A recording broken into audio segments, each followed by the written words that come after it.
This is going to be a fun group, I can tell. Yeah.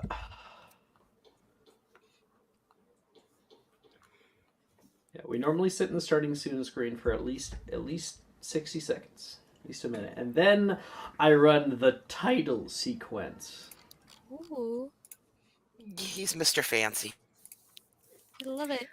We need emotes, You Alex. guys pay me to be Mr. Fancy. What do you say, Hex?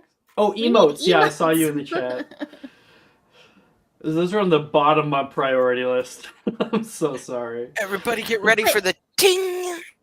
Imagine the cute Nolan emote that we could have. Ooh, Word, that's true. Nolan emotes. Ooh. Very Or a inspiring Macy me, Hags. emote. I have things I have to do, and you're inspiring me. Don't do that. Ugh.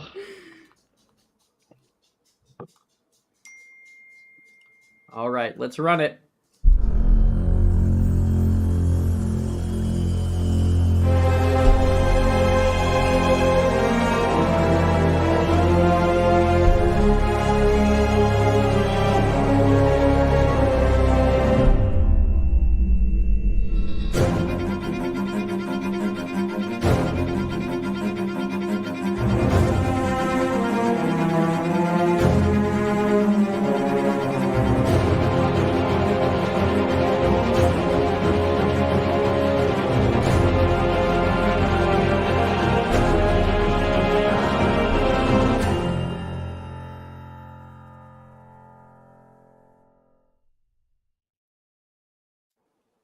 Welcome, everybody, to Magica Mysterium New Friday Nights! Woohoo!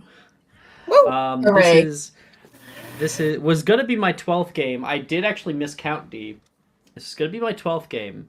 Unfortunately, Thursday morning fell through, but you might have seen in the announcements that I just opened that one back up for people to join. So hopefully we can get... This is our 11th game of Magic Mysterium so far. I am so excited to begin with everybody. We have taken our time to create characters and understand the world that we're in here, understand our backgrounds, and we are ready to start our lives as Hogwarts students. No one could ask for a better day than today. The clouds that so often accompany London skies have cleared, and a warm light is coming down from above. You all stand in the leaky cauldron. A bumbling man seems to be counting kids in your group before turning to 1, 2, 3. Holly? Oh, there you are. There's a little out of it there. Keep up. We have plenty to do. You look up to see the kind face of a blonde-haired man wearing a comfortable flannel shirt, dissimilar to many of the other people you passed on your way here. His name? Muggle Studies Professor Milne, the letter called him.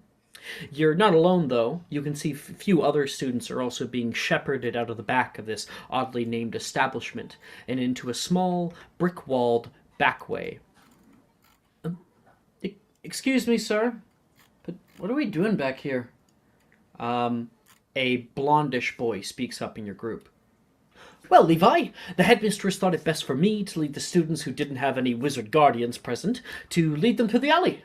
Now, before we move forward, I have to warn you, the students' first time can be a little overwhelming. But don't worry, as long as you stick by me, I'll be there to help. Is everybody ready? Why don't we take attendance?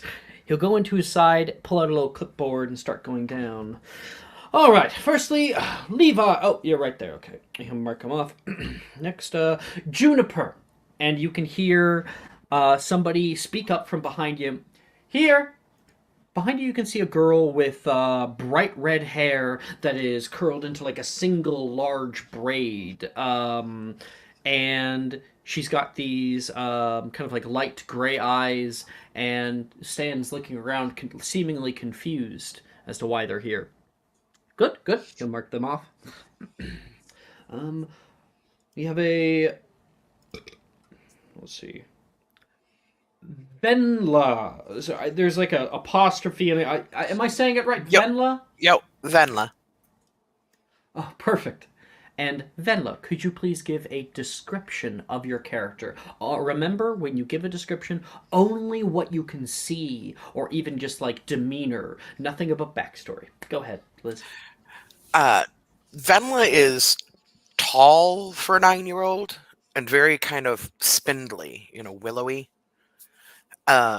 She has very, very orange red hair. I mean, she's such a ginger. That's in a little bit of an asymmetrical bod that's higher in the back and longer in the front, um, but it's still above shoulder length. It's parted in the middle. She's got, like lily white skin and freckles. She looks like one of those people that would burn if a sun ray is going to hit her, which might happen today since it's sunny. She has big green eyes.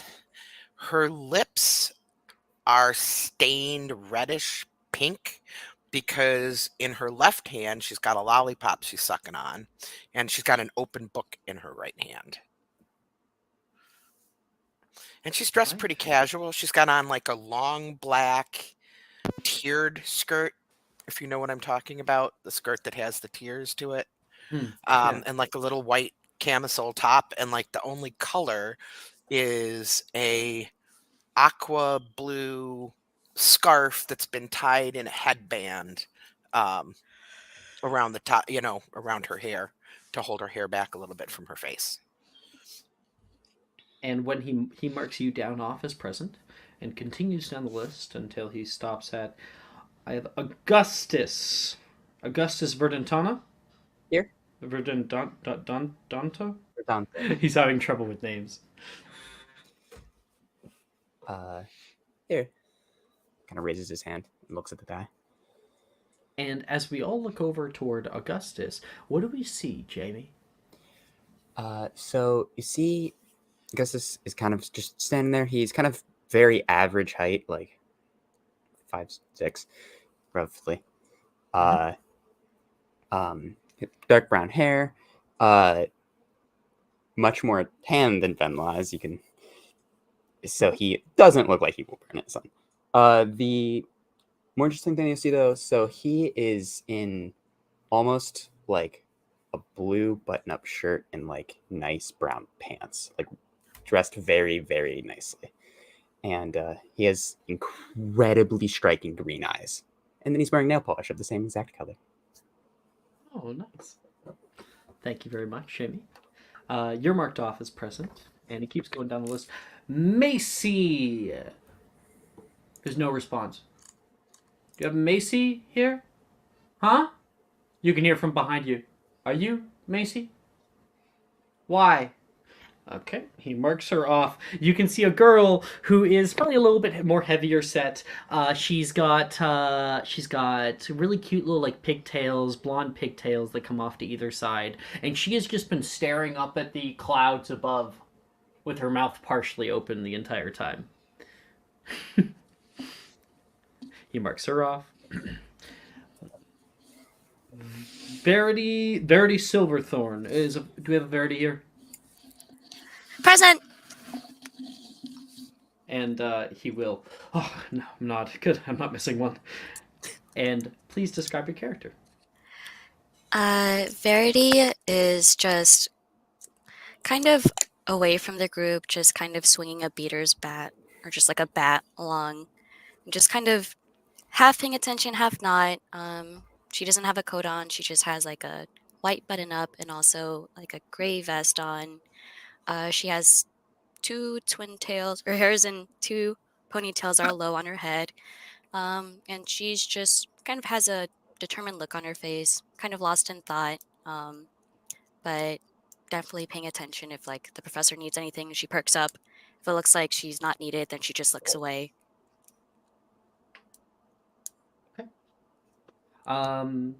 Sweet. After your name is put down, the next name to be called up is.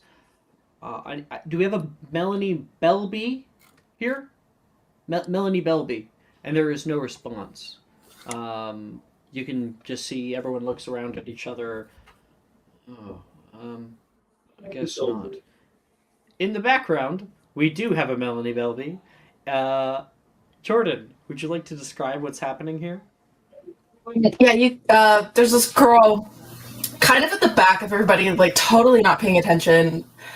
She's got this like wavy, kind of scraggly looking blonde hair, very pale skin, a bit of like rosacea flush across her cheeks, um, kind of piercing bright blue eyes that are currently closed, and she has headphones in uh, and an MP3 player in her pocket, and she's just kind of like bobbing her head right now, totally in a different world, not paying attention at all.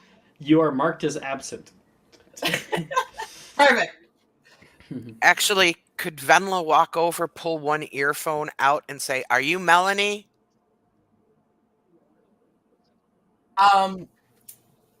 She'll go, yeah. You better tell him that you're here, because he just marked you absent, yo. Oh, okay. Laura, he says as the next name is called. She'll like take her headphone back and like put it back in. Yeah, Mr. Professor, sir, that's Melanie over there. Are you sure? I asked her. She's got headphones on, so she can't. Oh, okay, cool. Yeah. Good. And next to, I was looking for a Flora Elderberry. Here. Oh, hello. It's nice to meet you. And could you please describe your character? Sure. Flora is about 4 feet tall. She's relatively small in stature. She's half goblin. She's got pointy ears and entirely black eyes. Really tanned complexion with black hair that's loosely tied back. She's wearing kind of like a white ruffly blouse with a red scarf tied around it and a backpack where she carries all her books and recipes and stuff. And I know we have some art. I don't think we've shared it yet with everyone else. Yeah. Do we want to? Yeah. Here, I'll throw it in. I'll throw it in a character art, so everyone else can see.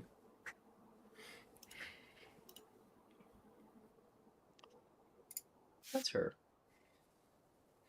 And suddenly, Professor Milne is, I think, just a little bit surprised to see someone of your stature in with the group. But he marks you off as here, and we'll look over toward the rest of the group.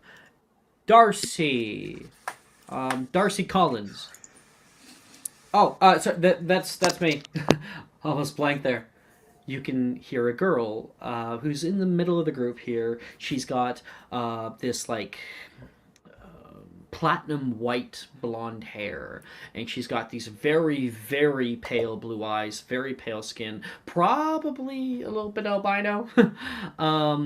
And she seems really excited, really energized to be here in this moment. He'll mark her off, and Miss Holly, I saw you in the bar. Were you here? There you are. She is not paying attention. She's looking down at a notebook and she seems to be intently reading something until suddenly she goes, "Oh, hi, hello. Sorry, it's you already know, but it's a little bit hard to hear." Oh, of course. I'm sorry. I had a note here, but and he will actually go to sign to you. He does know sign language, and he will sign. Terribly sorry. I forgot about my notes. Good thing you're here. She is going to sign back. Oh, I didn't know you could sign. That's very interesting. How did you learn? He says, Muggle studies professors have to know all sorts of things, he says. Cool. And he will say that out loud so people can hear him while he's signing as well. And Holly is short, brown hair, bright green eyes. You think it's a trick of the light for a moment, but you almost see them glowing. But then you look again and it's completely gone. She is wearing a velvet green dress with a Peter Pan collar. It goes about calf length and black Mary Jane's. She looks a little bit fancier than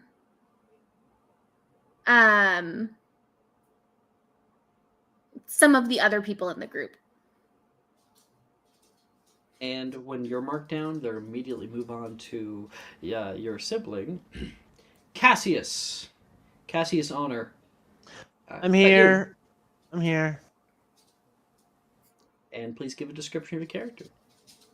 Cassius is a little taller than most here, but he is also incredibly lanky. He looks almost like he's been getting over a sickness. He just looks really tired, slightly pale skin, shaggy brown hair, about medium length, and just like Holly, has extremely green eyes that almost seem to flicker or flash at times and glow.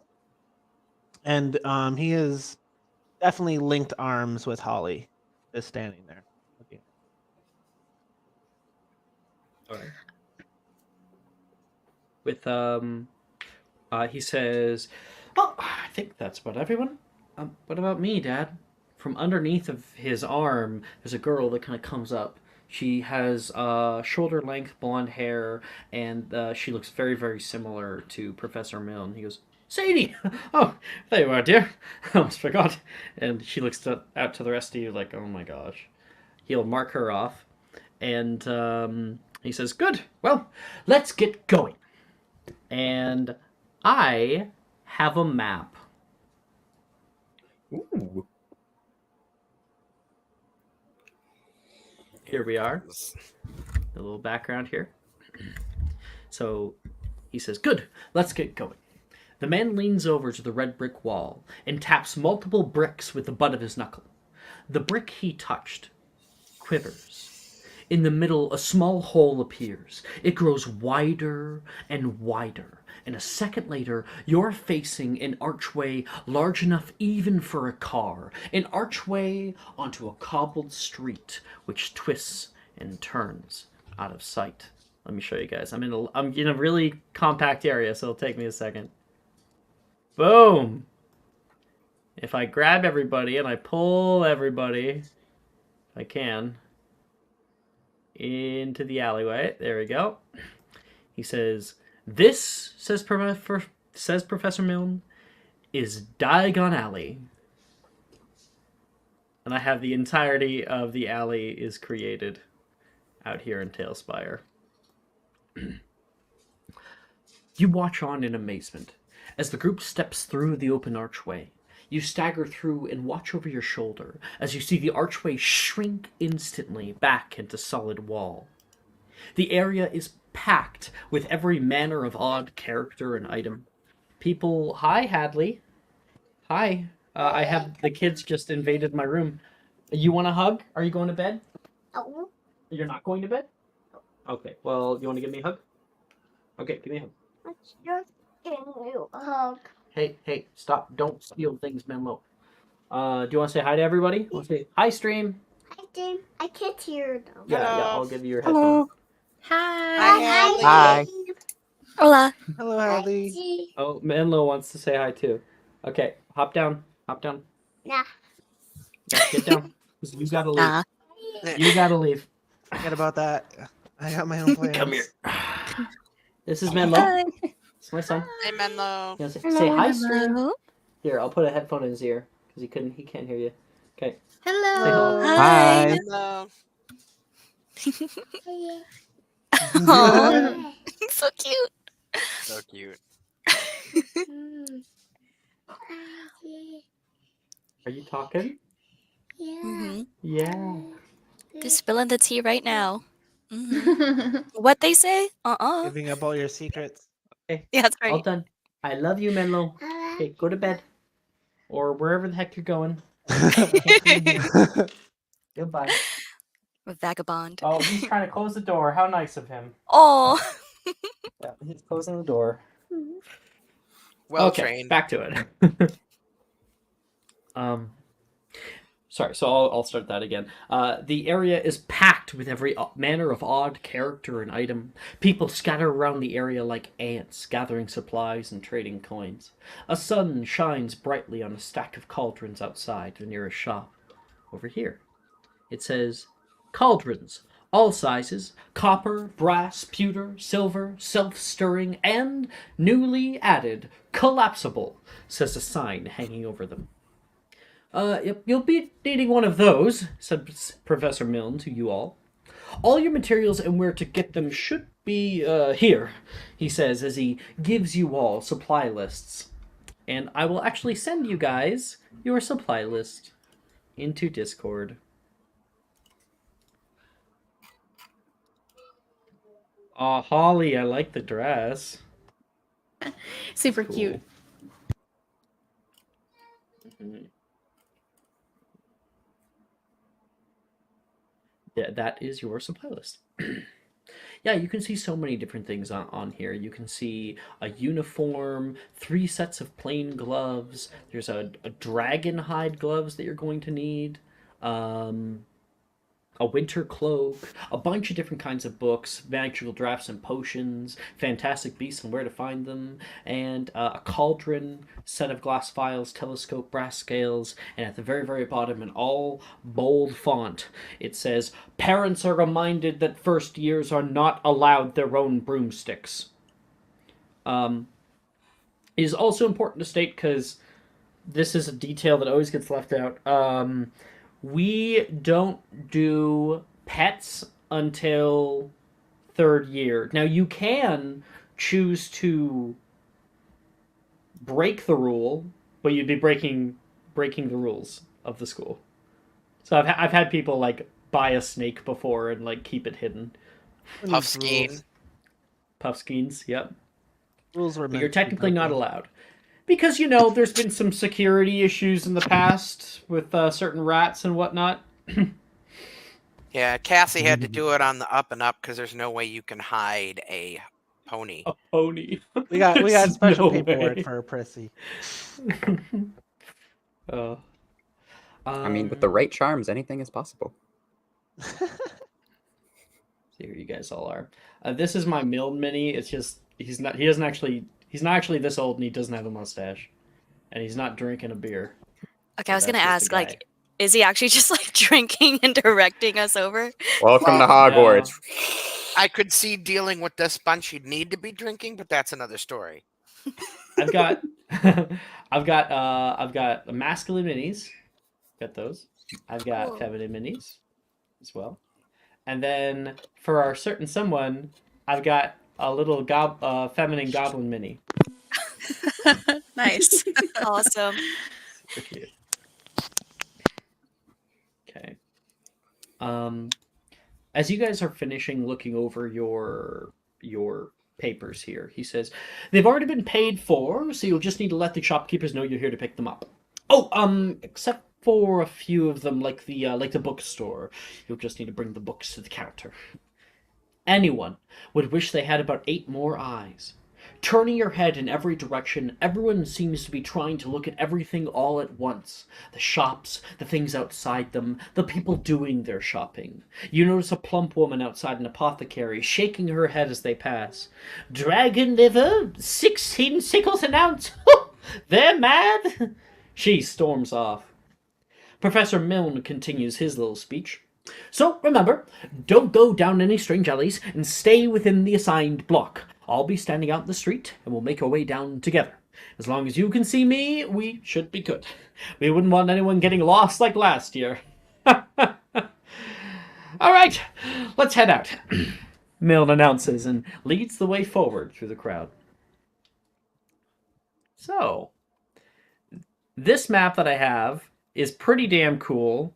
It has everything. It has the Carpet Market, like over here. It's got Nocturne Alley down here. It's got the main alley down here. You can even catch a glimpse of Gringotts in the back.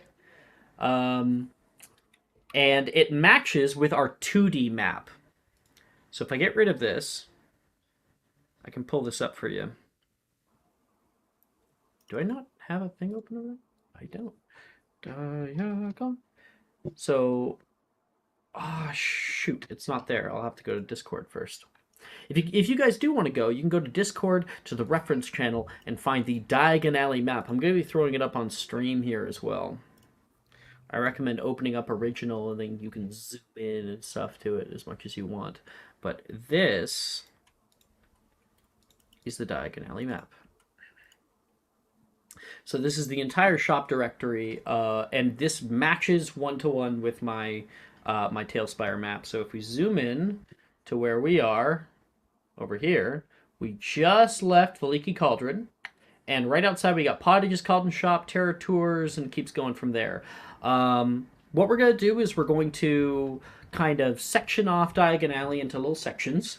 So you stay in that area, and then we move down together. So a few of the places that you can go is Pottage's Cauldron Shop, if you want to go grab a cauldron. Wizigger's Boosting Equipment would probably have a telescope, maybe some glass vials. There's Flourish and Blots for those of you who want to go get your books. There's also Quality Quidditch Supplies, even though you're not allowed to have your own broom. Magical Menagerie, which is the pet store. And Scribbleless Writing Implements for you artists out there. And there is a little exit into Nocturne Alley. So, coming back to Tailspire, what does everybody want to do? You just tell me where you want to go. We're going to figure out where everyone's going to go, and then we'll do each scene individually. How many galleons do we have? Right. Here's what I'll do. Everybody, roll me a d12, and that's how many galleons you'll get. Oh, right. The best way to roll, since we're all rolling right now, since we're rolling a d12, just like a random dice, you're going to go to the rolling channel, and Friday nights, you're going to go !R space 1d12, and I'll send that into chat so you see what it looks like that. Cassius. Dang, Julian, you're rich. Jeez. Verity. Oh, no. Oh, you forgot the space rocks after R.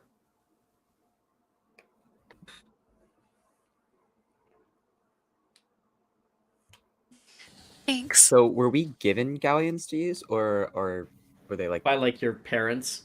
Yeah, this is like a little spending money. Spending money. I think I got Yeah. robbed before I came here. Jeez Ouch. Louise. I just You have one pickpocketed you and you didn't notice. Damn. I'm kidding. Speaking of, since I'm arm in arm with my lovely brother, would I know that he has Oh, more no. money than me? Oh, no. That is up to you guys. Yeah, she would know. Mom loves Yeah. me more, obviously. I would flaunt. 100% flaunt it in her face. She is going to 110% slip an arm into his pocket and try to take some of his money. Make a sleight of hand check, please.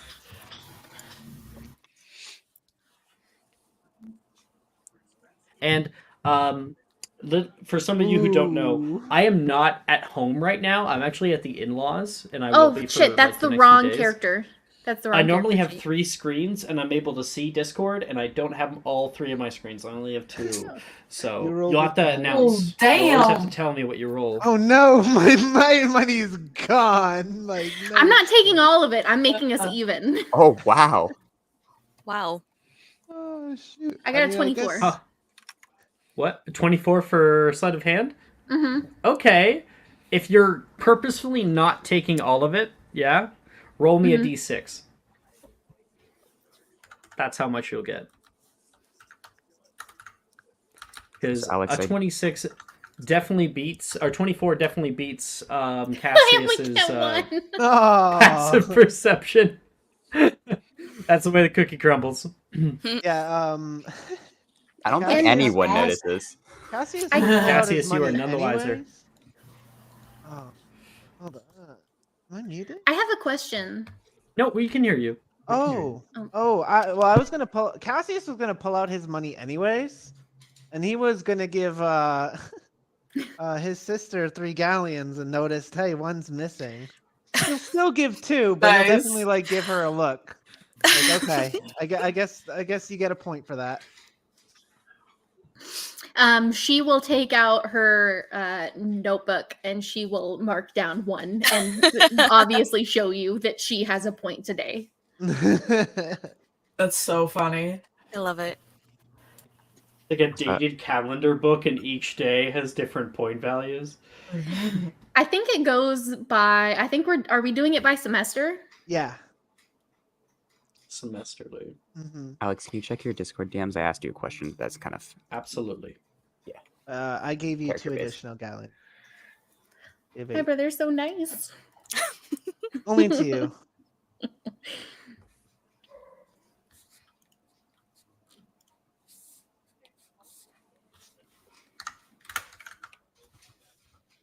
Does this stack with what we got from our background? Or not background, but like our like if we got the wealthy students pack and stuff like that? This is in spite of the wealthy students bag.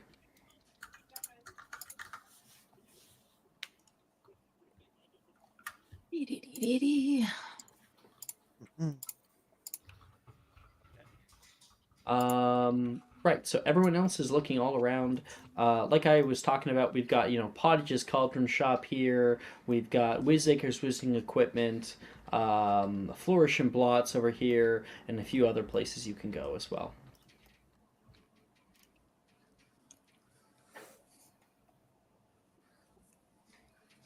Holly is pulling her twin towards the magical menagerie.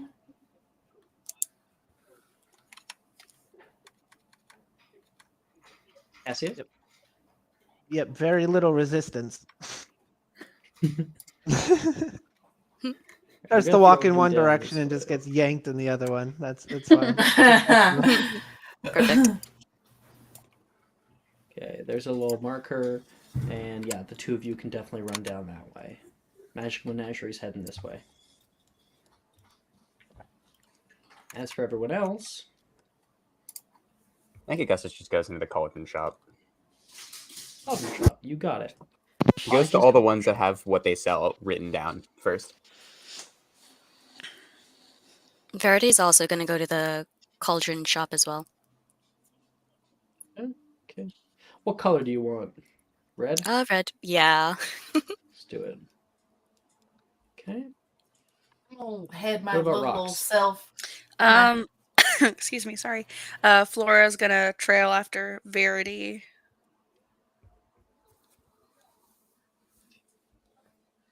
And Jordan? I'm just gonna head my little self into the writing shop. Nice. Okay. Venla there. Have green be Jordan. Yeah. And Venla. Give me the green one.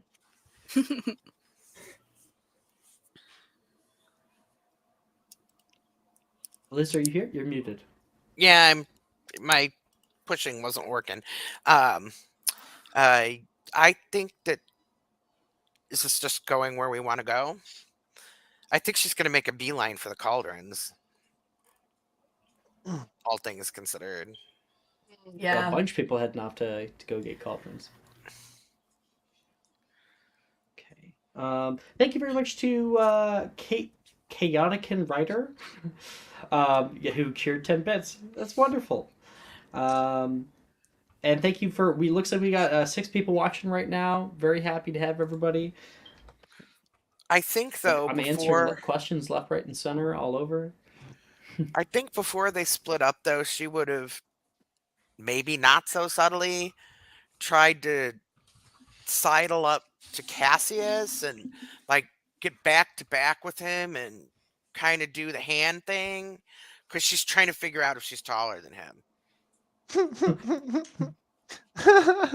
Behind You know, him, like doing the yeah, hand. so you know the thing I'm I know talking exactly about, right? what you're talking about. Yeah. That's so funny.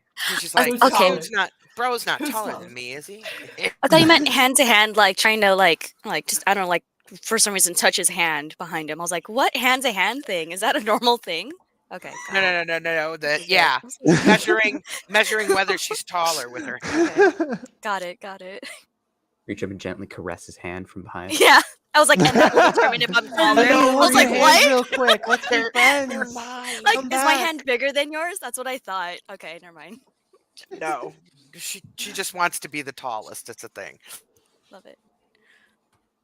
Oh, moving over into the cauldron shop over here. You all walk into a small shop front. You can hear a little chime ding as you enter. Ding ding ding ding. Up at the front desk, there is a carpet that leads to it, and a older woman who is awaiting for an old man who has like a long white beard, very very thin, sort of balding at the very top, and this man is carrying a heavy cauldron. And plops it down right up at the very front there. He says, "Enemy 6 galleon set." And she says, "Certainly." She hands out her galleons out to him, and she waves her wand, and it will plop up and follow her out of the shop. He wipes some sweat from his brow. There is, on the left-hand side, stacks and stacks of cauldrons of all different shapes, sizes, colors. And there is a door that leads to some kind of, like, back way, and cauldrons actually are flying out of there, hovering and kind of dancing, and then stacking themselves up, like as if they are rejuvenating their inventory. Meanwhile, on the right, there are some showcases with different kinds of cauldrons. You can see a girl seemingly about your age with dark black hair put up into like space buns in the back, and she's got like a red headband on, and she's looking at something in a glass case. She puts her hand toward the glass, and you can see a small cauldron hop up and then collapse inward and becomes a metal disc and drops down. Whoa. Cool. That's crazy awesome. I want Right? one. So I think I Augustus need just that in sees my that life. and goes, huh? Like I need silent that in my quietly. pocket. I feel like it would probably work better in a purse. Oh, hi. You look... Are you first here? Me? Yes. Yes. Oh, I'm a first here too. Hi. I wasn't expecting to see anyone else around. Oh, no. Potions are my jam, so I'm Venla. Drusilla, she says. Drusilla, She'll nice to give meet you you. a little handshake. A handshake. She'll look back down at the cauldron. Amazing invention. She puts her hand on the glass, and it will unfurl itself again and plop up as a little silver cauldron. I totally need to know how that works. Like, how do they get it to do that? I have to know.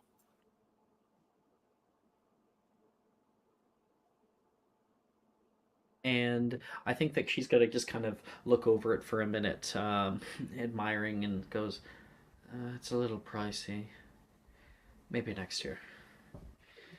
It was nice meeting you. Then Oh, it's nice meeting you too. And, maybe and I'll see you on the train. I'll look forward to it. How much is this? I actually Jumpy have to pull it cauldron? up. I have to look way further in my notes because at a different Diagon Alley episode, I actually say how much it is. I gotta find. But I have like hundreds of pages. Oh, I think I found Created it. a monster. No, not there yet. Hundreds I of think I've gone pages? too far. Me and Holly were, me and Hex were talking about it. I don't know how you manage 60 characters. That's insane. Yeah. They are normally 5 galleons. Really? Yep. Oh, Uh, Mr. Sir, I'd like to buy one of these, please. Oh, the collapsible cauldrons. Certainly. I only have a few left in stock. What size should you be looking for? The standard size, because she's gonna look at her list and says pewter standard size, but she's gonna go for one of the fancy cauldrons. Certainly. He'll go to the back and begin to grab something. You can hear a little bit of clattering of metal until he comes out with a like very silver, very, very polished. You can almost see your reflection in it, chrome cauldron. It'll be going for 5 galleons total, at least for the standard size. She'll reach into her pocket and pull out a handkerchief that's kind of pinned in the pocket, and she'll unpin it, and she'll untie the handkerchief, and she'll count through her galleons and take out half of them and put them on the counter. And then she'll tie her handkerchief back up and pin it back in her pocket. He hands off to you, takes some of the money, and then looks. Are you students? He sees the entire group of people who have begun to pull up upon him. I am. yes. Yes, we are. And thank you so much for this wonderful, wonderful, beautiful, hello, beautiful. She's going to start kind of rubbing it almost like it's a genie lamp or something. You give it a rub, it immediately collapses Oh, that's into amazing. a disc. It's That is it's like a amazing. Game Boy disc. Like it's that small. Thank you. Thank you so much. Here, I'll get out of the way. Sorry, guys. Yeah. And then she's just going to stand in the background, and you'll see her expand the cauldron and contract He the will- cauldron. Doot. Yep. He goes behind the counter here and pulls out a little piece of paper and looks over it. He stops at you. There's kind of a silence between everyone and him. Names? Oh, Oh. sorry, Ven Lavala. He'll look through there. He finds your name. What you should do with that? The rest of you? Verity Silverthorn. Silverthorns. Yeah, I have you right here. Standard cauldron pewter. Right. And for you? He looks down, kind of like pulling over the counter toward Flora. Flora Elderberry. You're right here. And I believe Augustus was there too. Yep. Augustus. He'll grab all of your guys' names and pull up for what kind of cauldron you guys need. He's going to take a few, and you can hear him groaning under the weight of them. Verity comes He has in to these- help. He has these tiny little, like, toothpick arms. Yeah. They're really not that heavy. Yeah. You're like, oh, I'll help you. Yeah, Oh, that's I'll help really light. She like lifts it all the way up, almost like tosses it up. Yeah. Thank you. He wipes some of the sweat from his brow again, marks you guys off, and he says, you should be good. Good luck with school. Been a long time since I was there. Thanks. And all of you guys are able to get your cauldrons. You guys look over your cauldrons. They are, like they're made of pewter, so they're definitely a little bit rough. They have a lot of texture on them, and they come with like their own little handle. And you're like, you know what? It's a good idea we got cauldrons first, because you could put books in here. You could put gloves and crystal vials. Yeah. Cool. I'll leave a moment. See if you guys want to talk to each other. You can. I can't get Um, over how cool this thing is. You seem very intrigued by the cauldron. I want to know how it works. I can't help you with that. Verity's like grabbing hers by the handle. I'm assuming it was on the counter, and she like takes it off the counter, like looks over at Flora, and grabs the other cauldron, like hands it down, offers it to Flora. Can you carry it? Please. Yeah, sure. Cool. I will go and grab mine. And walking back out onto the street front, you can see a large group of people moving from shop front to shop front. Further down the way, through one of the shop windows, we have what's her name? Melanie, who has entered into, what's it called? Scribbleless writing implements. Just across the street. Inside Melanie, as you walk Not into Melody. scribbleless writing implements, you can see there are paintings which line the walls all around the huge vaulted ceilings. And there are glass cases. Held within are quills of different shapes and sizes. You could see one made from peacock feather, another one that's like a bright red plume, and other ones that are standard black. They have also replaceable and sometimes decorative metal tips that you can purchase. Further down the way, there are painter's tools, brushes, and dyes. On your right hand side, there is a wall filled to the brim with every single color that you could possibly think of. One of them on a little shop front is showcasing a sort of Vanta black, blackest black, which, just like the real blackest black, will make it so it can't reflect any light, really. You can see right now in a glass case there is a moving quill and a little notepad. It comes over and writes something on it and pulls it back. It says self-writing quill, try me. And you can see a boy right now who is speaking to it. He says supercalifragilisticexpialidocious, and it will write the whole thing.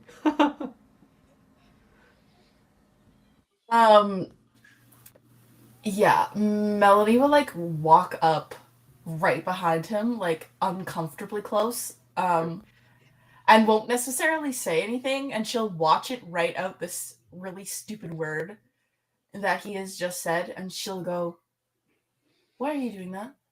No, I oh, keep forgetting the accent. I'm sorry. I'm sorry. I didn't. You don't. He looks around. Why? You don't work here. No, I don't work here at all.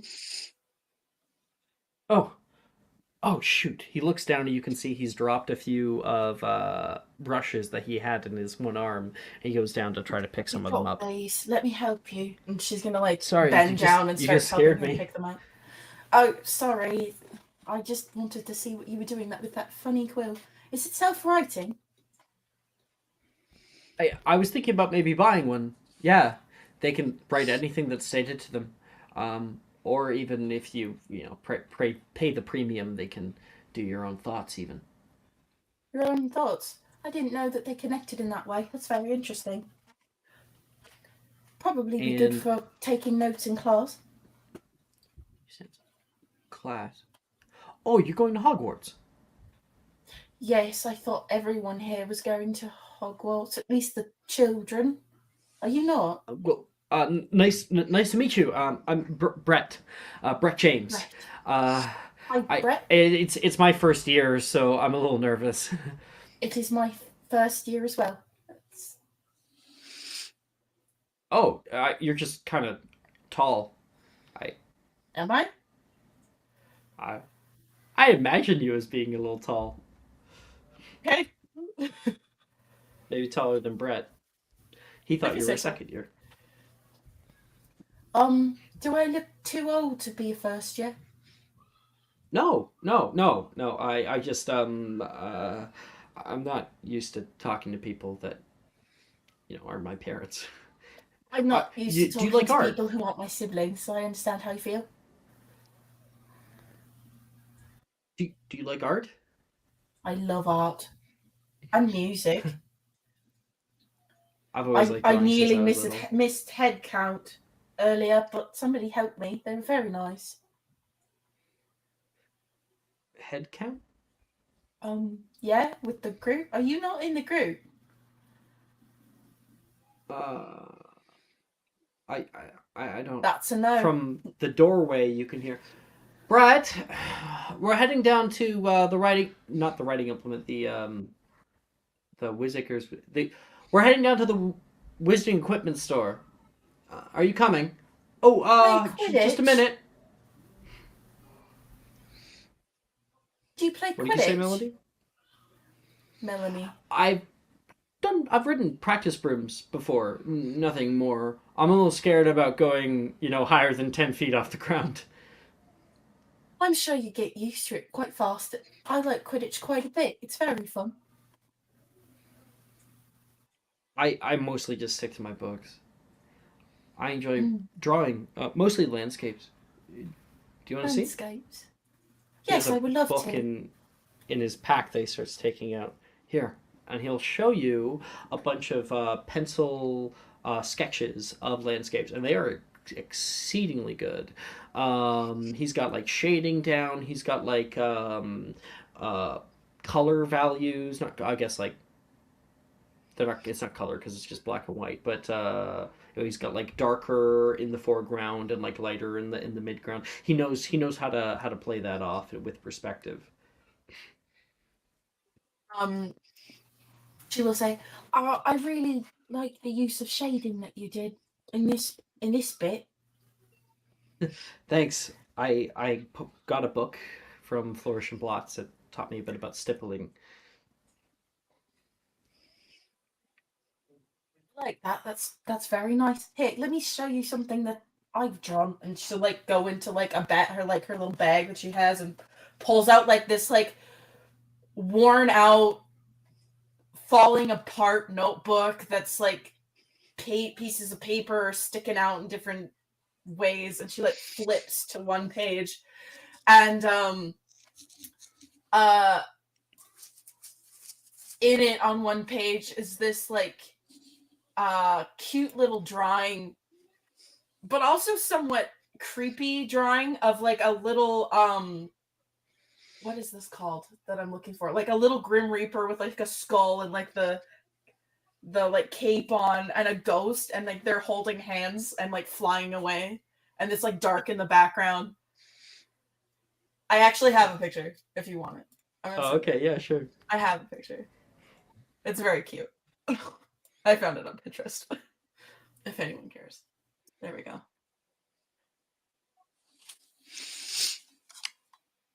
This is a cute little drawing of a little Grim Reaper and a ghost. This is kind of cute in a weird way. Thank you. I like drawing I like your dead use things of your sometimes. background. You Thank got a you. lot. You got a good balance between positive and negative space. I appreciate that you noticed. Brett, are you? Yeah. Of course. He looks back down toward I'm sorry, his mother. that's my fault. I got distracted and I distracted him too. Like put the notebook back. Well, I guess I'll see you nice at meeting school. you. What was It's your name lovely again? to meet you as well. My name's Melanie. But I just Melanie. go by Mel. Just call me Mel, actually. Oh, Yeah. Mel it is then. Yeah, that's better. Thank you. I guess I'll see you around, Mel. You too, at school. Sounds good. Nice meeting you. Nice meeting you. He kind of too. lingers there for a minute, Are you and then okay? we'll turn and walk away. Yeah, no, I'm okay. And like He'll after go like off with he his mom. leaves, Melanie's gonna like look down at the floor for a second and is gonna say to herself, I hope I didn't sound too weird. That was a little bit odd, wasn't it? Should I have started with the Grim Reaper picture? And then she's gonna like go over to the shelves and like pick out a new sketchbook, and like a very fancy quill, like a black one, and then take them up to the front and buy it. Okay.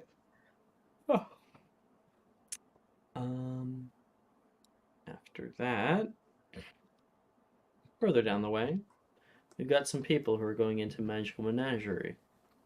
You guys pass on the left Flourish and Blots, which just seems absolutely covered with people. There's so many of them that are crowding up by the door and on the inside. Meanwhile, on the right, you can hear a kind of low hum, a gurgle come from inside the shop front on your right. It says Magical Menagerie. Sale on puffskeins. Does it say how much they're on sale for? Oh, I should have kept my duplicate. 1 second. Grab my notes.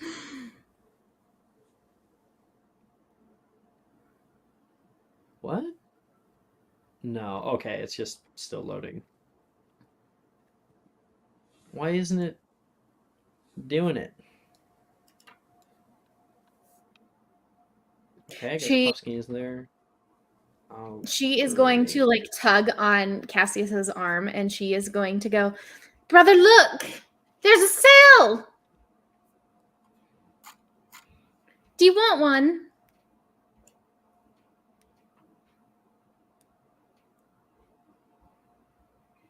Cassius, are you here? I'm muted. Yeah, I'm great. Yes. Do you know what a pusky is? No, I have no idea. Well, I guess we could try one. How much are they? That's a good question. Almost there. I'm almost there. I got it. So they are on sale for a galleon and 10 sickles when they are normally That's so 2 cheap. galleons. What are they? A galleon and 10 It doesn't sickles. say what they are.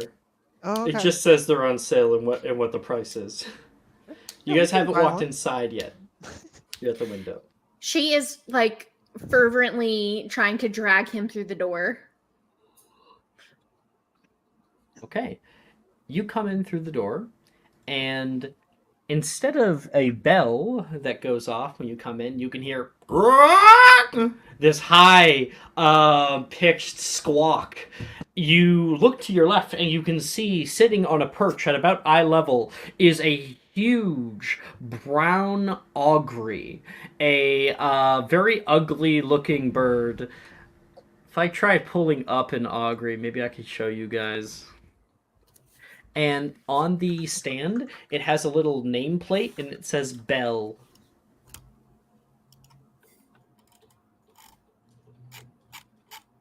Look, Holly, how ugly that thing is. Trying to get a Oh, picture. I think it has a certain charm. Here it is. Oh God. is Never an mind. augury. She takes Yeah. back what she Yeah, says. yeah. It has so much charm. Look at how much charm this thing has. We should totally. Oh like, no, I thought you were pointing at that over there. Let me buy it for you. Like, come on. Well, No, no, we can I put think it- I'm we can put- good. we can put it next to you while you sleep. It'll be awesome. No, I think He goes, I'm quite good. You sure? Mm. When you like Too much come down charm? toward you, like looking for food. She is going to like back up, and she's just gonna like accidentally knock into some cages as she's like trying to back up away from this bird.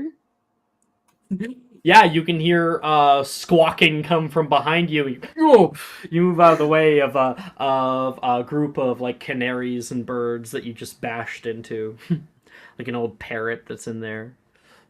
All So around the lucky shop, you can't hear that. there are so many different things. There's so many different little life forms that are rushing around. On your right hand side, there is a space for many different kinds of cages that are stacked up that you can kind of look through.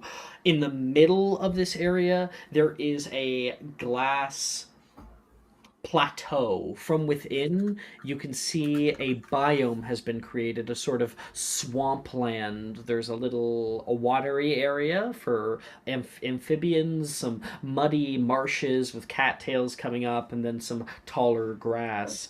And Holly, that's the most sickly looking one I've ever seen. It's so cute. It's so cute. Maybe if Pupsies she are normally so much It looks more like it cuter needs than that. TLC. Yeah. Oh man. Looks like it hasn't been eating. Are you sure you want that one? It looks so sad. maybe I can get it on an extra sale. Like they'll do a discount for it being sickly. What for being a days away from its deathbed?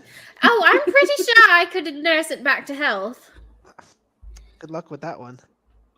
Oh, you would help me. There is no Of good course. luck with that. If I'm getting something, you are dragged right along with me. Always. We'll figure it out. Maybe we can make it For last like stream, 2-3 this days. is what it is. Thing is so So sad. Hex, It because looks like its one eye is mid twitch. Like, you know what I mean? Like the one eye, its eyelid is drooping. Like, It is a lazy eye. Yeah, it's having some issues. has the one lazy eye is like eyelid. going off to the right. Yeah. It Time to drifts. I'm gonna go a little blind. it Alright. does that. Its one eye does the thing that Katy Perry does with her eyeball. You know what I'm saying? Ugh. No. You know what I'm Okay. talking about? The Katy Perry thing where she does like with her eyeball. No. Oh, I gotta find a picture. Hold on. But anyway, on the left-hand side, there is a space for glass cases, the kind of things that you might keep reptiles in and whatnot. And there are a few people who are buzzing around the shop. So if you wanted to head over to the Puffskeins, Holly, then you can find a...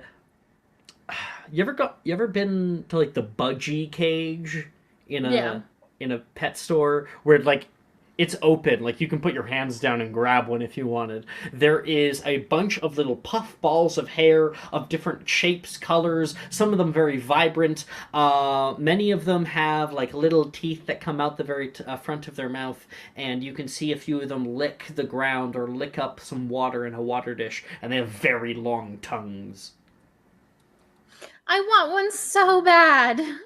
And then you can see one in the back. Oh my gosh! Anyone remember like that? There was a movie, and there was a person named Scoob in the movie. It was a. We do? Oh. No, not Scoob from like Scooby Doo. Shit. Happy Doo? It was the Jetsons. No, it wasn't Jetsons. I'm so sad that I don't know the reference. I don't know the title. There was a movie about like inventing, like way back in the 2000s. Meet the Robinsons? Meet the Robinsons. I love that movie. That's one of my favorites. This know guy, exactly the what face you're on this talking thing, about. Yeah. reminds me of Scoob from that movie. I'll send you a picture, because now that I have him, I can send a picture. Looks like this fucking kid. Yeah. Yes. I love him. It looks just like him. What are we talking about? I sent a picture. I said, Got it. Yeah, the it little looks puff just thing. like this kid from Meet the Robinsons. Oh my gosh, y'all. So you can see one in the back right-hand corner that's like not eating, not socializing. Its fur is like brown and a little bit white near the front. And you can see it's like having trouble staying awake. She is going to stick her hand in and try to like let it sniff her hand before she like actually touches it. He will move away from your hand and like look elsewhere. Not like doesn't move away a lot, just like turns away from you. She'll I think she would kind of go, "Oh, I don't think it likes me. Do you want to see if it likes you?" I mean, Maybe I'll just get my own, and you can work with this one, and then we can We could get multiple. Yeah, definitely. They are not allowed in school. Just That's keep it in okay. mind. Yeah, I don't care. Army of Puffskins. How many should we get? Well, let's see how easy they are to take care of first, because I don't want to neglect my studies to try to take care of an animal. How about we start with one each? Sure. Yeah. I really like the little one back there. Yours is gonna die anyways. I mean, you'll have plenty of time for your studies. Holly, make a No. magical creatures check. Pick them up.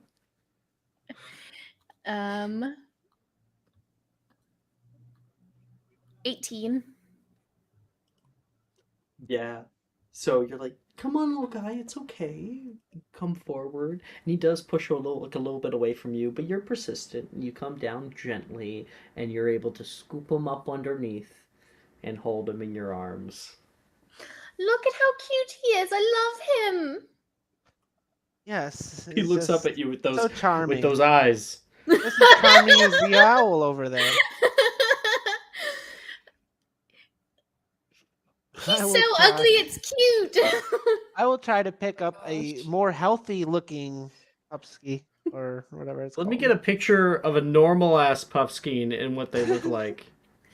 Look, I just want to say that's the official art from Hogwarts Legacy of a Puffskein. Which is so funny because it's so ugly. Like It's so sad. He looks like he wants to die. Anti-existence. Puffskein is just another name for Tribble. Debate me on that. True enough. True enough. I like them from the phone game. They have a good look in the phone game. They look kind of like this.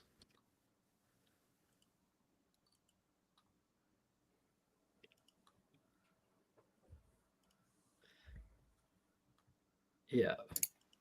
They look like gerbils. Yeah, they're little gerbil balls. They are rather adorable. Gerbills. Gerbills. Mm-hmm. There's plenty of other things to see and animals in this space. She's as well. She's going to keep the Puffskein in her hands while she walks around. Can I attempt to pick up my own? To start smuggling my own? Yeah, sure. Make a magical creatures check, Cassius. Oh, this is gonna go great. At 14. Oh, okay, it's not too bad. Nice. They're not bad because they're extremely personable animals. You put your hand down, you can see a bunch of them kind of are coming over toward you. Little tongues coming out. You can feel them touching your fingers. You're like, ugh. There's plenty of different colors. So, what one do you pick out? Oh, purple. 100%. Done. Like a light purple. There's like a kind of a deep sort of auburny, sort of purple-ish one, and you're able to pick them up. Yeah, it's gonna go in my pocket. I mean, you have to pay for it. Well, I'm gonna pay for it, but after I pay for it, it's going in my pocket. Okay.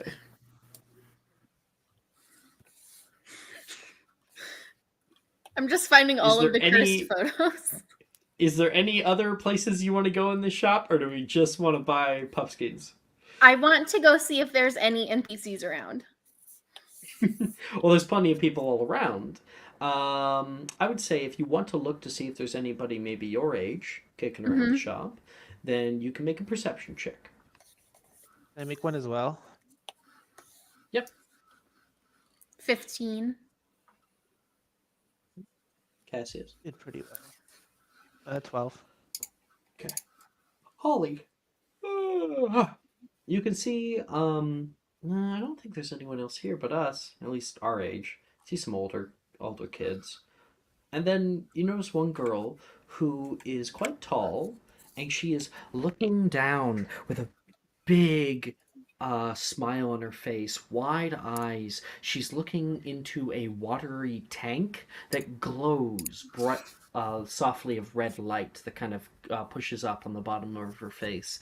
And she is going to kind of touch the water and just trace her hand over top of it, and you can see some bubbles come up. I'm going to walk over to her, not to scare her, but to like try to get her attention, like loudly walk over. She kind of turns, and you can see the face of a girl with long blonde hair. When I say that, I mean it goes all the way down to like her ass. It's like long. And a very wavy, a little bit like a little frizzled. She has these little glasses that rest on the brim of her nose. She goes, "Oh, sorry, I must be overtaking the whole area." She's going to kind of push to the side. Oh You no, can see no, no! the I actually came over to talk to you. What? Yes. And I think she talks kind of quiet, so I don't think you're able to really hear her very well when she speaks. Okay.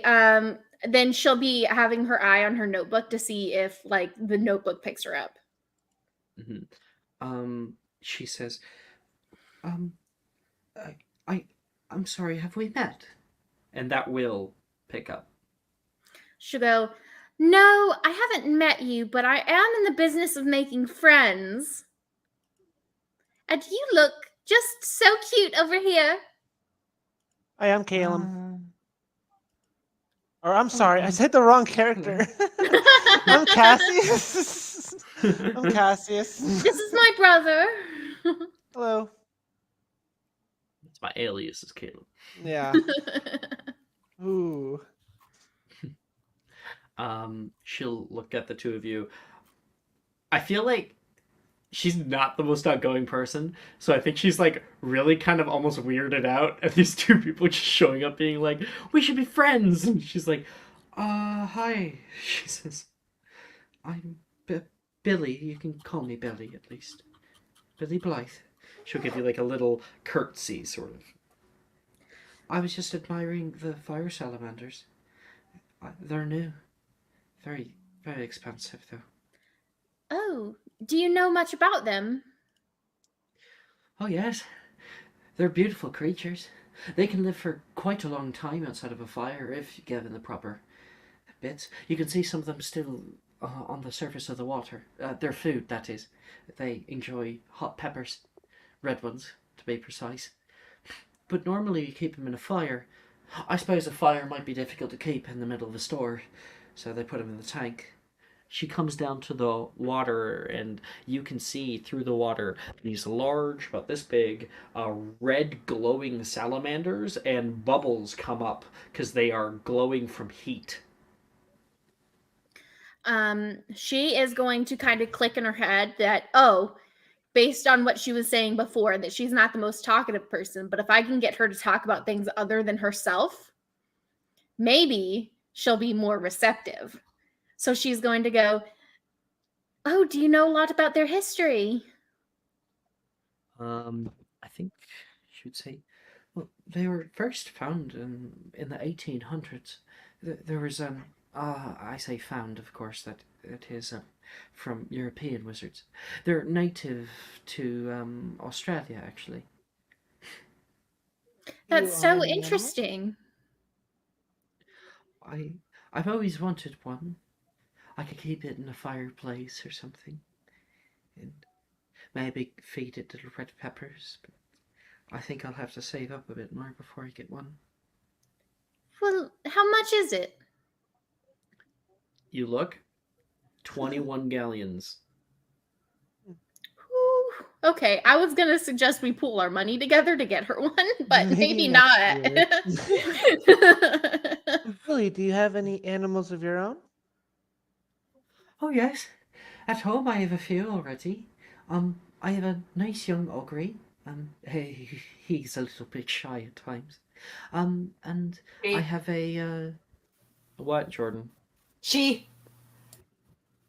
Augury is a girl. Oh, Just her saying. ogre's a girl. Okay. Yeah. I have a nice little ogre. One of the only ones that my mother allows me to keep. I tried to keep a puff skein, but it kept sticking its tongue up my nose, and I didn't quite like that. Do they like to do that? Cassius, as you ask that, from your pocket, your front pocket, there's a tongue that gets flung up into your nose, straight up there in the nostril, and it's gonna pull a booger out. And Ugh. Why Like did it that. do that? Ugh. they really enjoy the my taste of God. boogers. No, that's not okay. Hmm? Here, you can have mine. Here. I'm gonna hand it to you, Holly. And she's going to go, I have two now. They enjoy they're specifically attracted to myeloperoxidase. It's the same chemical that makes your boogers green. Oh, Fantastic. that is so interesting to know. Are you going to Hogwarts? Yes. I'm not supposed to be here. I'm not allowed to bring any to Hogwarts. I might be evading my sister right now, but Catriona, she seemed a little bit busy. Well, we're first years as well. Oh, how fine! I'm excited to be in class with you. Do you know what house you might be going into? I look over at Cassius.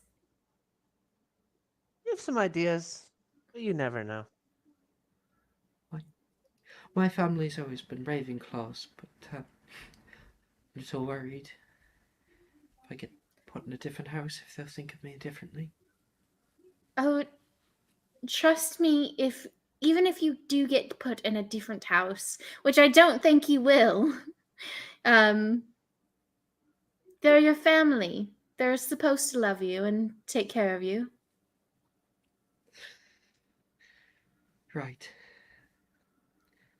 I best be going, but it was a pleasure meeting the both of you, Cassius, and I don't know if I got your name. Sorry. Oh, my name's Holly. Why do you keep looking down at the notepad? Oh, so I'm deaf, so I can't actually hear you. Oh, my apologies. I'm sorry for No, no, asking. no.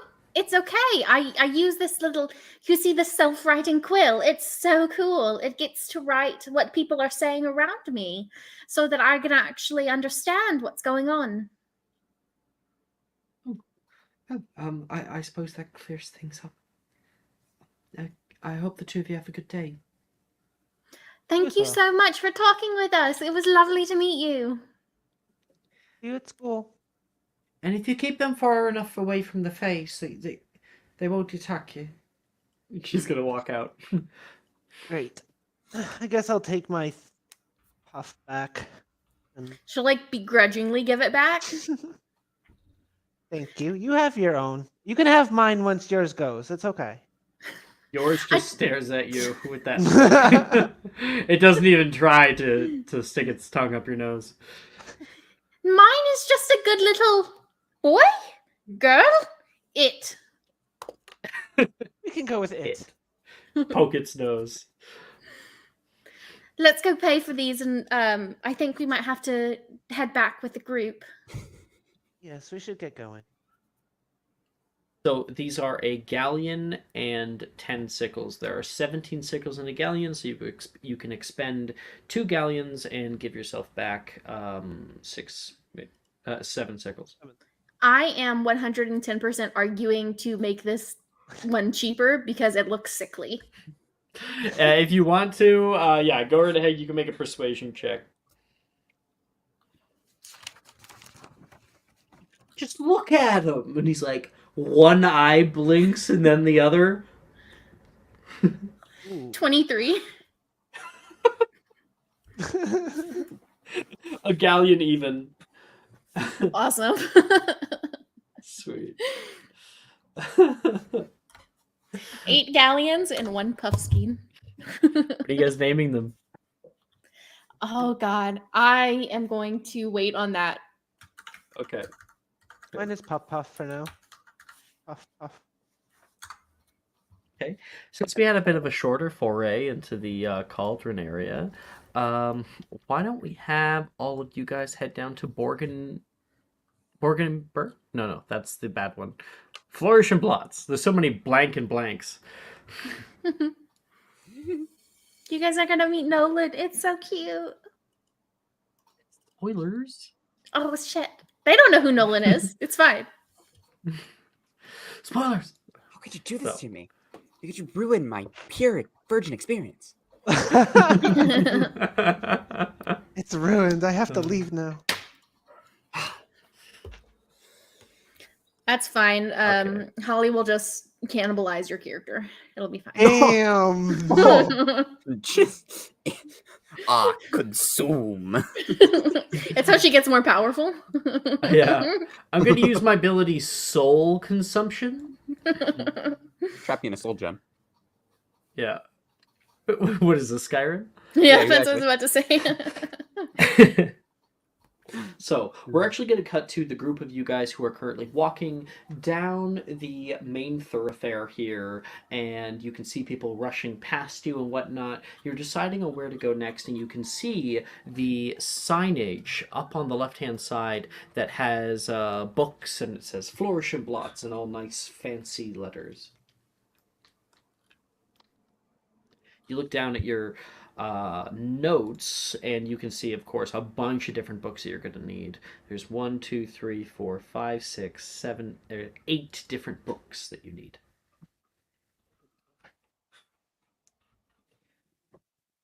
You might interact with each other. My, this is a lot of books. Venla's still got her thing in her hand. It's boing, boing, boing, boing, open, closed. And finally she'll be like, oh, okay. And she'll close it and put it away. And Getting some weird looks, like, dude. it's really It's cool. like somebody clicking a pen. Click, click, click. But it's really cool. Like, how does a cauldron get that small? Look how small it is. How does it get this small? I have to know.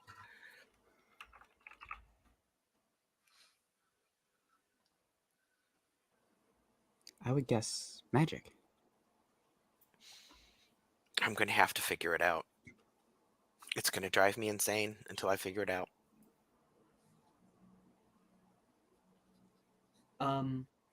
Looking at looking at the crowd around you, Verity, you can see like families coming and going. You can see a father with a very young daughter, probably around 2, 3 years old, who's kind of walking next to them and holding their hand. And you think about your little sister and perhaps them coming here one day. And it fills you with a bit of a smile, but there's also a deeper feeling underneath that I think we both know what that feeling would be. Yeah. Verity just kind of like stops for a second and just kind of stands in place, just like watching the happy family. She kind of puffs up her chest and like makes sure that her clothes are like on well and that she's presenting herself really well. However, walking down the alley, this little like main street, her head turns in the direction of a different shop, and her eyes go wide. It's the Quidditch shop, and and she's just Quality like, Quidditch supplies. oh yes, and she's just like, her beater's bat, whatever, is like in her cauldron right now, and she's just like looking down at it, looking back at it, looking at the books, looking back at the shop. It's the Quidditch, and she's just like, looks to Flora, and kind of like holds back out Flora's cauldron back to her. She's like, here you go.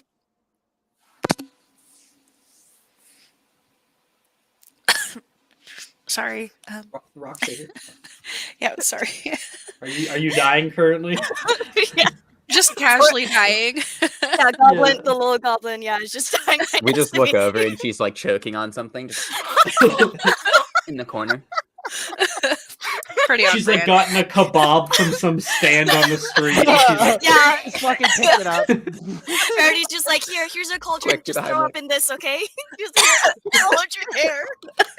Here's a cauldron. Here you go. Sorry, hold on.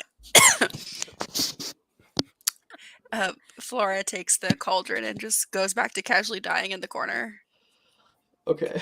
It's just like Verity just pats her back a little bit and just like, you'll be okay.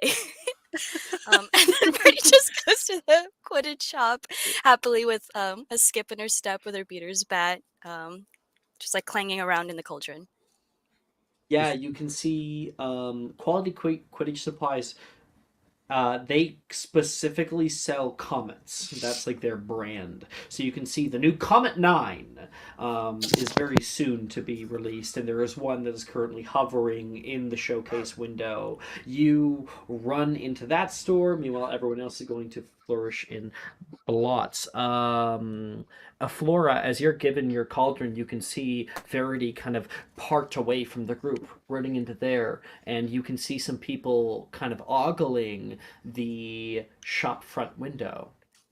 You look between that and between the books. Which one do you go to? I'm gonna go to the books. Does Flora look like she's struggling carrying the cauldron? How big is it? Like, Like how big compared is to the cauldron Flora's side? compared to Yeah, is it Flora's? like Standard is it cauldron big- is about that big. Oh, okay. So it's about the size of her torso. You want some help? Please. You poor This is angel. Take the cauldron and hold it. Oh my gosh. I'm Augustus. What's your name? Flora. It's nice to meet you. Nice to meet you. He just kind of awkwardly turns and goes into the store.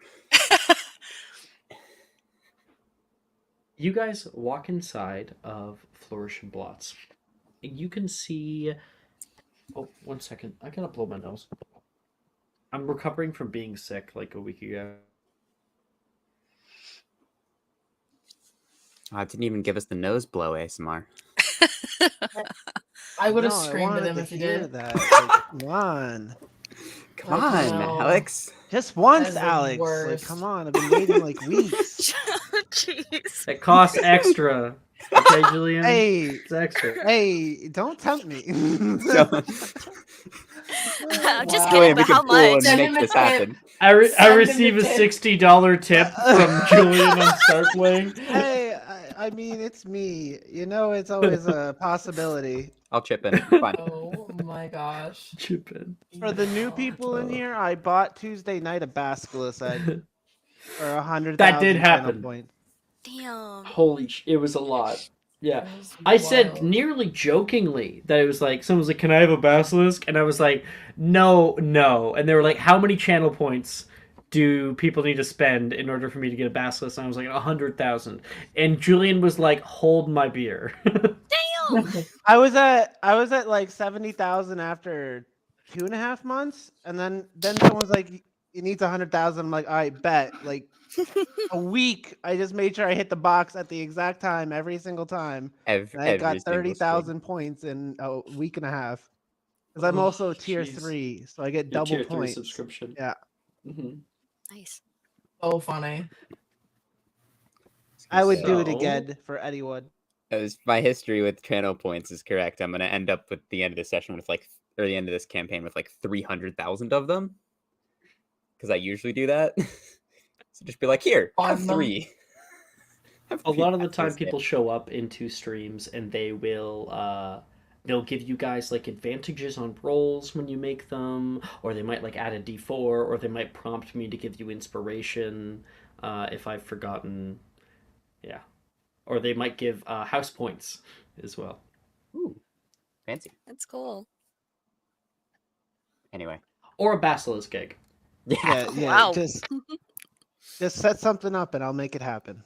I feel like I need to blow my nose, actually, if anyone's interested for channel points to hear that. Oh my gosh.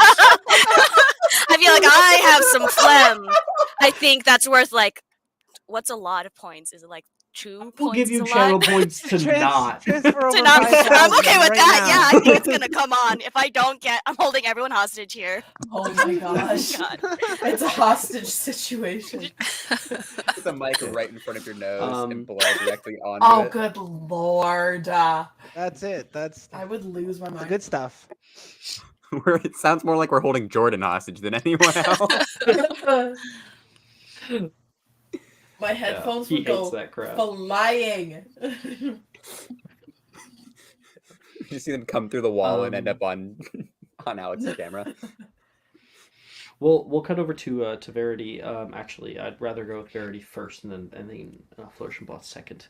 So Verity, walking into Quality Quidditch Supplies, into the storefront, it is like a very wooden interior. There are rows and rows and like circular hanging area for clothing, different tactical robes, and then there are cases with gloves that you can try on. On the back, you can see beaters, bats, and quaffles and bludgers. On the left, you can see a wall filled with old brooms that have been set up from their different iterations, the Comet 8, 7, 6, 5s.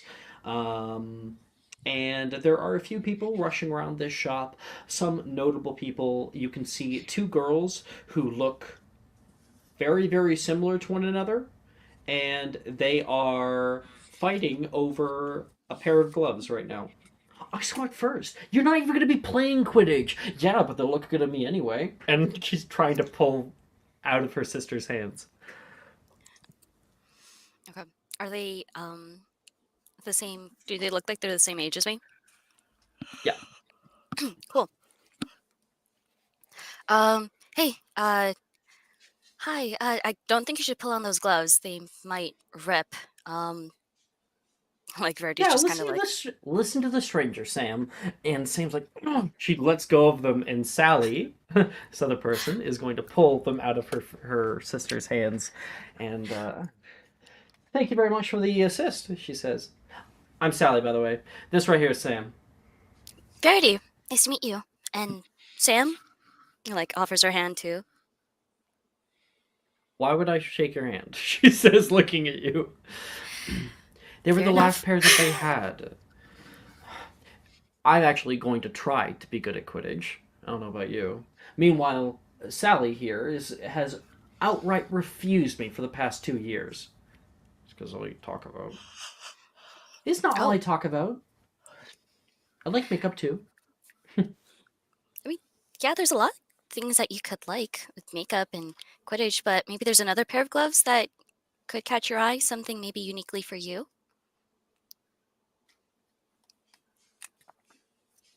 She'll think on that for a moment. She's a little stuck on, like, oh, that's my I found it first, that kind of thing.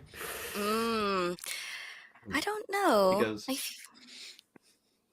she looks around and she says, "You know what? I'm thinking maybe goggles. Goggles are a better thing. I don't want to get like bugs in my eyes." Good idea. Yeah. Yep. Exactly. You also You like what Quidditch? color are her eyes? Oh. Yeah, actually I do. And what color are her eyes?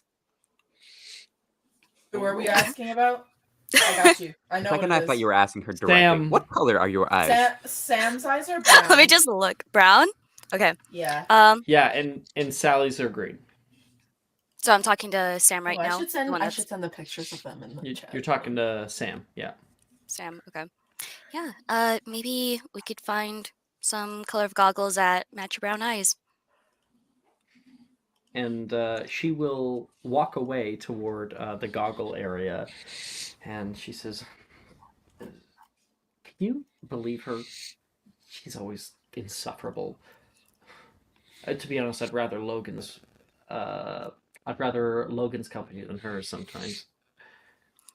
Logan? Oh, sorry, Logan's my brother. Oh, so are the 3 of you siblings? Triplets. Related? Yeah. Triplets. Oh. Are you a first year as well?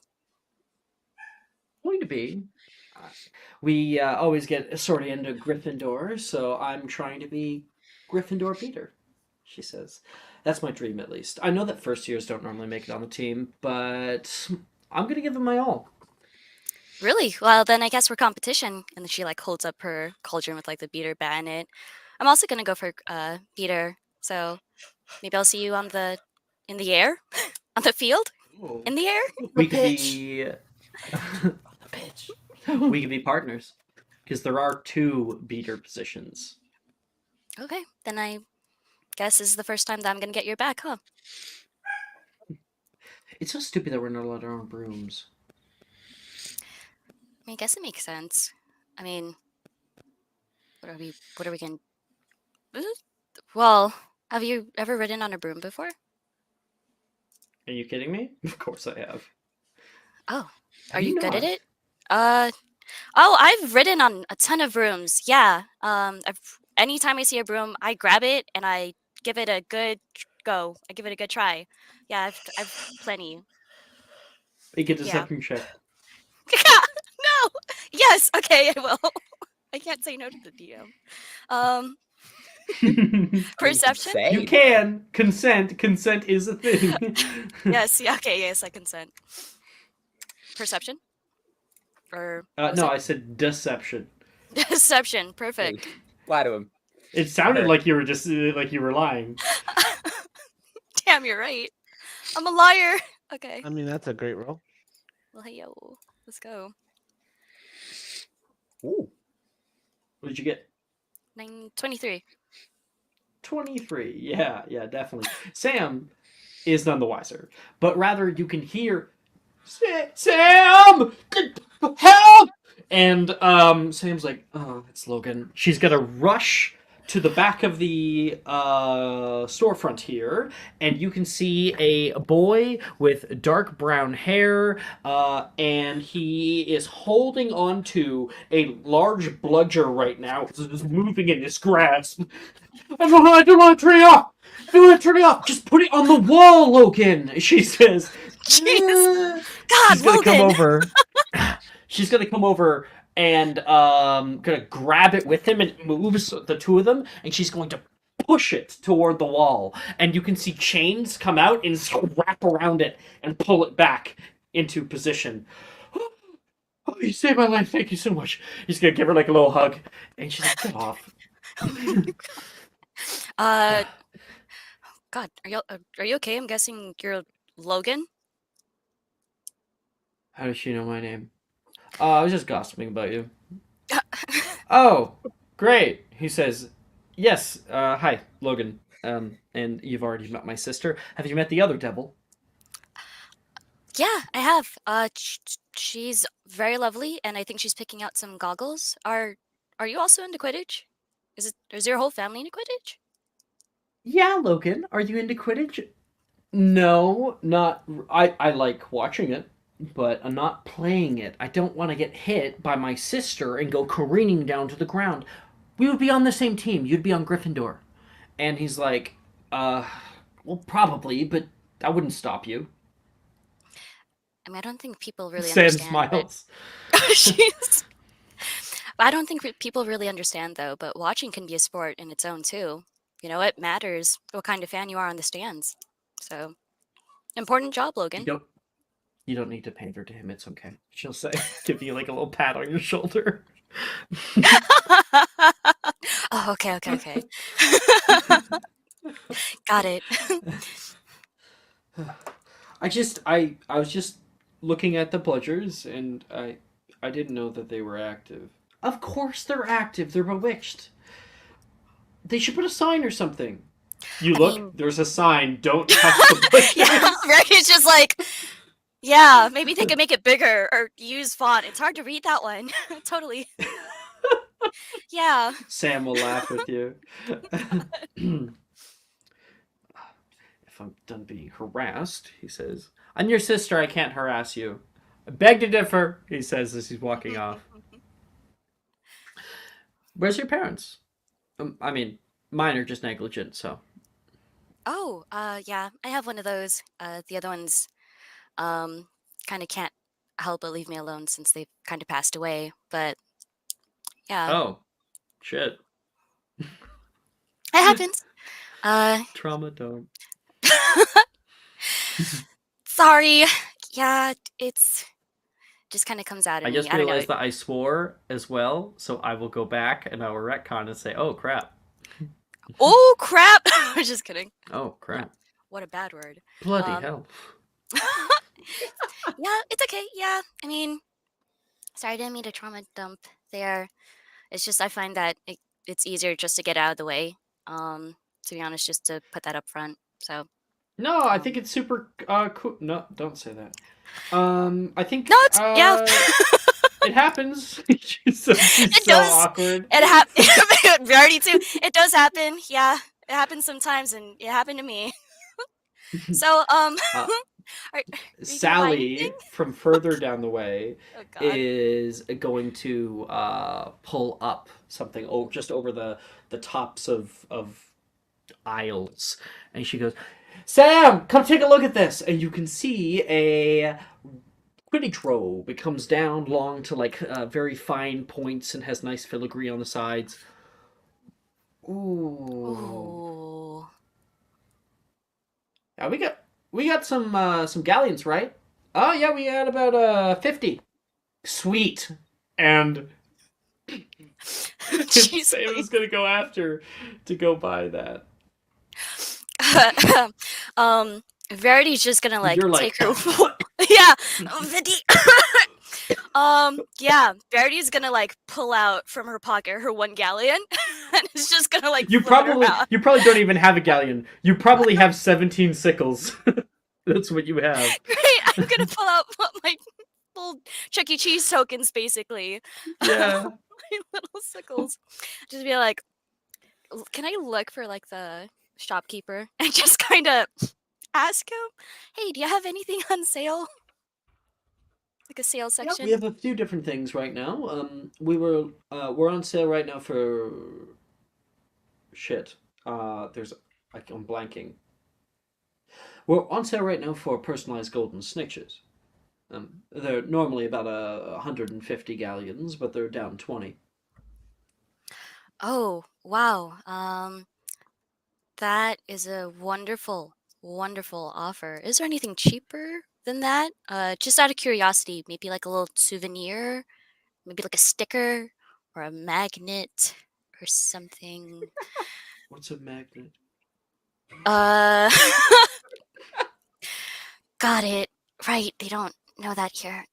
We have keychains. He says. Okay, oh, you have Show keychains. like a thing on the corner. I'll never get used to what they know, what they don't know on this side. We also Oh. have. He also has patches, like little patches for the individual teams, like Hollyhead Harpies, Chudley Cannons. You can see one that has a picture of, well, Harry Potter, who is on the very front of them. He has like his hand up trying to grab a snitch, and he has a Chudley Cannons uniform on. Oh, how much is this one of Harry Potter? That will only run you, I think, a single sickle. Okay, I'm gonna buy one of Harry Potter, and then two Got of some two other. posters. Yes, yeah. You want to just grab a bunch of stuff so you can Yep. decorate your room? Oh, yeah, for my room, but also for my little siblings who are also fans. So like I grabbed Done. a couple of them. Yeah, there you Let's go. say 5 sickles. Get rid of 5 sickles, and that'll be all of your decorations. Woo. And you get a keychain. Oh, actually, can I call out to Sam, Sally, and Logan? I don't know, from across the store. Hey, Sam, Sally, Logan, do any of you want any of these posters? Or like little keychains?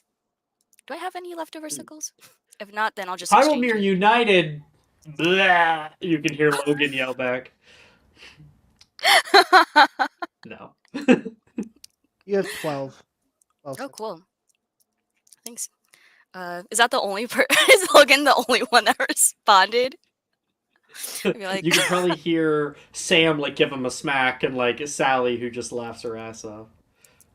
All right.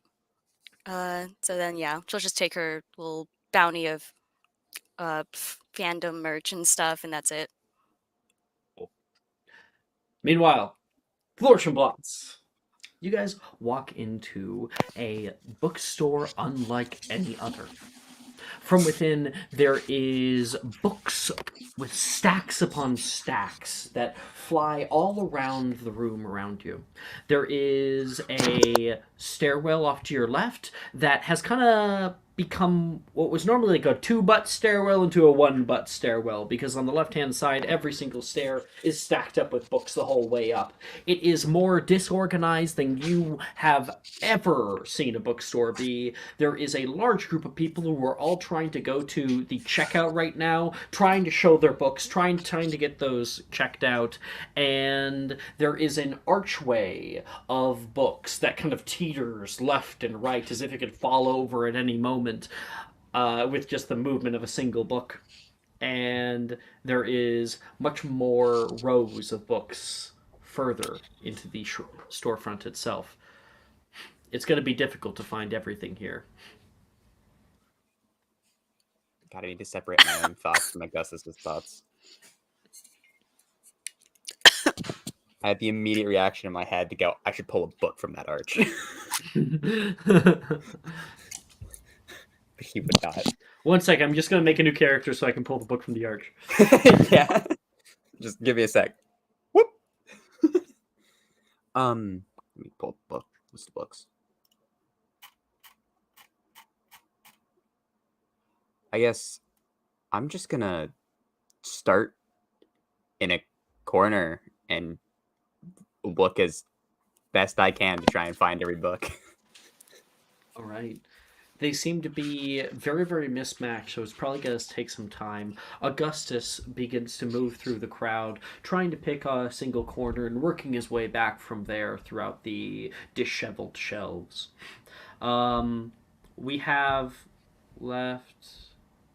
Venla is here, and Flora. And Flora, you are so small in comparison to so many people. Being in large crowds has probably, and you can correct me if I'm wrong, never been your forte. At least when it comes to like a bunch of strangers that you don't know. Can someone like tie a balloon to me or something so I don't get lost in the crowd? Oh, do you want to stick with me? That would be good, yeah. All right, I'm gonna start in that corner. All right. Sure. You keep Flora nearby you. And Venla, do you go off on your own? Yeah, maybe. Okay. I would like all three of you to make investigation checks. Actually, I'm sorry. I don't think it would be investigation checks, but I've already called upon it, so no one's rolled. Good. Don't make an investigation check. Please make a perception check. Let me see if I even roll higher than my passive. 18, 20. I rolled lower than I rolled half my passive. Less than half. Oh, Augustus got a 7. Oh. So, Venla, you are searching as much as you can. You're able to see a few here and there. You end up finding fantastic beasts and where to find them underneath the stairs in some odd pile. Oh, finally. Meanwhile, elsewhere in the store, we've got Augustus. You're trying to search over the shelves, and they've been just picked clean. Meanwhile, Flora, who's right, like, beside you, is at a completely different perspective height-wise. And so there are plenty of books on the lowest shelves that have not been touched at all. And Flora is able to find A Beginner's Guide to Transfiguration by Emmerich Switch. Perfect. Magical Theory by Aldebert Waffling. Oh gosh, this is so disorganized. I can't. Does anybody need the critter book? I have the creature book. We all do, don't we? Yeah, the both of you need it. Oh, I need this too, but I don't plan. All right. No, like you Things they found make like the you- whole stack of them, so you can like Right. grab a few for your friends if you want. Yeah. Well, here's the question: if she has no intention of ever taking that class, does she have to spend the money on the books? Yes, because it's not for It's not for that class. It is Fantastic Beasts and Where to Find Them is for Defense Against the Dark Arts. Oh, okay. Yeah. Silly me. I thought it was for magic zoology. All right. Yep. She'll scoop that up. Hey It's not guys. till third year. Hey guys. I found the Beast book for anybody who needs them. Oh, I do. Nice, thanks. Um, You're welcome. can Flora kind of root around looking for cookbooks or any type of just random Ooh, fun books? yeah. Flora, make another perception check. All right.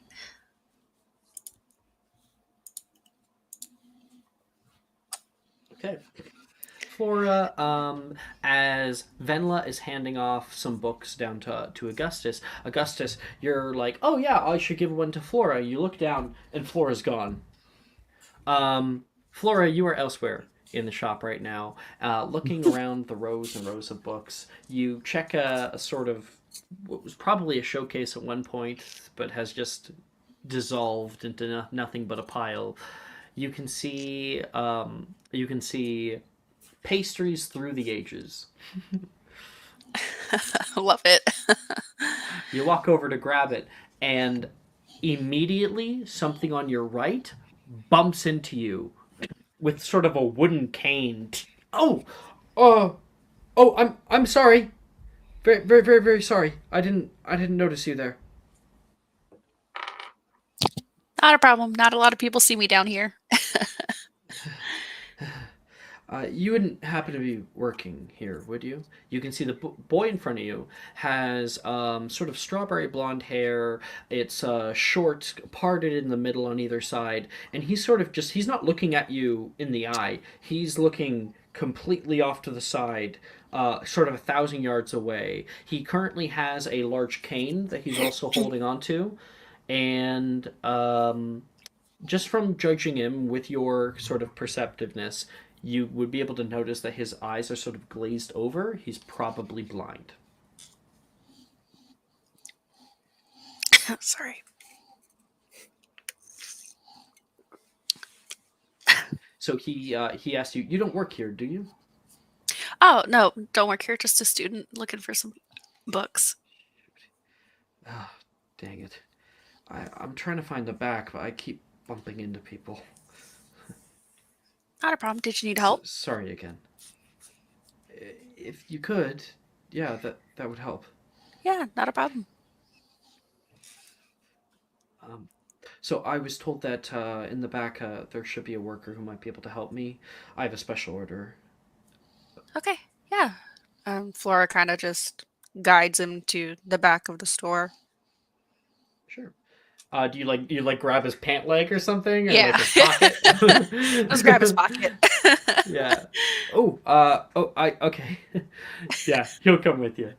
And you can pull him off toward the back where there is a little inlet. There's a door currently that is open and it has a little sign on it that says staff only. There is a table out here with what looks to be books that are starting to be organized, and you can see somebody walk past the doorway carrying a long stack of books that goes higher than you can see from the doorway itself, and they are walking past. They notice you. Oh, just a second. I'll be right out. They will go out of frame here. You can hear a heavy thud as all of the books come clattering down to the ground. And they come back. What can I do to help you? You guys look a little lost. Yeah, I was just helping this person find help. Oh, my name's Nolan. Nolan Anderson. I'm here for a special order. Oh, yeah, sure. Give me a second. Go to the side. They look at something. I got you right here. Yeah. Just a second. They'll turn to the side, walk out the side of a frame here to where you can't see them. You and Nolan just kind of stand there quietly for a minute. Sorry, I didn't say my name. Yeah, I'm Nolan. What was your name? Flora. Thank you very much, Flora. I sometimes it's hard to ask for help. No problem. And then you can hear, oh shit! And you can hear a crumbling of books as a bunch fall down. You can see one kind of fall into view, and then that's gonna take a while to clean up. The person comes out of the back holding a bundle of books. Goes, these will be yours, sir. And Nolan will put his hands out. Thank you. Oh, thank you very much. The person turns back, kind of rubs their head, and looks at what is probably a very bad mess in the back. Talison's gonna kill me.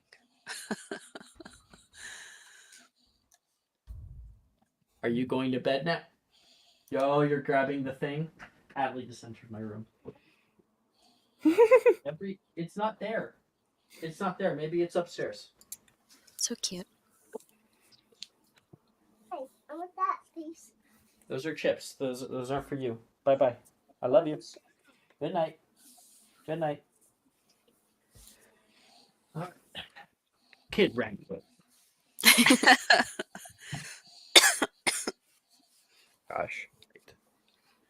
Oh, we got a bunch Hurting of. kids are the worst. Oh, Jordan's been posting the anime art. That's nice. Yay.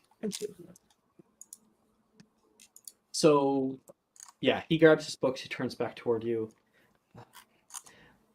I hope that you have a safe trip here in Diagon Alley. You too. It was nice meeting you. Yeah, I'm a little nervous. It's gonna be my first time going to school. I was homeschooled. Oh, really? Did you like What did being you say, homeschooled? Flora? What did you say, Flora? Did you like being homeschooled, or? I guess it was nice. It's gotta be weird, not being able to make fun of Zachary anymore. That's my brother. He's a little demon. Oh. Oh, well, if you need someone to make fun of, I'll be floating around school. Oh, what year are you? First year. Oh, like you were first year? Like you're going into second year, or you're going into first year? I am going into first year. Oh, I feel so stupid. I guess we'll be in the same year. I'm going into first year. I guess you know that. And you can hear from the side, Nolan! Nolan! And through the crowd, there is what looks to be a disgruntled mother and a dad who's looking around, getting pulled in toward there. And she said, "Don't yell at him, at the boy. He, we turned around and you were just gone, Nolan. You can't go running off like that." Mom, I didn't run off. You guys just were suddenly gone. And she kind of lays into him, and you're like, okay, I'm gonna go now. Just gonna awkwardly slink away. Yeah, no one wants to be a part of that. Okay, you are able to meet back up with Augustus and Venla, who have both gotten all of their books. You have two. I was if anything, what was gonna have been filling her cauldron every time I found 2 books. Could Venla find any books about mechanical things or what was the other thing I was trying to think of? Mechanical or magical smithing, enchanting, any of that. All right, let me do my perception roll here. Where are we?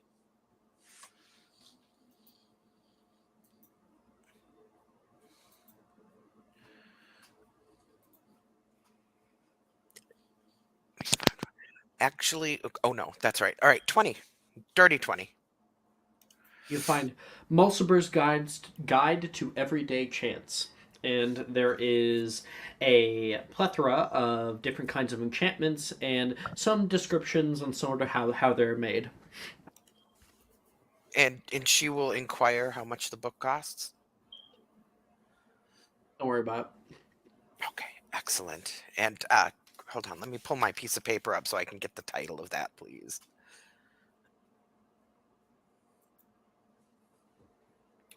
There we go. That was not Mulciber's Guide to Everyday Enchantments. Mulciber's Guide to Everyday Enchantments. Okay. Written by Harold Mulciber. Mulciber. I'm just trying to find where I put that piece of paper now. What folder are you in? Magic and Mysterium, most likely. There we go.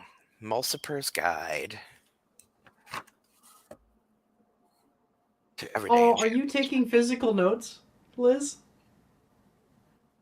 Well, yeah, because it's her inventory. Sweet.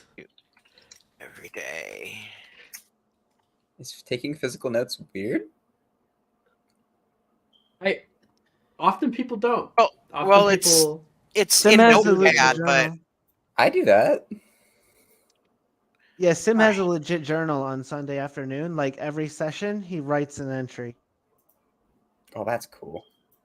this is true. I feel like few people do that. Plus, Yeah. he writes the paper. Yeah. He made a Hogwarts school paper. Augustus, Flora, Cassius. You guys finish up grabbing your books and start heading out into the main street here. You can see right now Professor Milne's not too far away. He's gathering kids in your group, and he's going to move on to the next area. And where am I thinking here? Right.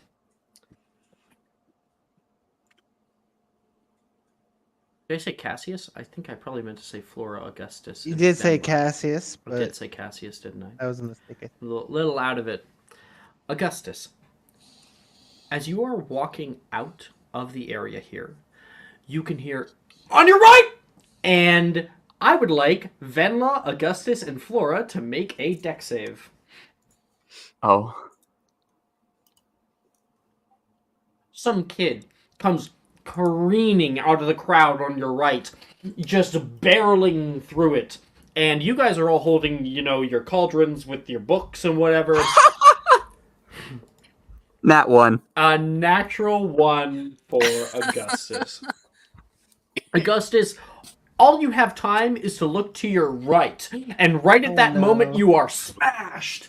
Like body to body, the two of you go flying off to the left, hitting the ground. Flora, a bunch of your books go kind of spilling out of your hand because they get knocked out. And Venla, you're able to hold your cauldron back and away from the foray of people. Augustus, you are down on the ground, and a boy as well who has hit you has also fallen. Hi, Hadley. Oh. Do you like being on stream? Whoa, whoa, whoa, Yeah. whoa. Are you going to bed? Jace, Dude, why? Watch where you're going? you need some help Sorry. there, Caesar? And she'll put her hand Sorry, I down got distracted by Hadley jumping in here. So, as the two of you guys are hit onto the ground, you can see this boy, kind of flip up onto his belly and start standing up. He's got dark black hair, like sort of raven hair that is now disheveled, and he puts his hands out and grabs a set of horn-rimmed glasses that he puts on over his ears. Oh, I didn't mean to. And right at that moment, you can hear, Wilfred, get back here! From further away in the crowd, and he goes, shit! And he will scramble to his feet and run as far as he can. What? Well, that was rude. Hey, Caesar, you need a hand up? Oh, yes, please. There you go. I mean, your name is Augustus, right? It is, yes. You don't mind me calling you Caesar, do you? No, I think it's kind of cute. Flora, you have to grab some of your books before Here. people step on No. them. Are you Start gathering up all books. right down there? Is everything okay? Yeah, you okay? everything's fine. I think didn't catch the brunt of it. People need to watch where they're going, for crying out loud. Yeah. Okay. We got 1, 2, 3, 4. Hey, Augustus, what are you doing on the ground? You can see Milne looking further down the way and seeing you starting to get up. Sorry, I got run into. We still have a few more things to do. Are you okay? He'll start I'm coming fine. over. And you're already up now. Good, good. We were gonna go get our robes. Oh, okay. I'll gather up my He'll- books real fast. Put it in He'll my turn cauldron. around and show everybody to the next area here. Let me gather everybody up. Hadley, don't do that. Okay. Okay, thank you. Mm. Okay. I want chips, please. You want what? Chips. You want chips? Yeah. Give you a few chips. You little munchkin. I like it though. Here you go. Okay, I got everybody. I just made him fly so that he's like a marker. I'll put him back down. Okay, Professor Milne will lead your group forward. Everyone has gathered back up. So we got Melanie and everyone else. And Professor Milne is going to pull off to the right, where there's a shop that reads Madame Malkin's Robes for All Occasions. There's a long line of people that are trying to get in line to get their robes. Meanwhile, on your left, you can see there is a shop front that says Secondhand Books. Further down the oh my gosh, I keep getting into walls. Further down the way over here, there is some old apothecaries, Mr. Mulpeppers and Slug and Jiggers. And then, of course, you can hear the whirring sounds and the high screams of laughter from Weasley Wizard Wheezes.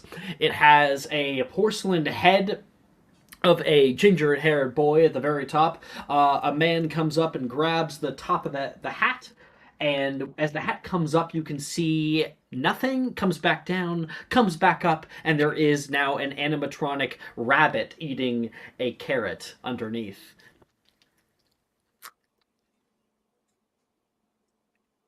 Where do you guys want to go?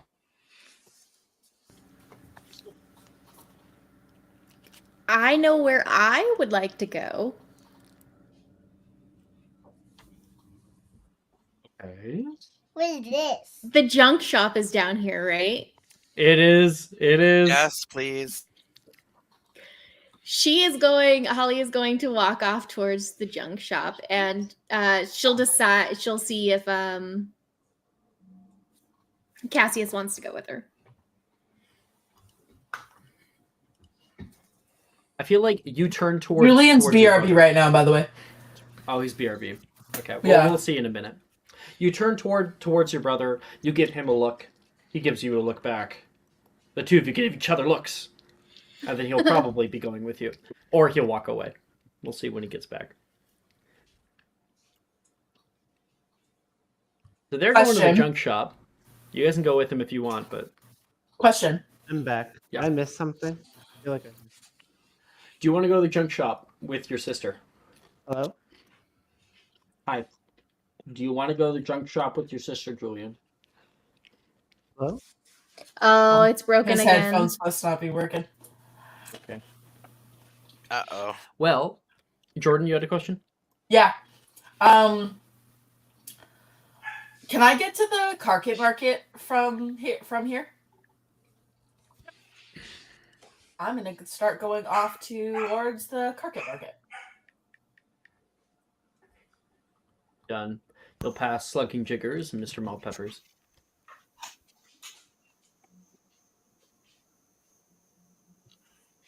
Actually, if you're going to be going down a not assigned alley, then you must make a stealth check. You got it. I'm pretty sure I'm really fucking good at those. Okay. Ooh, which dice do I want to use for this character? This one. Haga! Can you hear me? 19. Yeah, we can Yep, hear we you. Yeah, can we hear can you. hear you. So you got 19? Yes, I got Mr. a 19. Milne got a 17. So he does not see you leave. Awesome. As for others, What I Julian, see are her you back yet? Make a perception check. She didn't beat my passive. Oh, yeah, I'm okay with that in this context. Yeah, you're able to see her leave. Okay. Come Hold with on. me. I think he's gonna look off in your direction of where you're going, and then decide that getting lost is a bad idea. But he won't say anything. Verity, where are you going? I think Verity at this point is kind of curious as to why. Well, I can hear again. I'm sorry about that. you're good. bro. Can you hear us? Yeah, I got up and I ripped out my headset and it and then when I came back Oh. it wasn't the audio wasn't like connecting. So I left, came back and it fixed it. Got it. My bad. I think for Verity, she's gonna go just to the ropes of her occasions, like Madame Malkin's ropes, the one with the big crowd outside, but she's gonna push well, kind of get her way through, flowing with the crowd as best as she can. All right. Go to Madame Malkins. We still got Augustus and I'm still trying to get names. Dang it. Flora? Flora. Flora's yeah, closer to the floor. and Cassius. Flora. Oh my gosh, I didn't think about that. Pop it. That's so funny. That's incredible. I think Flora's gonna weasel her way past the crowd and take advantage of being short in stature and muscle her way through. Can't unhear that now. Flora. So, are you heading to Madame Malkins? Is that what I'm hearing? Yeah, to the ropes. I guess this is gonna feel obligated to follow her since he's holding her cauldron. Oh shoot! Nice, nice. So, Cassius, there was a question earlier. Your sister went to the junk shop. Are you going with? Oh yes, absolutely. Okay. So she gave you a look. You gave her a look.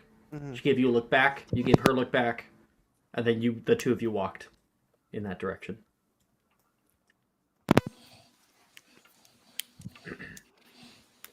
Damn it. Okay, over here is the junk shop. Junk shop, right here. Outside of this tiny little store, it's nearly just a little hole in the wall. Through the windows, you can see all manner of odd items stacked up unnaturally within this space. Coming in through the door doesn't even open all the way, it hits into something.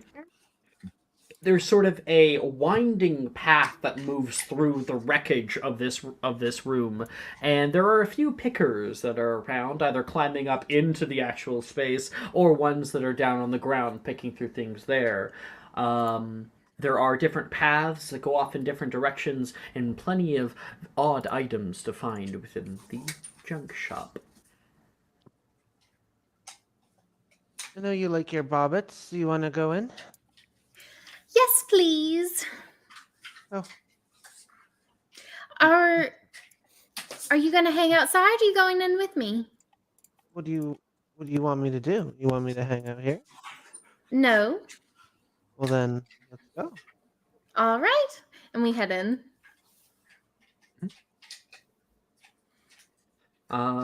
Yeah. So what this shop is you can find all manner of like really, really weird stuff. You can all make an investigation check. Maybe try to find something.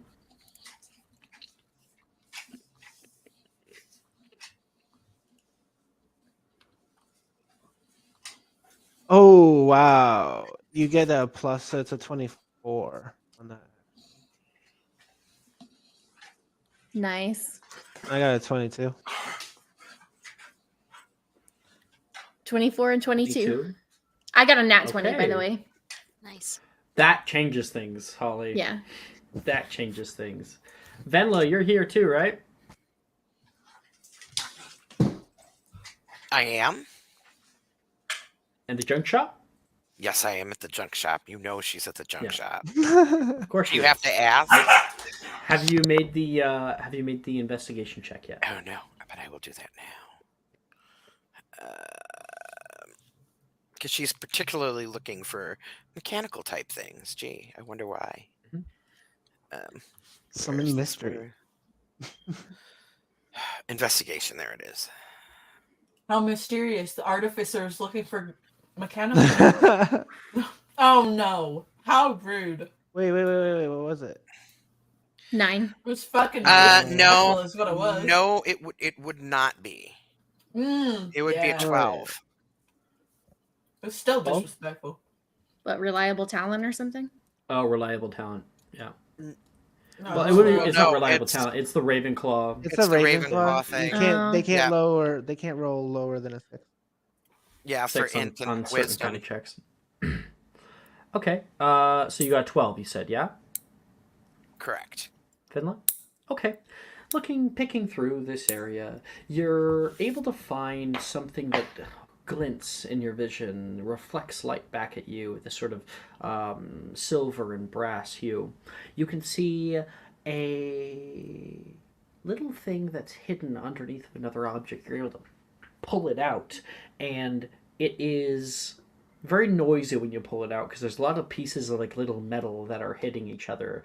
There is a floppy, looks like it's been handmade owl made of brass and silver.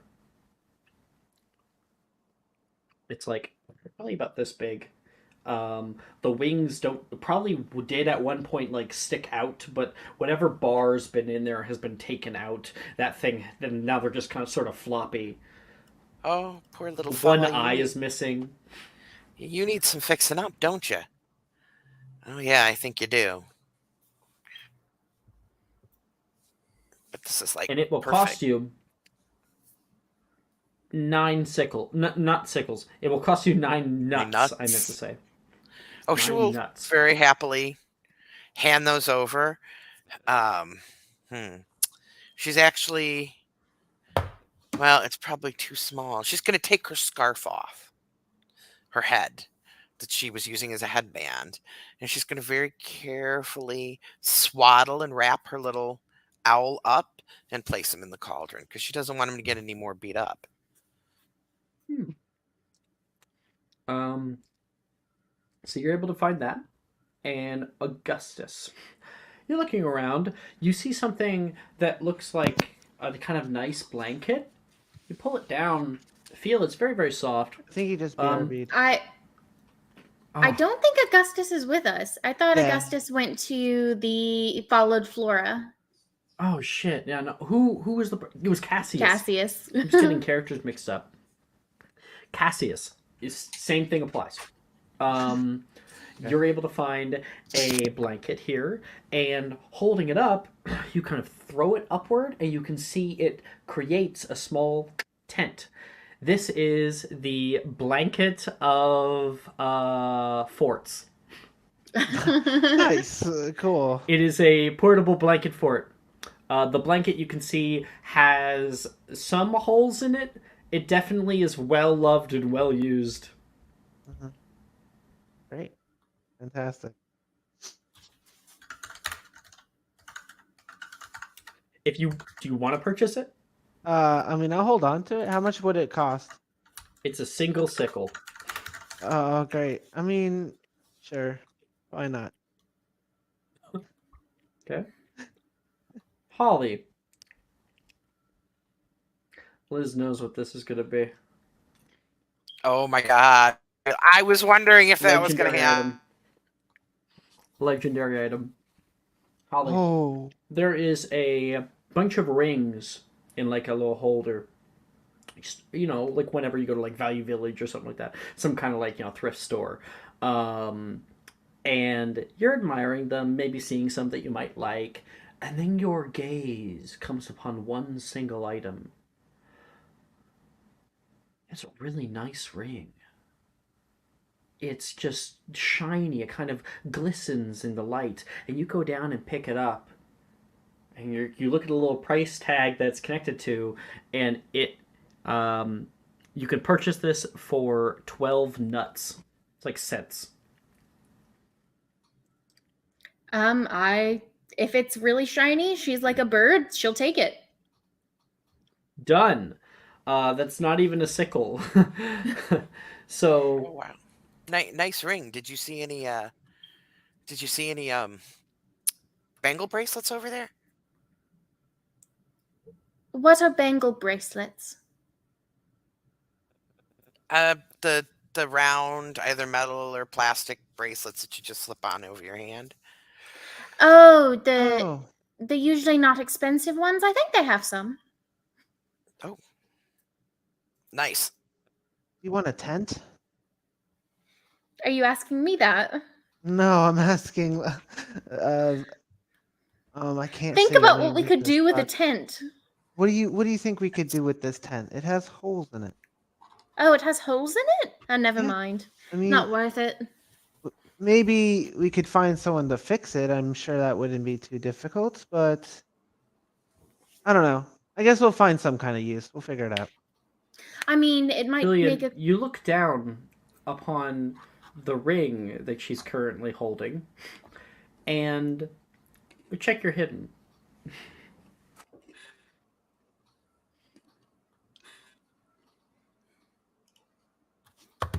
I'm so Nice curious. ring. Yes, I quite like it. And she like slips it on. It's really nice on you. Should Thank definitely you. keep it. I definitely will. And this is the nice ring. Anyone who sees it is compelled to compliment you on your ring. Nice. Nice ring.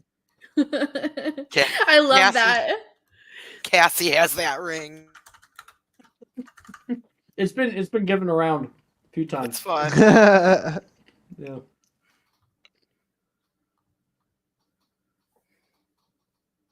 That's our foray into the junk shop, at least.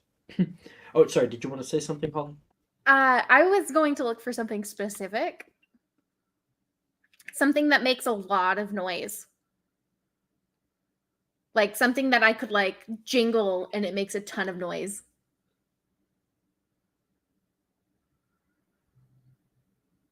Wait, I'm sorry. I thought you were talking. I was trying to work on other things. I didn't realize you were talking to me. I thought you were talking to Cassius.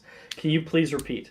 I am looking for something that makes a ton of noise that you can like jingle it and like it makes like a crap ton of noise. There is wind chimes in the window. Oh yeah, I'll swipe those. I won't even pay for them. I'm just gonna take them. Just Wow. take them. Yeah, why not? What are they like Can you 5 Feel like steal the cents? the junk shop noisiest has good thing in the shop? security. Probably not. I mean, I'm a semi-intelligent kid, so if I feel like something bad would happen, I probably wouldn't. But The junk shop is probably the safest place to steal anything. perfect. I'm just gonna do it because I can. Wisdom save, please. Oh. Oh no. No. No. I was honestly looking for just like a metal can with like some marbles in it or some shit. 16? 16? Okay. You don't gain a point of corruption for stealing. Nice. Oh, okay. Already, wow. Took Caleb 2 whole sessions to get that far. Holly, was And there anything else? um Seeing my brother take the wind chimes, she's gonna say that satisfies her need for something loud and clingy. So she will exit the junk shop after purchasing the ring. And then we've got everyone else. Is no, it the Melody would really go- nice ring? It is. It's the nice ring. Yeah. Nice. Nice. Okay. Good to know. I was in the bathroom, so I thought I'd ask. Melanie, you were heading to the Yeah. Carket Market. Yeah. Okay, I've never populated the Carket Market in here. That's fine. So it'll just look empty without people. But yeah, you turn this corner up here. You pass a storefront that looks very old, and it says "Stow and Packers Magical Bags." Coming further from that, you can see a shop front with. There are some tubes running out the front of it, and you can see smoke slightly coming out of them, like little makeshift chimney areas. And it says Bowman E. Wright, blacksmith. If you continue into the main area, there are so many different shop fronts that line the corners here. The Hopping Pot, Concordia and Plunkett's musical instruments. Even further down the way, you can see the House Elf Placement Agency, Shutter Buttons Photography Studio. There is the Museum of Muggle Curiosities. There is even a shop front for Grigorovich Wandmakers, which do have a little sect here. Further down the way, there is a little sign over here on this shop front, which is Dr. Filibuster's Fireworks. Jellied slugs, and there are a lot of people who are standing in the seating area over here. Holy crap. All these invisible people. Holy shit. Who are enjoying a drink or maybe a sandwich at the hands of... I'm just remembering all of this. What are they called? It's the elixir. The juicer goose. The juicer goose, yeah. Yeah. What's it called? Elixir of refreshment? Eternal's elixir of refreshment. Yeah. Yeah. Which is the centerpiece here. What are you doing? I'm trying to go to the music shop. Concordia and Plunkett's musical instruments. Yeah. Okay. You walk inside and you can find a mostly empty shop front. You can hear the ding ding ding ding as you go through the main area, and it is a small square shop with glass cases all in sort of a U shape. On the walls there's old guitars. There are horned instruments like French horns.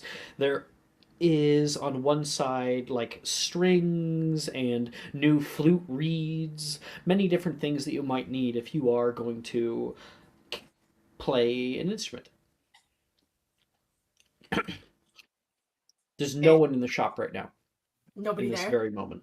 Not even a shopkeep. She's gonna go towards... Well, she's gonna look around first, just kind of like generally at everything. And then she's gonna go over to like if they have guitars. She's specifically looking for electric ones if they have them. You look over their stock. You can hear the sound of footfalls coming from beside you, coming down the stairs. Thud, thud, thud. And then you can see an old man, sort of mutton chops and then a shaved chin, holding a daily prophet coming down. I'm so sorry, so sorry. I didn't hear you come in. My ears are going by voltage. Really sad that somebody who owns a music shop would have their ears going. I'm sorry. Perhaps that's why, actually. Probably that would make sense. You haven't taught a 5-year-old how to play the drums. No, but I was taught how to play the drums as a 5-year-old.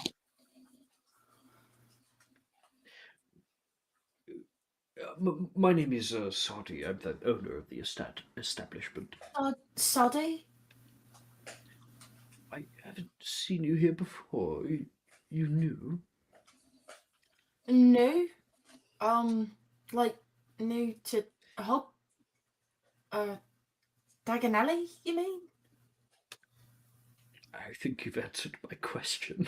Well, I don't know. I've been here plenty of times with my siblings in their first years and whatnot, but they don't really come over here. More Concordian Plunkets.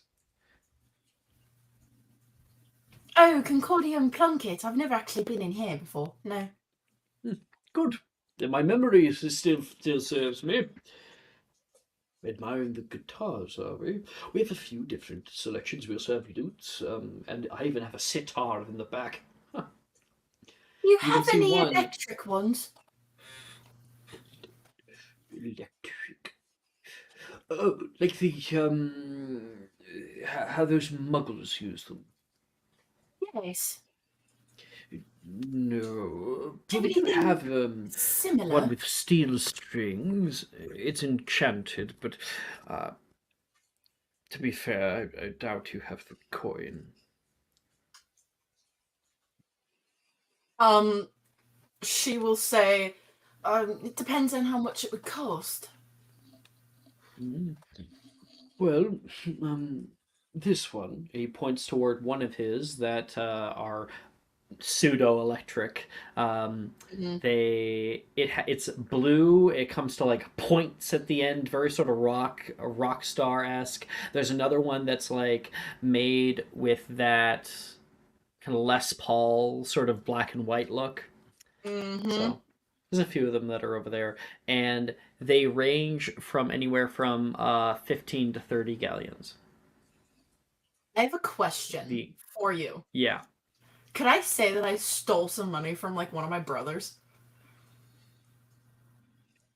We just want to give you a guitar.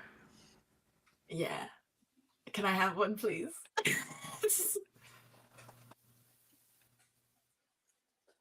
If you, because you're gaining like a good magical item, you know, a guitar that can play magically. I will say, how much gold do you have? I right rolled now? 9.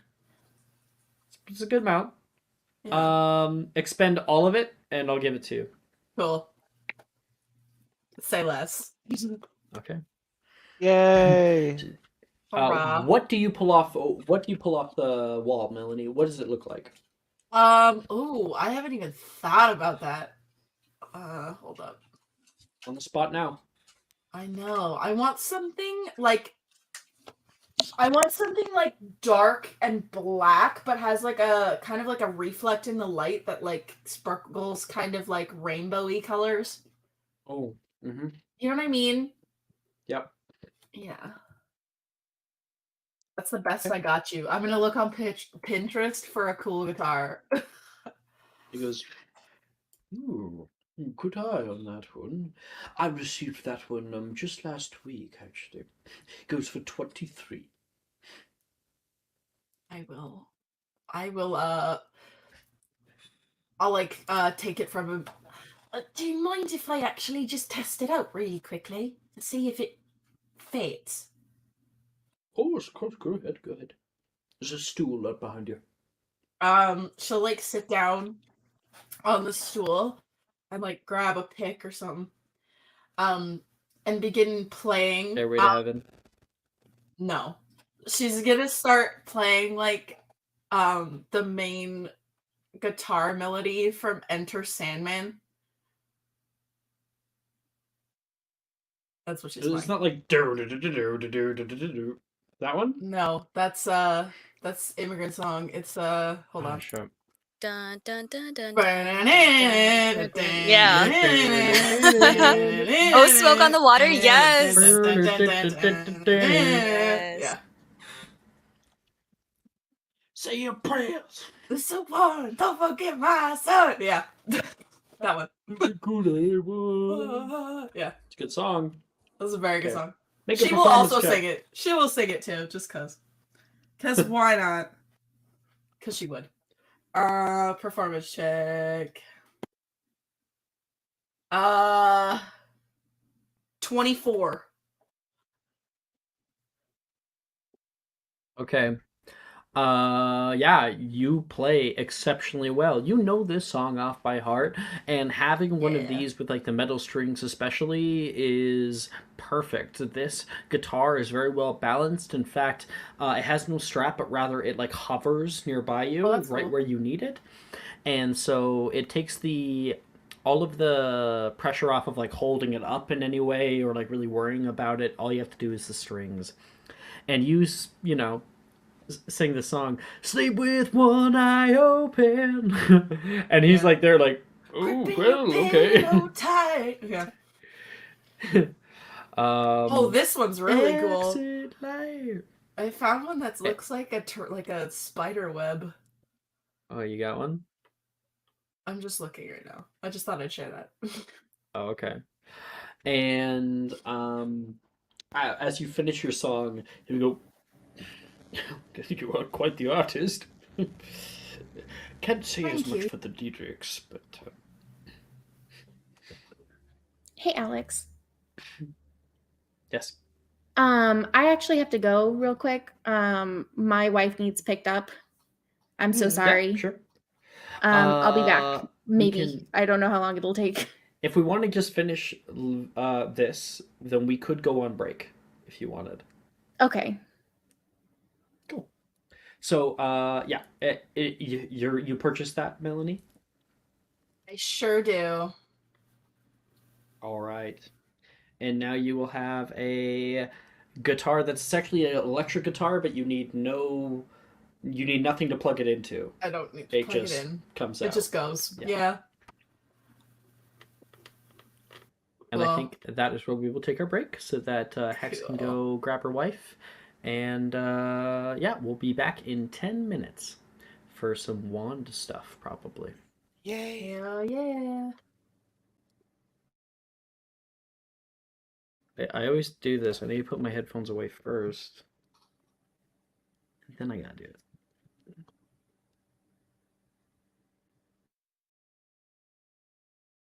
Are you looking for that perfect gift for that tabletop role player in your life? For that podcaster? For that little sister that keeps going on and on about shiny math rocks? Well, look no further. OBP Musical has you covered. Original theme music for your characters, worlds, podcasts, and more.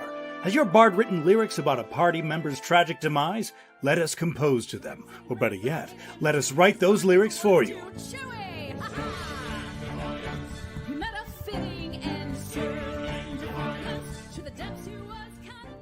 But the goodness, no, greatness, doesn't stop there. How would you like a cast member of Les Miserables, Disney, or Come From Away to sing your pieces? Oh, you bet you would. Fully orchestrated cinematic pieces. Pieces like this. Who'd rise to meet the call, who'd fiercely face the danger, be a hero to them all.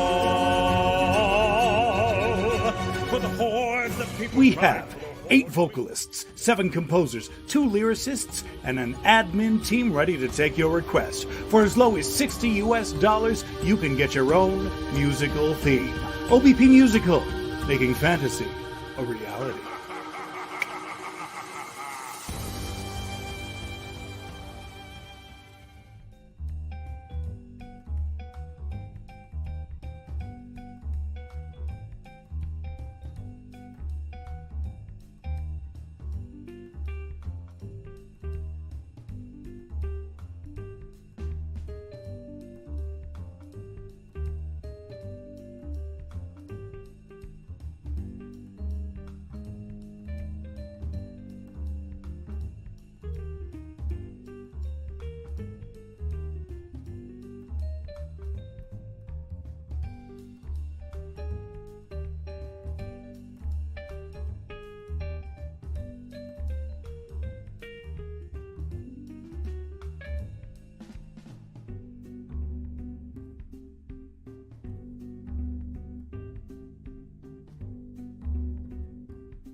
Hello, hello.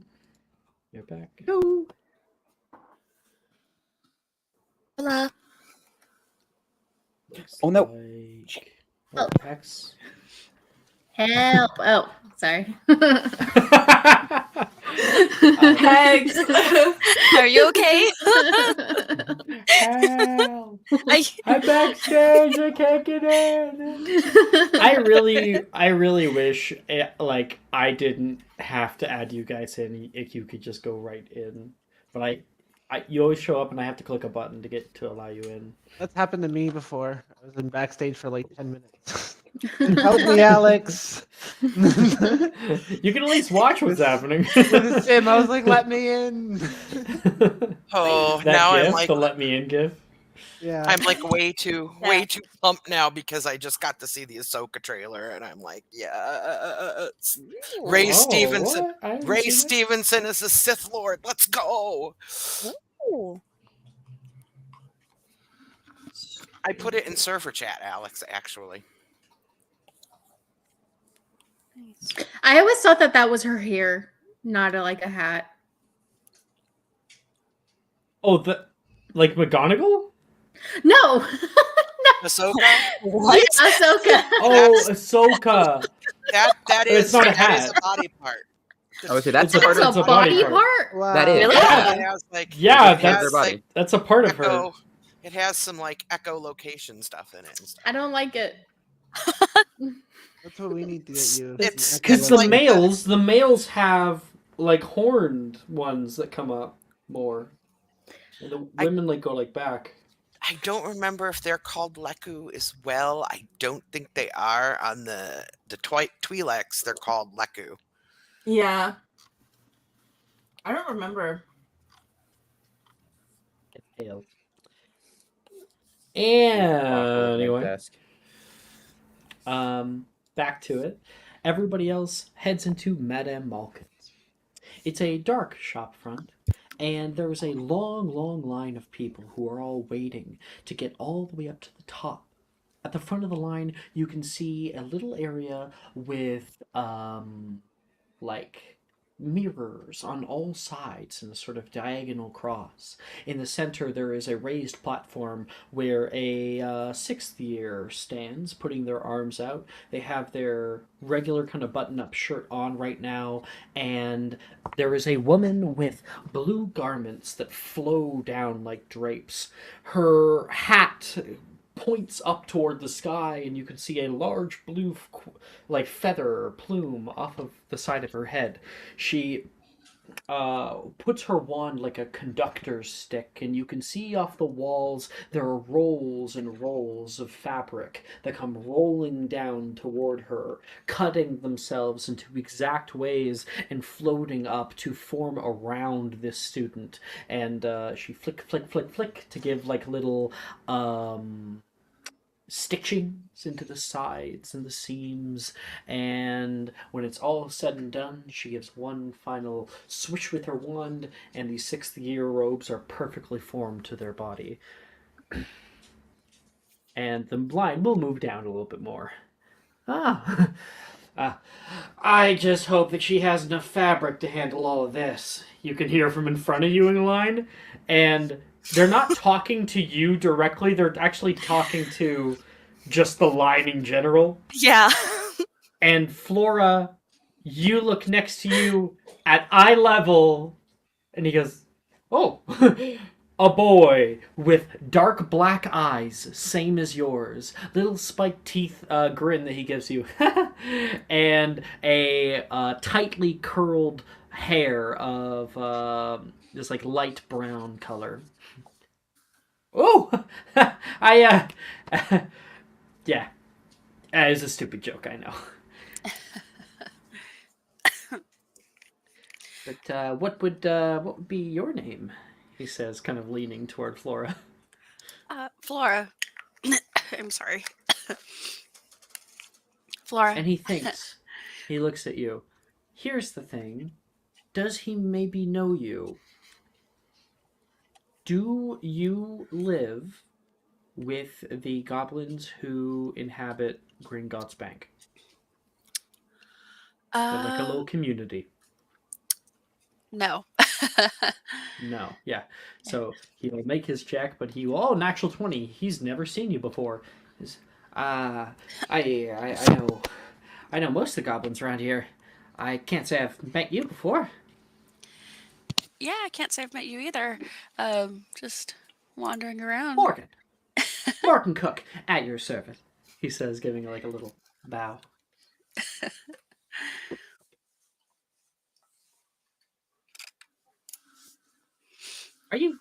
You're a first year, yeah?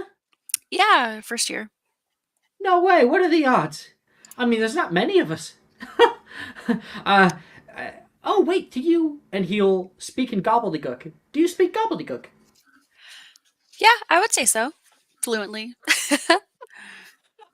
I'll actually get to talk to somebody other than... I think that we do have a professor, but I don't know how much he knows about gobbledygook. It's so weird to be talking in Diagon Alley. Like this. Yeah, I can't say I've spoken to someone in gobbledygook before, but... I mean, probably just like your parents and stuff, you know? Yeah, every So, now and then. You didn't grow up around here, did you? No, didn't grow up around here. Did you? Oh, yeah. Yeah, my dad works at Gringotts. Oh, nice. Yeah. So, you know, we've been around for a long time. Even before the war. Oh, wow. It's a good place. People still need some time, I think. Yeah. People are people. Can I get the tour of Gringotts? Very, very funny. I don't carry any keys. I don't like that. Dang. Although there is a good pickup line, he says, thinking about it. Hey, baby, you want to go on tour of Gringotts? He kind of chuckles at that thought. I didn't think I'd have another goblinish can out at school, but I'm really excited being the same year and everything. Oh, we're gonna be good friends, you and me. I would hope did you so. say your name? I think you did. So he says, you're gonna be good friends, you and me, Flora. Yeah, it's nice to meet someone on eye level. Never had that happen before. Oh my gosh, and neck, it keeps hurting me. You can hear a chiming of bells. Ding, ding. Next, please. Oh, time really flew. That's me. Wish me luck. Good He's luck. gonna go up, and he'll hop up to the top.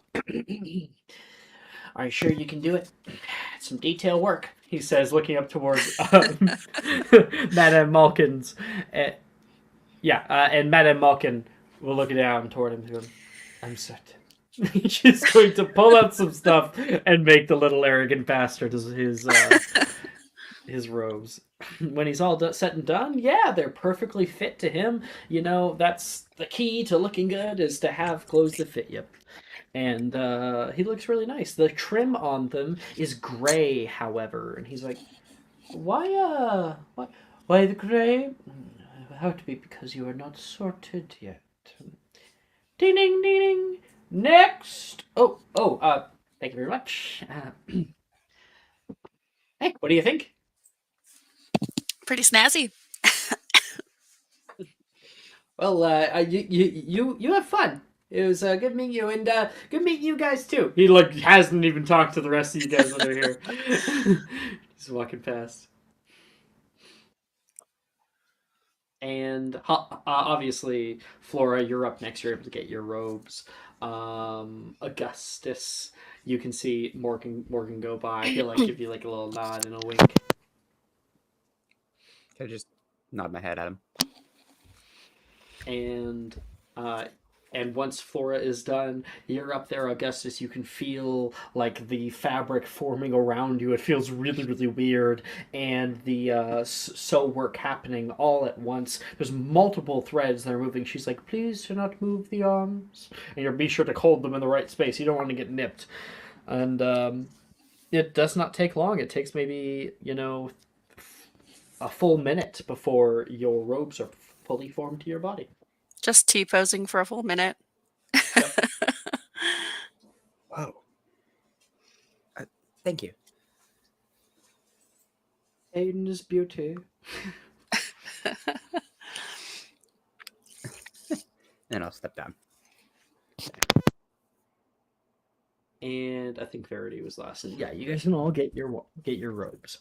Once we're done with our robes, we exit back out onto the street, where right now Professor Milne is once again gathering everybody. Next is wands! We don't want to be late. We have an appointment to keep. And Milne is going to start walking down Diagon Alley. Holly, you're like putting up your arm. I know that we didn't go into to get our robes, but I'm guessing we all get our robes anyway. Yes. Assume if you didn't go to the Yeah. bookstore, you got your books anyway. If you didn't go to the Cauldron store, you got your Cauldron anyway. Can I pay for an extra pocket to be put in on the inside of my robe? No, you can't. No. If you try You will make to, one. she'll put you down because they're like Standard they have issue? to be school standard issue. Yeah, every Mhm. time. We'll make Yeah. one. Don't worry about it. Okay. She's got a blueprint. She's got to like replicate. You know. Yeah. We That's don't have a terrible. blueprint. We'll make our I own. need somewhere to carry my puffskin. Oh jeez. Okay, you can continue. That's all I needed to know. So we're outside, and Professor Milne will push further down the alleyway.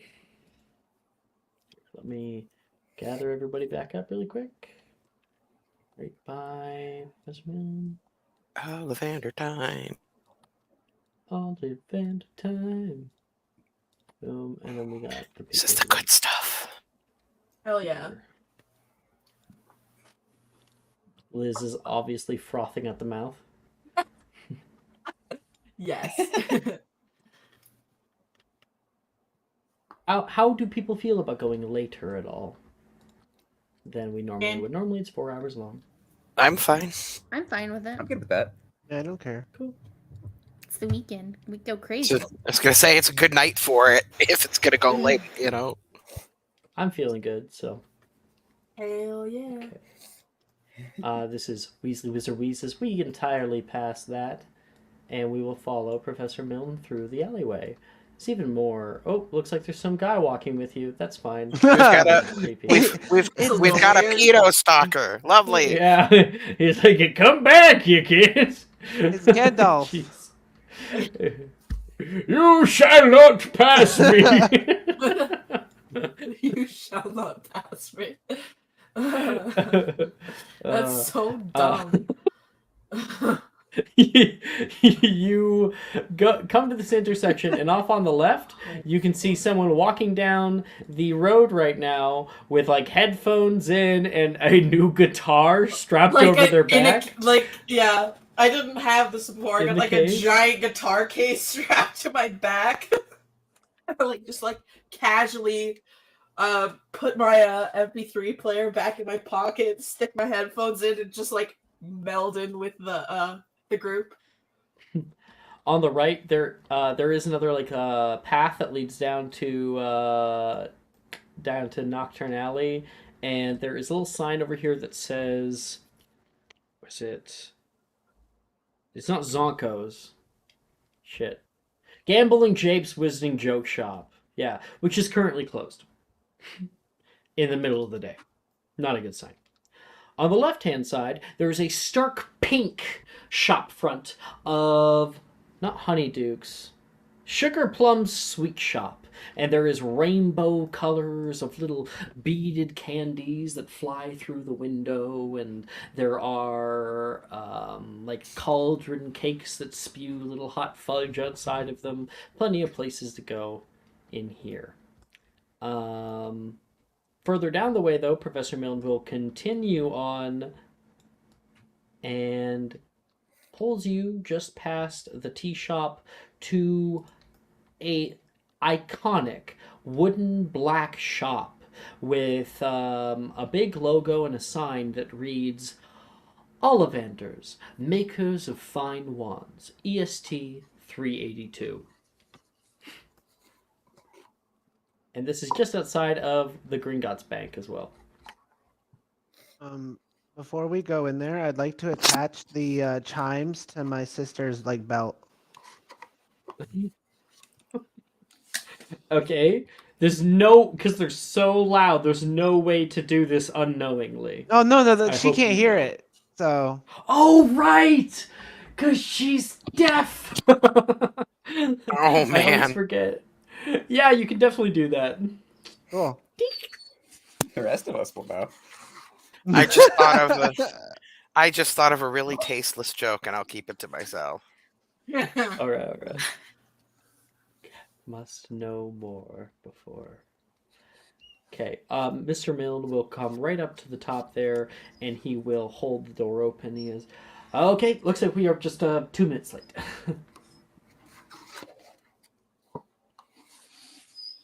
And you can hear the jangling next to you. Ching, ching, ching, ching, ching, ching. From Wait, did Holly. you put a cowbell on your sister or something? It's wind chimes. Oh no, just some wind chimes, just so we don't lose her. Does she get lost often? No, never. So why did you cowbell her? Why did you cowbell her? What are you guys talking about? Your brother Apparently, your brother attached puts wind a chimes to cowbell. you. And she like It was a cowbell. she turns in circles to see the and she goes, "Okay, point to you." Thank you. Glad I didn't have to ask. Oh, this is going to be a long year. Walking inside of the iconic shopfront, we all enter into Ollivander's. And through the circular showcase windows, you can see long wands that rest on old cushions that have begun to gather dust over the few years that they've been put out here. There is a high countertop in front of you with an old jade lamp and a little stand that has some magazines on it. Past where that is, in the back, there is 2 rows, 2 kind of hallways filled with boxes on the walls and pressed into little cupboards. Some of them pulled out, some of them entirely gone, and other ones stacked up into stacks, mismatched and yet to be organized. Walking inside, you can hear, "Oh, it's our 3 o'clock. Hello." And coming into view is a woman. She has stark blonde hair, nearly white. She currently has it in a ponytail back that flows just behind her shoulders, and she's currently wearing jean overalls that have daisies painted on them. And says, "Oh, it's great to see you all. It's always enjoyable to meet new students. I just need to go get Mr. Ollivander. I'll be right back." She'll go into the back. Oh, good. We weren't too late. In the back. Yes. Sorry, Verity just kind of turns to Holly, just like, "Nice ring." So. Oh yeah. It's like, just a nice Hell ring. yeah. And like, and then That's she's like, inspiration to Verity. and then Verity just like kind of cocks her head, like, "Wait, why did I say that? It's a nice ring." But she's like, "I don't know why that came out of me, but." Oh, actually, that could do it. It's normally meant that the people who are charmed by it don't even know. They're like, "Oh, nice ring." Oh, okay. And they like mean it. Like Cool. in that moment, they Yeah, mean like, it. nice ring. Got it. Cool. Yeah. Best ring. It's literally Best ring. one of Legendary. the best things in this entire game is the nice ring. I love So that funny. so Nice ring. much. It's so It's good. always a nice ring. Just like randomly. Hey, So, nice ring. Verity, I'm giving you inspiration. DM's inspiration means you can keep this, and at a time that you want, you can choose to roll at advantage if you ever want to, meaning you would roll twice and take the higher amount. So D, if you could please go to Inspo Tracking Channel just underneath music, you'll be able to see Verity. You'll see a little star underneath of her. Go ahead and click that. It'll turn to be, say, a 2. And that's how we'll keep track of if you have inspiration or not. Cool. So when you use it, you just go back and click it again.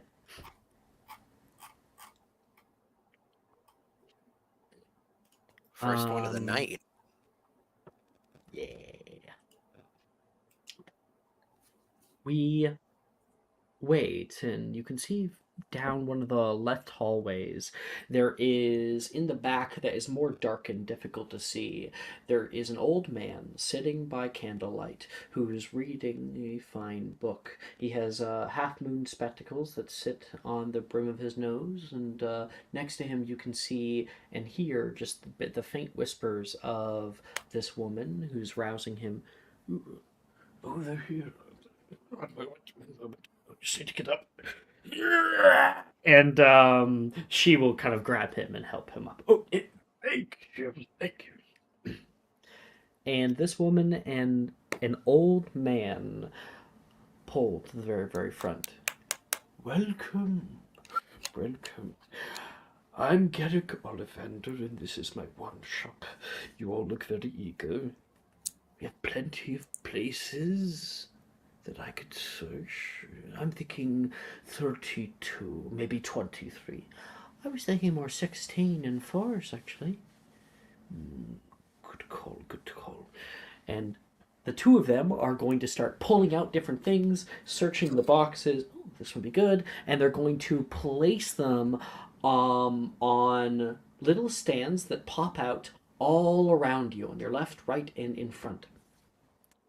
And after a while, they come to a close, bringing out probably upwards of around 20 boxes. And the woman will go to speak. We always like to say, the wand chooses the wizard. Every single one of you will find something that connects you to magic and to arcanum. A wand's bond is special. It's a wand of loyalty. Some wands even have more sentience than others. They act of their own accord. She looks toward Ollivander. Yes. And there should be one for each of you over here, if the two of us have gauged it right. I think we have. Who wishes to go first? Come on up. Verity steps I up. push Cassius. Cassius and Verity both are kind of pushed and walk up around the same time. And I'll say, Verity, you go to walk up. Cassius is pushed right just a little bit more past you. And you're like, Rude. Verity kind of like tries to catch him, like, okay. Like, Sorry. steady. Okay. Are you okay? Like, Cat pats him on the back to make sure he's stable and stuff. You. She points down toward Cassius. Try it on the left over here. Maybe one of these. How many wands are there? There, in front of you, you can see a few different ones. There seem to be 3. There is one made of a jet black wood. It has white veins that sort of move down it, and it is very well carved. It comes to a more rounded point at the very bottom with a silver gem encrusted on its very top, its kind of pommel. There's another one that looks like it's this nicely carved, twisted piece of wood that kind of coils up to a single point. It's made of this dark, nearly black, but sort of greenish stained wood. And there's another one that is long, fine to the point. Its space where you grab the handle is finely polished, and the handle itself, at least in the center, seems to have been inlaid with a bit of stone, a sort of blue and white striation of stone. Which of the 3 do you pick up? The second one. Okay, you pick up the kind of coiled piece of wood, hold it up to your face. It's kind of springy. How do you move your wand? I'll just flick Give us it. a flick or a swish. Yeah, I'll flick it. Give it a flick, and it kind of sort of is very, very swishy, nearly entirely adaptable. And the moment you do that, there is a burst of water Oh, that comes flying out of your wand, flicking throughout the room, getting people wet. You can see the like stack of magazines is blown off the counter toward the back, and you can hear "Expelliarmus" from Ollivander, and there is a white flash out of your hand, and the wand will fly over toward him, where he grabs it, and it will wilt. Not that one, obviously. okay. Okay. I'll try the one on the right. So it'd be the third one. The one on the right of that. Holly's gonna yell out, "You owe me!" I know. I know. The woman will wave her wand, and all the water in the shop will culminate into like a single orb, and then she will place it down past the counter. And you grab the third one. How do you move it? Okay. Give it a swish this time. See if that does anything Swish. different. Yeah. Nothing.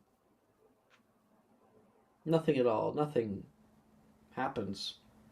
This thing have a core, and then you can begin to see a bit of snow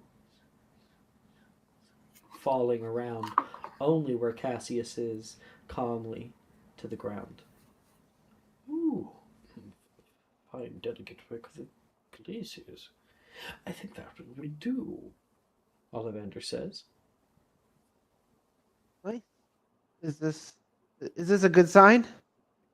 This is a good Very sign, much right? so. Very much Cool. so. Here, hand it here. Hand it here. Only lost one galleon today. Not too bad. Here. He holds it for a moment. He goes, "Ooh, you know what? Why don't you try it out, Luna?" And he will hand the wand over toward that woman from earlier, now named Luna, and she'll. Judge, you can buy it. It's phoenix feather core, 11.5 inches, so a fine length. It is quite stiff, but it's made of dockwood, which you don't often find that sort of combination. Here, I think it'll suit you well. Thank you. Appreciate it. We'll just look it over. And then you can see her grab the magazines that fell off and kind of like flick some of the water off. Don't worry about the destruction, it happens all the time. She will place the quibbler back up at the front. If you haven't caught on, this is Luna Lovegood, who is apprenticing.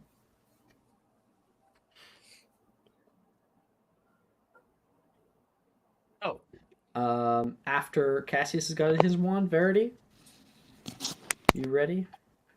Yep. Verity just like steps up and is kind of like puts her chest out, like kind of taking a strong stance for some reason, kind of clutching her fists at her side, not really knowing what to expect. And you can see in front of you a wide plethora of different kinds of wands. Where is yours? There it is. So you can see there's one that has kind of a curved handle at the very end. It has red wash dye that turns, like I'm talking like a stain that turns much lighter over by the point in the hilt, and carved onto its sides is vines of running deer running over top of them. There's another one that has it's a long piece of wood, probably very uniform throughout. It has little etchings of stars painted onto it, and is mostly made of a white wood, but kind of has striations of a sort of darker grayish brown that move throughout it. And it seems very fine, like in regards to how thin it is. And then there is a third one. You can see it is a dark black wood that has a metal handle with a silver pommel. And it is a triangle that comes straight up to a solid point, like you could stab somebody with it. Which of the three do you grab? Verity kind of like hovers her hand over the 3 different wands and kind of lingers on the white and red one, but then ends up picking up the dark wand that ends up like as a triangle and all the way to a point. Yep. And how do you move it? She kind of just goes like just like a stab, like throwing a dart kind of, but doesn't let go of it. Yeah. The moment you do that, you can hear a thwicking sound, and a bunch of the boxes in the back hallway go flying out of where they're supposed to. No, please, Luna, please. Lovegood will go take. She will take the one from you. Let her Oh, keep I'm it. very sorry. That was impressive. Verity just like blushes at that comment, like, no, was it? Is that a good sign? I think this one might be a little bit hot-tempered. Maybe he's best to go in the prison, she says. Oh, you're not doing that again. I think it affects them. Puts them right back in line. You can see a little wand prison that has it's made out of formed metal that's come up, and there's like a few of them that are in here, and she drops it down in. Is there also like a little Wand prison. like a is there also like a little wand like dunce hat or something or like that to like put on these little wands or something? A wand dunce hat. I can't. I don't know. Yeah. I'm dying. Oh, sure. Okay. If D&D players can have a dice jail, That's what I'm Luna thinking. Lovegood can put wands that she doesn't like in prison to smarten them up. Perfect. I need to go to jail. They're being very rowdy, not playing very nice. Yeah, that's fair. And then Verity just kind of like picks up the white wand with the etchings on it with like the stars and the gray striations. For this one, instead of doing a dart, she kind of just like she's kind of trembling at this point, and she's like scared of doing that whole thing again. So she like kind of points at herself and like wishes it at herself. Okay, you do that. And you point at yourself, and you watch as Verity's hair pulls up, kind of pulls out of the ponytails, and will whip together to create one of those like like the I would say maybe like the 40s sort of like big hairstyle. Yes. It's a beehive. It's a beehive. Yeah, it's Augustus the beehive. tries and fails to Whatever that is. stifle a laugh. Yes, this Verity's one's even better. Verity's just like red, and she just like looks at everyone. She's like, "Is this a good sign?" Sorry. Oh my gosh, I just found like the beehive thing. I'm sending a picture. Oh, great. The beehive thing. Yes. Beehive hairstyle. Perfect. Yes, this is the one. Oh. Oh no. I think it's kind of old-fashioned. Luna will say. Oh jeez. Okay. So then no. Like Verity's like, The two of them look at each other. Does it feel like a no? And you're going to hold it in your hand and feel down on it. And you can feel a sort of buzz there.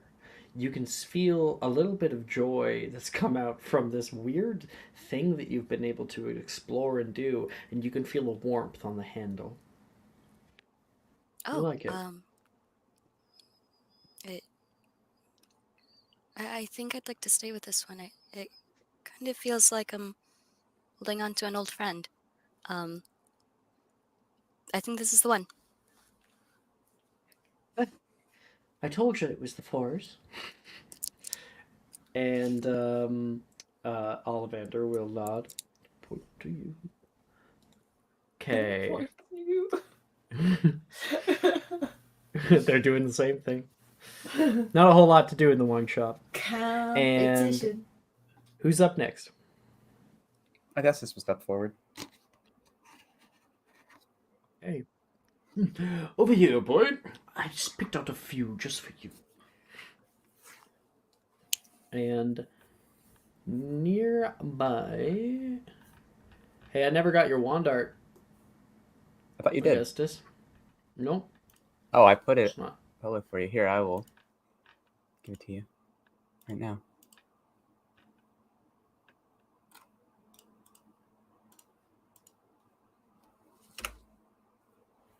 There you go. Oh, I did see this, but it's better if we keep that in your hidden chat. So I'm gonna paste it in your hidden chat for the two of us. Okay. Okay. So in front of you, there's a few different ones. You can see one that is ever so thin, kind of twisted out by the handle and the base, and the wood has been finely polished down and sanded and carved into a sort of flowing wooden quill at the very bottom. It comes to a point like as if it's a conductor's stick. There's another one that is almost its complete opposite. There is a wide wand that has a hefty handle. It kind of curves as though it could be a branch taken off of a tree, and it almost kind of has like the feeling of like holding like a handgun. that's the sort of feel it has. Brings you back to your days of your childhood, you know. And you can see another one that is made of white wood that comes to a kind of crackled, odd sticking point, and has moss still growing on it with a single twig coming out the bottom.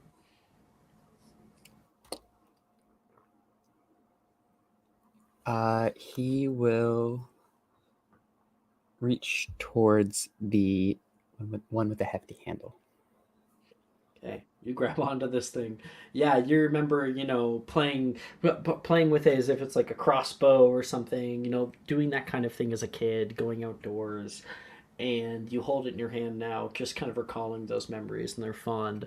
And you can feel a sort of warmth building up inside of your hand. It almost like is burning you. Ooh. Well, go ahead, give it a flick. He'll like stiffly flick it. Flick. We cut to outside the shop, and we can see all of the glass fly out into the street. Yes. We cut back to the shop. It's been cleaned up. All the glass is like still coming back to like form back from repairos, and Ollivander has like a glass shard sticking out of his forehead, and he holds this thing in the box. Into prison. He's gonna put it Why down can't we keep into any of the cool into ones? Luna's prison? Into prison. Oh, I'm sorry. Oh gosh, sorry. Don't be sorry. That was cool. It was great. Sir, You you have destroyed the shop. a shard Sure, sticking out fine. of your head. Sir. Oh no! Oh, got it! Look! And he goes, he puts his hand up and he goes, oh, don't worry, I've got it. Oh, please, Stoke, not a pisky. She's going to cast a pisky at him. And that shard will go flying out of his forehead up into the ceiling, and it will heal. Ow! Melanie's like crouched behind her like guitar case and like looks around it at everybody else. Is like, is all of the shrapnel gone? Yeah. Yeah, it's on the ceiling now. Careful there, Okay. Caesar. Let's not kill everybody. Sorry. I think we should keep these wands. I think they'll be useful. Like, come on. He's gonna reach for the mossy one, thinking it's a little bit softer in nature. You hold on to the soft mossy one. Feels cold in your grasp. Not sure why. How do you want to move it? Kind of. This time is gonna be kind of more gentle and kind of swish it lightly. Okay. sort of conducting left and right, and you can see all over the window flowers begin to bloom, and you can see these large vines that start to grow along the outside, and then you can see those vines grow into harsh thorns that push into the wall itself, down toward the ground and up into the ceiling, consuming the entire right hand wall. And Ollivander is going to go down underneath of his desk and grab, uncorking a bottle. Take the one, please. He'll say to Luna. Right. She'll take it, and as it's starting to grow like larger pustules with like slight mouths, you can see fangs coming down all around it, and he's going to splash this potion up onto this creature that is growing, like Audrey too, and it immediately withers and dies. I've seen it before. You've seen that before? What, do you think you're the only one who's touched that wand? No. I just thought. And then And- he will reach for the other For one. the last one? The last one. Okay. Go again.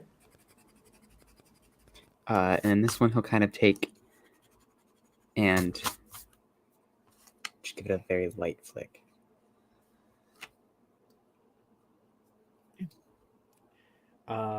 Light flick. Nothing happens at first. And then you can see the jade lamp on top of the countertop rise. And then you can see the magazines all start rising. A few other wands start to rise up into the air, and any kind of like loose things will just gently float a few feet up where they're supposed to be. Cool.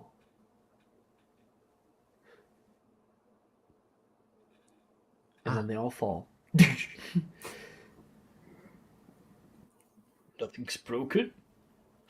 How does it feel?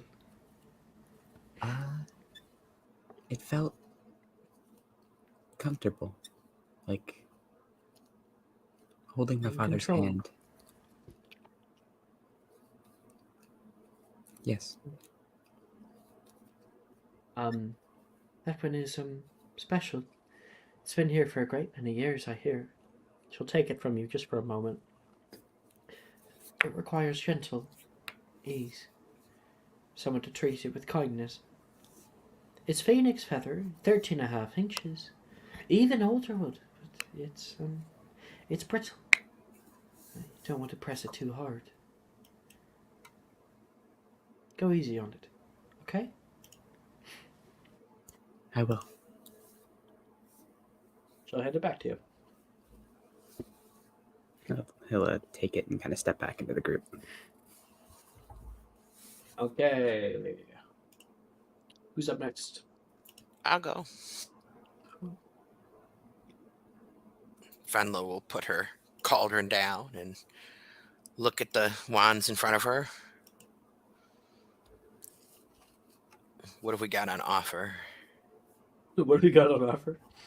Well, there is one that has it's wooden, made of a kind of like fine ashen sort of wood. There's a twist up at the very top that comes down toward a handle made out of either, it looks probably of like ivory.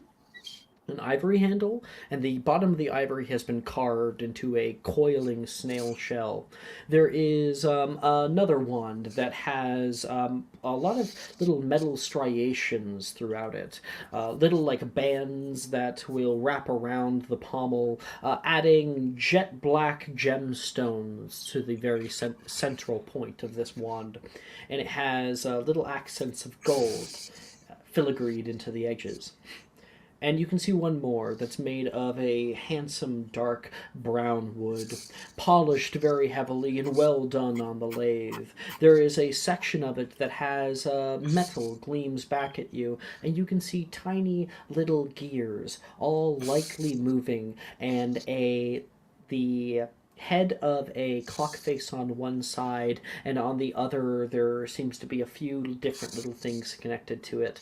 There is some chains that wrap down from that with accessories that adorn the bottom, and there is metal and pressed into the wood a kind of coiled wire that comes all the way up to the very tip, mimicking almost a unicorn horn.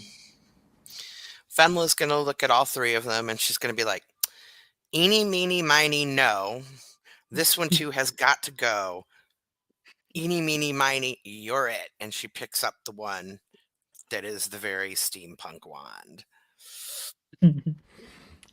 And yeah, you can pick that thing up. Whoop! Take a look at it. You press the gears, and they just all click like a little bit more. It has plenty of like little things, plenty of things to learn about this wand.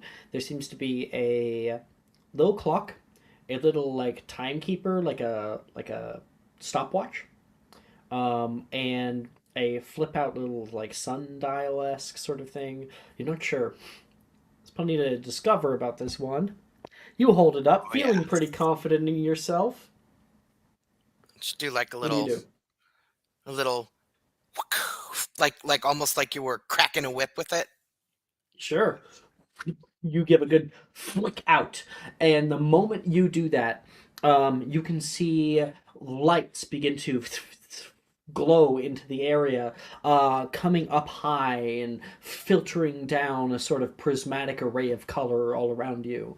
And anything that they touch, the light comes down. You can see the lamp nearby kind of flicker, and what's normally a jade lamp turns into this kind of light pink color coming out from the bottom. You can see wind is lightly whipping around the area, flicking around the pages of the magazines on the desk, and all of it comes to a silent close. Perfect. Oh yeah, this is mine. And Van Melissa's got this big, like, ear to ear, face splitting grin on her face. And Venla's has unicorn hair, 12.5 inches, pliant walnut.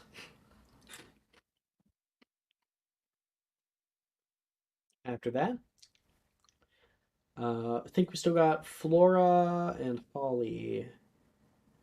And Cassius? No, Cassius, you went first. Yeah, I went first. Yeah. Yeah, pushed. Flora and Holly, you're left. I don't care who goes. All right. Yeah, I'll push my sister. Or I'll try to, anyways. I'm weak as fuck, but you know, why not? Okay, Flora, we're getting Holly pushed in front of you. It's not Hex's fault. Sorry. Yeah, like Flora's kind of like, should I go? Maybe I should. And you're right there at the edge, and then Holly gets pushed right in front of you. Oh, good. Holly, in front of you, you get pushed all the way up to the actual place where all your wands are, and you're kind of holding your gaze over top of it. There is a single box that is empty right now. There's another box of a thin red wand with a coil up by the very, very top. It comes to kind of a white tip that has been not dipped, capped with metal, and there's a metal cap at the very, very bottom. There's some etchings of little runes etched throughout. Meanwhile, on the other area, there is a sort of purple heart sort of wand. It has this light striations of a darker purple that move throughout it with this very textured grain. It coils off onto one side unevenly and has leather that is wrapped around the hilt. So there's that, and the empty box.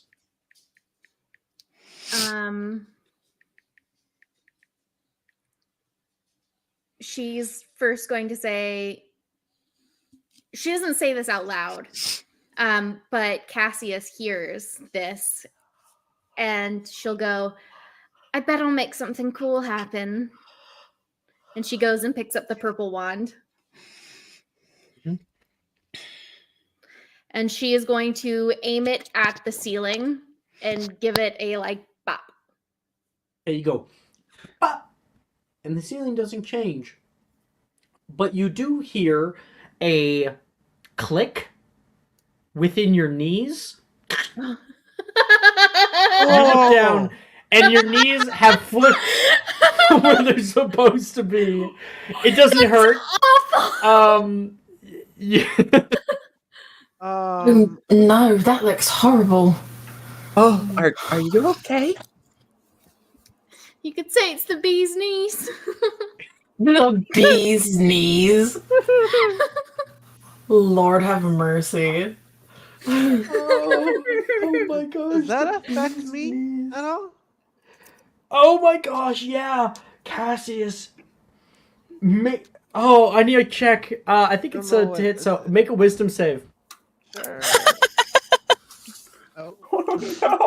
Jeez Louise. Oh, thank God. An 18.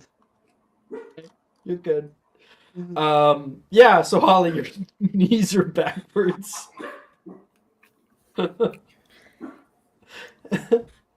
Oh, no, not to worry. I know this, Jinx. It only lasts about a minute. Okay. Well, she goes and picks up the other wand. And this With your time knees she will. backwards. Oh. Okay. She will wait until the minute is up Okay. and then go and pick up the other wand. And this time, she will tentatively hold it out as far as she can and then just swish it. Yeah, like this. Get away Sure. from me. In front of you, you do that, and you smell something first, and then you can see something raining down all around you, conjured into space. Only around Holly are sneaky old muddy boots, the kind that you might find lost in the wilderness somewhere. All have been conjured to Holly's position. I kick Nice. one over at Cassius. Yeah, I'll kick it back. Nope. No boots for me. Do you have any other ones? I don't think that this is Oh, there's a third one, isn't there? Oh, sorry, I must have forgotten. She's going to pull a wand out of her hair, and her ponytail will kind of go down. And you can see it has a thin white handle, like a shaft that comes up to a kind of nicely rounded but fine point. And the handle itself is made of a much darker wood. So it's actually two woods that have kind of been pressed together. Probably the same kind, but one half has been dyed to be much darker. There is bands of kind of a copperish hue that come all the way down to the pommel. she will hold her hand out for Luna to hand it over. You can try it. Normally it takes many, many years for one to be sorted. Be patient, Luna. You'll find it. Maybe this is the one? And she will point at one of the shelves in the room and give it a X. yeah. Figure 8. Okay. You wind it up, and you go... And all of the boxes will pull out. You're like, oh no! But they pull out and hold there. And then you can see them start to organize themselves until they are all 1 through 45. And then press back into the wall.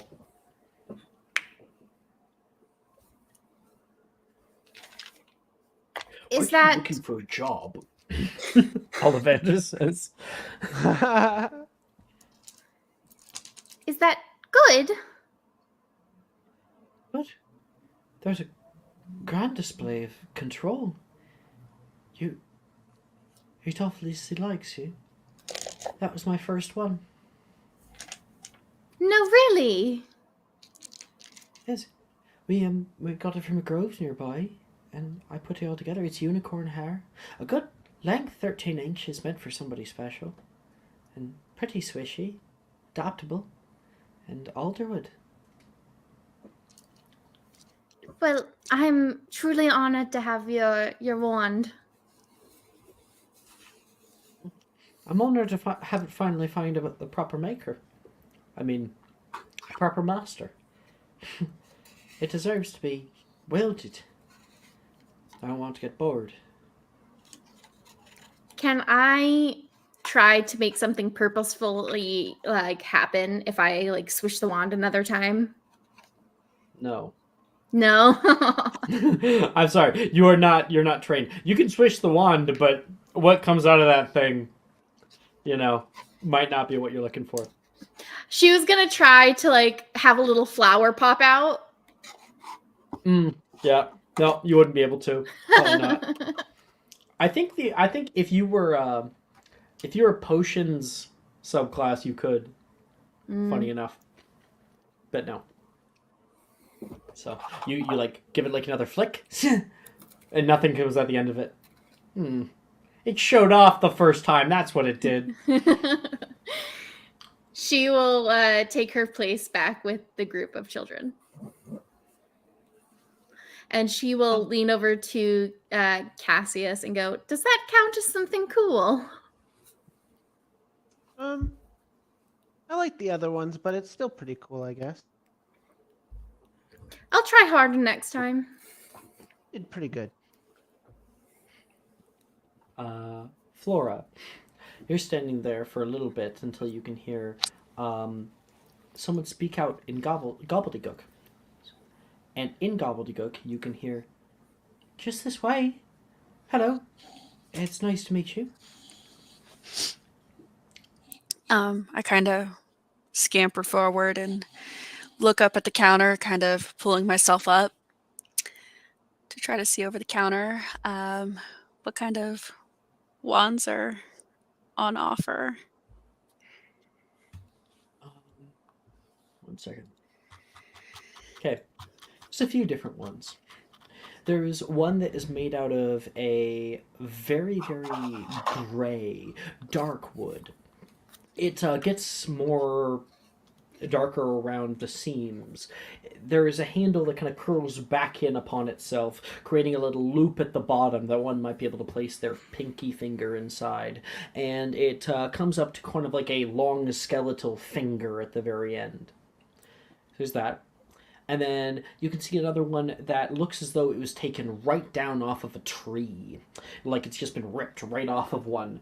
And has a knot to the very bottom and kind of comes to a kind of curl all the way to the very tip. It's very short as well. And you can see another one that has been well lathed, carved in with a kind of swooshing handle that comes out like the handle of a sword in a way. It comes up to a wide and rounded tip with rungs that move all the way through it. And at the very bottom, it has a etched face of some creature that is holding on to a sort of circular pearl, like a green pearl. I'm gonna pick up the second wand and kind of flail it around, see what happens. Okay. I would like you to roll me 1d100. Oh, Wild magic. What? How do I do that?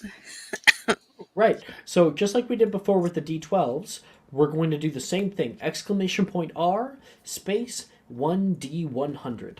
Okay, cool.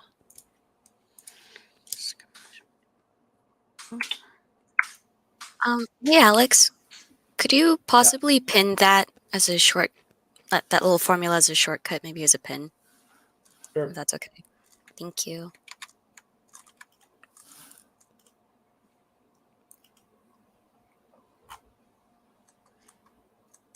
shoot. Should I do that in the rolling channel. rolling channel? Okay, thank you. Oh, but I mean, you did it in your head, and it's fine. I can see it. You got Okay. a 79. All right. Is that Drop good? explodes, Yeah. everyone dies. Okay. You hold this wand up.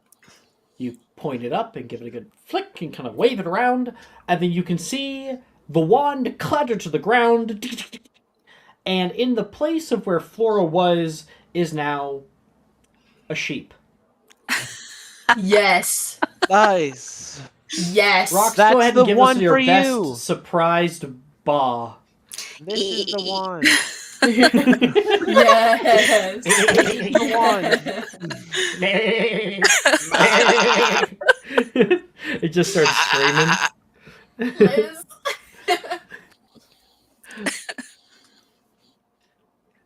Sheep too Is it close. like to a full phone. size sheep or is it like half size? Yeah, that's what I was thinking. Probably like a half Like a size. mini It's a- sheep. It's a lamb. Yeah. Yeah, it's a lamb. Lamb. It's a Little lamb. tiny lamb. Jeez. Hooves and everything. Can I just start trotting around, kind of just not knowing what to do? You walk in a circle, like, I don't know what's happening, and then you will return to yourself. On all fours? No. Okay. All right. Nice to see you again there, Flora. It's nice to be back. All right, so I Before- guess that wasn't. Before that How- turned you into like Anakin Sheepwalker. Anakin. Holly was going to say that was bad. You can hear Luna laughing too. I haven't seen that happen before. Glad to be entertainment. I guess that's not the wand. Let's go for the third one. Were you trying to get the right one?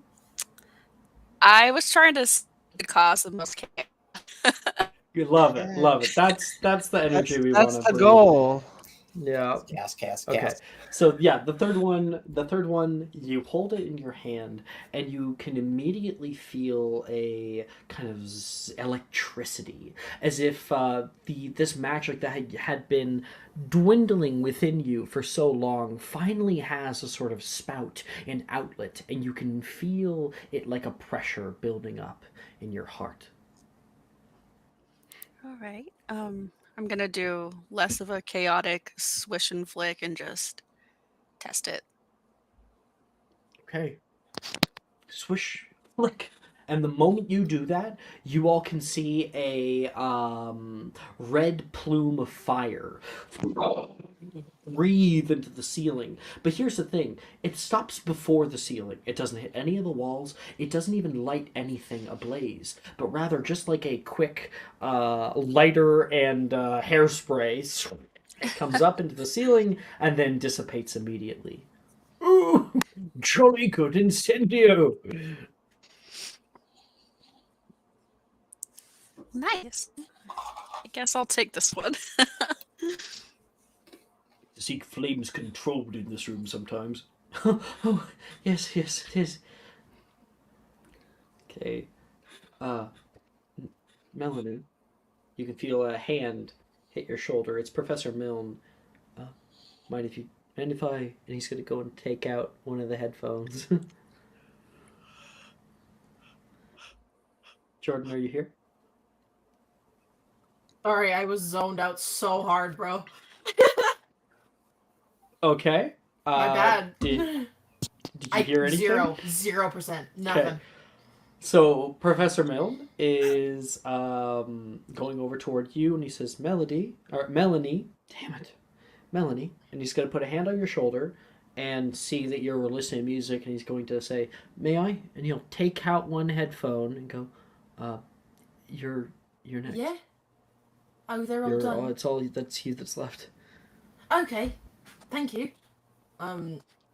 She'll take her headphones out and kind of step forward. Which ones am I meant to try? I thought that just looking at you, that the ones on the right might help you. Okay. Take a look. Okay. You can see a few others. You can see one that is born out of a very pastel brown wand. It's very, very light. The wand, as you just kind of test it out in your hand, in your grips, is very, very flexible and very, very thin. It kind of flicks forward when you flick it. You put it down on the ground and it taps slightly. It had no detail to it. Just Honestly, a solid. I don't thing think that she comes would have right up even to the picked top. that up. Well, whatever. I'm having you She put would it have back just down looked at anyway. it and been like, nah, Okay. it's not cool. And the next wand that you find, this one has long carvings that reach from its tip to its base, and all along where the handle is supposed to be is Elder Futhark runes that are carved in kind of a spiral. The wood itself is sort of a dark brown, more sort of ashen gray, and it has at the very pommel there is a gem inlaid. There is one more that you look at. Sticking up out of its box, it is made of a dark black wood that has many striations that move along it, this kind of coarse wood. But it looks as though that coarse wood has been polished down to a fine point. At the very bottom, this black gives way to a alabaster white etchings of skulls that carved down to the very base. And she will be like, that one is so cool, and is gonna like pick it up and like she's gonna grab it kind of aggressively and like a fist, and she's gonna like wave it very Ollivander's Seamus, like, I'm that- gonna get down preemptively. like Seamus Finnegan trying to turn like water into rum, like just like shaking it. All right. You give it a shake, shake, shake, shake, and when everyone else is like, "Oh no," you can hear, and from behind you, your guitar that you have on your back, its strings are all strumming and going off without you doing anything. Oh, that's cool. She'll like keep doing it. Oh. I thought that one was going to be the red herring, Luna says. And, yeah, you are able to get that wand. Yay! It is, unicorn hair, 12.5 inches, inflexible. Yeah. I was fully expecting for the place to explode. No. And that is everybody getting their wands. So as we all are able to be newly bonded to our little friends for life as long as they don't break, then we're going to fade from that scene and come back where you guys all step out onto a steaming station of cold brick. Coming out of the entryway, you kind of feel the frost slough off you and can hear platform 9 3/4 the following day, filled to the brim with students and families all buzzing around, gathering their things, and mothers, grabbing children and giving them big kisses and pressing them out onto the train. You can see people trying to get away from said mothers as well. You can see the steam rolling out of the engine of the train. It's a crimson train, painted all the way down the sides with golden filigree, and written on its side in that same gold is written Hogwarts Express. And up by the top, you can see a man in a kind of conductor's uniform saying, "Departure in 10 minutes! 10 minutes departure!" And we'll return back inside. You can start to hear the engine just beginning to rev up.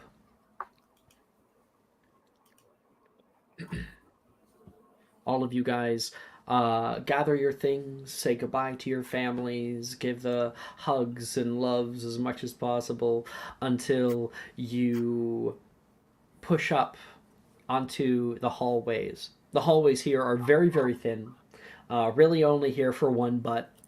And you pass by compartment after compartment. A few people that you might have seen before. Flora, you pass by a compartment that you can see Juniper from your group. Oh, and there was that Drusilla girl from earlier. Billy is also in here, as well as two boys and a third boy who looks familiar. This is the boy that ran into you yesterday. Now, to be clear, their compartment is full. They are all together. So you see that. Continuing on in the next compartment, Holly, you're walking with your brother. You can see a compartment with nobody you would know. Logan's in here, and Levi is in here. So he's the only one you would know. Otherwise, there is a blonde girl that you haven't met before. There is a girl with like kind of not pigtails, just braids, two braids. She's got kind of like a higher than thou look on her face, and sitting next to her is this girl with like straight brown hair with just these dead eyes, listening to everything everyone else is saying. That's one. There's another compartment. Verity, you're able to see Sam and Sally are sitting with each other in this compartment. Right across from Darcy and Macy, who are both in your group. Macy was the piggy tail girl who was staring up at the ceiling, and Darcy was the sort of albino one. And they're sitting with another girl with red hair that's back in a ponytail. So you can wave at them if you want. Verity, hey! They'll give you a little wave. Next, Melanie, you can see somebody pops out into the hallway. You can see Brett's face. Hey, Melanie! Hi, Brett. How are you? Doing good. I'm sorry, we're all full in here. I think I saw some empty spots down that way. And you can see a few other people. There is a dark-skinned girl with her hair back in a puff. There is a very, very, very pale boy with glasses and short brown hair. There is Morgan, little goblinish boy, but you don't know him. And a Sadie, Professor Millen's daughter, and another girl with dark black hair pulled very tightly into a ponytail, very long ponytail. I'm gonna like poke my head into their compartment. Is there any room? Not in here. You know this girl? You can hear the girl say toward you. Oh, hey, you're Melanie, right? Sadie says. Sorry, we're a little full in here. That's fine. I'm just trying to find a place to sit, and I'm gonna like shut it back right away, and keep going. I'll see you around. Brett. Who? Yeah, that's a meme. Yeah, for my first Ignoring session. Brett continues. Do the innocents who don't know any better, do they have to go to the Shadowlands too? No. Well, not yet. The what now? Not yet. The Shadowlands. The Shadow Realm. I got sent there once for doing the Brett trope. I have I did it since once, renamed it Horny Jail because that's all Horny it is Jail. nowadays. When you get too horny on Maine, you go to Horny Jail. Is that because of the Triceratops meme? Yeah, I loved that meme. No, it's just because I ended up placing people. I used to call it the Shadow Realm, but I kept sending people there just because they were making dirty jokes. So I call it Horny Jail now. Or saying Brett and that other word together. Mhm. That's why I got that. Cracked down. Well, I have since given up. You were a battle in that war of mine, but the meme continues. Who the fuck is Brett? No one cares about Brett. Sim did that. Like, I was like 3 sessions in, and I'm a Ravenclaw, or this character was a Ravenclaw, and I literally said he was sitting next to me. I'm like, "Who are you?" He's like, we sleep in the same dorm." I'm like, Yeah, "Right." he was like, Sim, I thought you were a Hufflepuff. we've been to school with each other for the past 3 years. Well, it was like 6 Classic months, but Sim. still, it was just like I didn't know who. I honestly didn't know who the fuck he was. Like, no clue. I thought he was in So funny, Hufflepuff. bro. I honestly did. I was like, You okay. didn't even start it though, which is the funny part. You perpetuated it completely unknowingly because I believe it was Ted who started it. Because I Yes, was it like, was we Ted. were in like 4th year, and I was like, Brett does this thing, and he's like, who the fuck is Brett? It was so funny. Of course it was. so Of funny. course it was Ted. Of course Yes, it was Ted. Ted. Yeah, it was Ted. It was definitely Ted. Ted is the most frequent flyer to the horny jail. Yeah, he's got a troublemaker. expressway. He's so funny. He's got the keys. When he was still got in the- Sunday's game, he was playing a Scamander that animals hated. So, like, if he was anywhere near an animal, the animal would attack him. Would attack him. Oh, Oh, Even wait, did Puff's he leave that memes. game? Yeah. Did he leave that game? Unfortunately. Okay.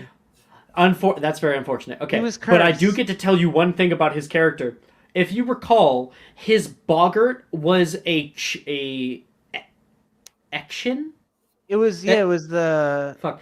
It was the nicest animal in existence. The one from like the new movies that Oh, like yes. picks Yes, the the one that he like slit the throat of The that little Emperor. baby like goat Yeah. or whatever. Yeah. Yeah, it looked yeah. like. Yeah, his boggart was that because he had one attack him as a child. Viciously. Yeah, they're That's so considered funny. like the purest magical creature in history. Yeah. So if one attacks you, it's like it just doesn't happen. Like, it wouldn't Yeah. happen. Cassie is still It's for good convinced reason. that he never went to Mhm. Durmstrang and that he just faded away from his curse. Watch him come Yeah. back. So There's funny. still a spot open on that. Okay, sorry, back on track. Love it. You guys are looking for places to sit. And Verity, followed by Holly and Cassius, you guys are able to find a compartment where Melanie right now is fitting her guitar into the overhead.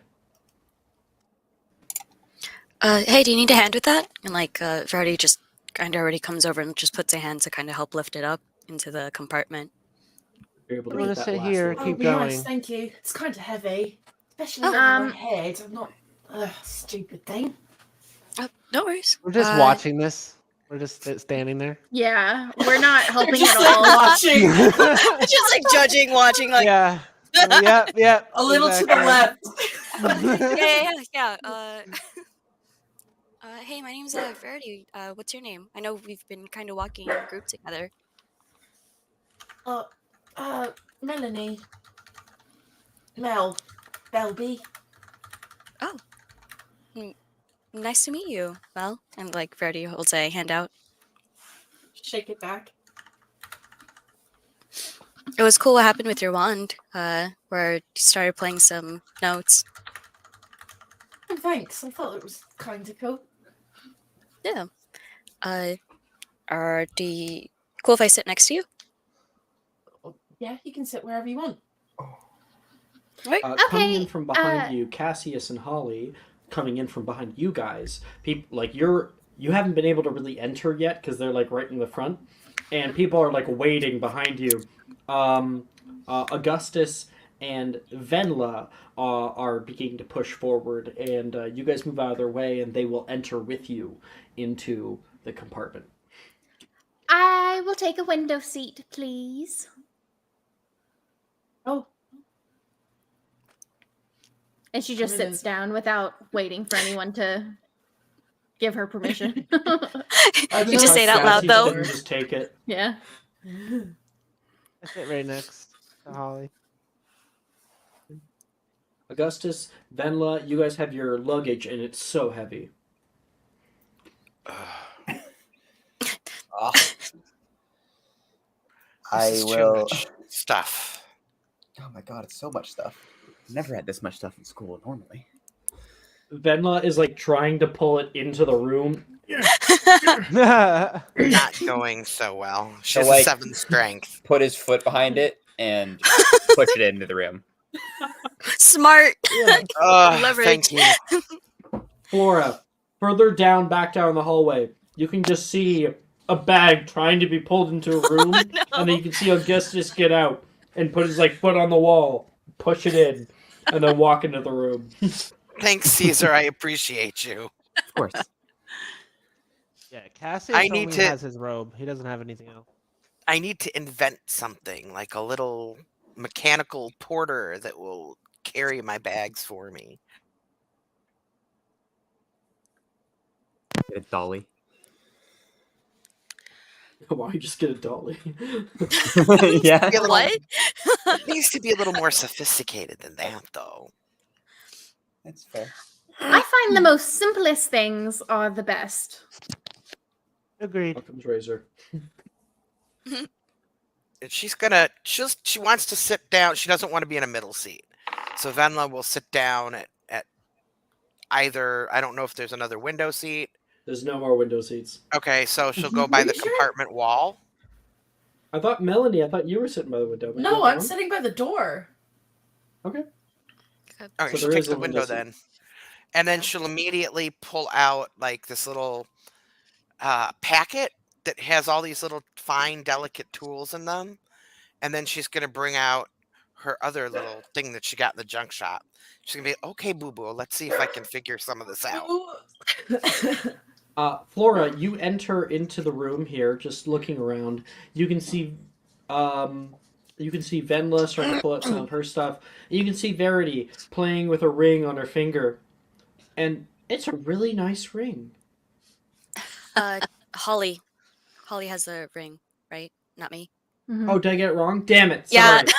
Sorry. Same thing, though, just Holly is playing with a ring on her finger. It's a really nice ring.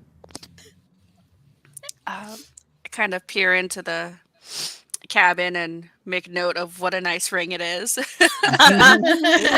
You're compelled to say so verbally. You have to say it. That's a really nice ring. Jeez. You know, I have never received so many compliments since I got this ring. Wait, hold on. Let me see it. Oh, no, thank you. I would like to keep it. What? What? I just want Very to look. possessive over her things. I wouldn't touch it.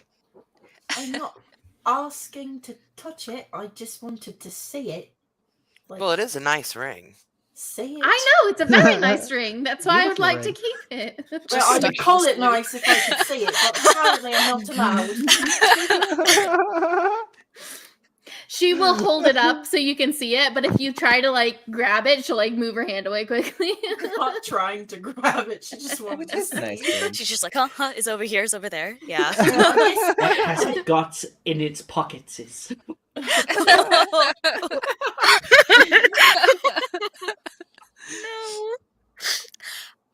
Hey, Verity stands up from her seat, seeing Flora enter. Just grabs the bag. Let me just get that for you, okay? Verity just starts to put in the Oh. compartment. You should have just lifted her up so she could lift it up. Oh, like Verity's like looking down. Do you want me to lift Yeah. it up? Yes. Oh, okay. Verity like takes back down this luggage and just kind of like waits for Flora to grab it, and then Verity just like, grabs Takes her from Flora- the sides. It's just like, Takes it back down and then just like, Wow. ready? just hold her up. We're doing this. I cannot. But Flora, are you able to hold on to it? Because I'm lifting you even up. Just barely, but I make it work. Please don't Okay, drop and I'm it. kind of like, Good. Please yeah, don't drop Lord. that so I'm on doing me. a Simba here. I'm just like, okay, you got it. The twins are both like Please don't hit me with that. This would be so much better. Little if Flora feet was the dangling in highest front of our ranked scorer in the face. party. Yeah. Venla will carefully put her little boobo down and then stand up because she's got tall and try to help get the case up with Verity.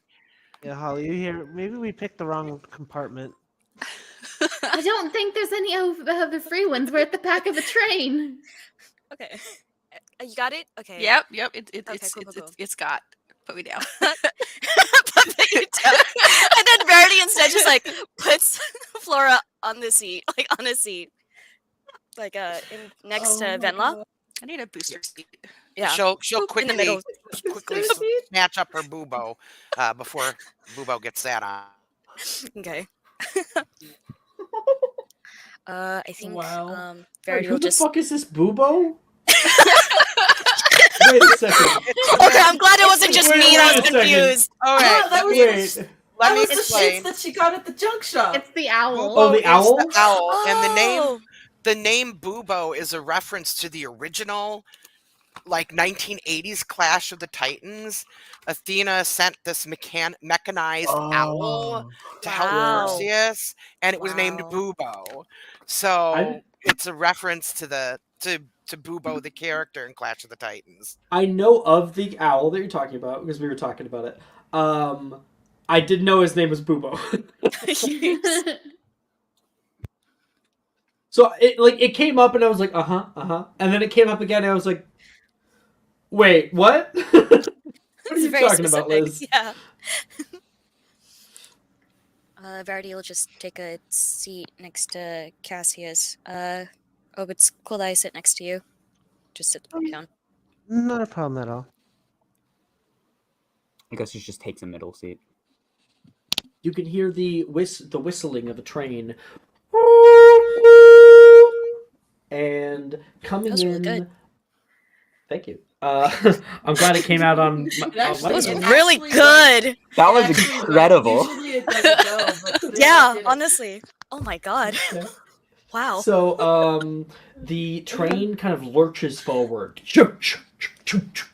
and those wheels begin to twist and turn. You can hear people from the other compartments kind of rushing out toward the window, waving at their parents and their families, people running down the platform toward them, waving and enjoying as their kids run away.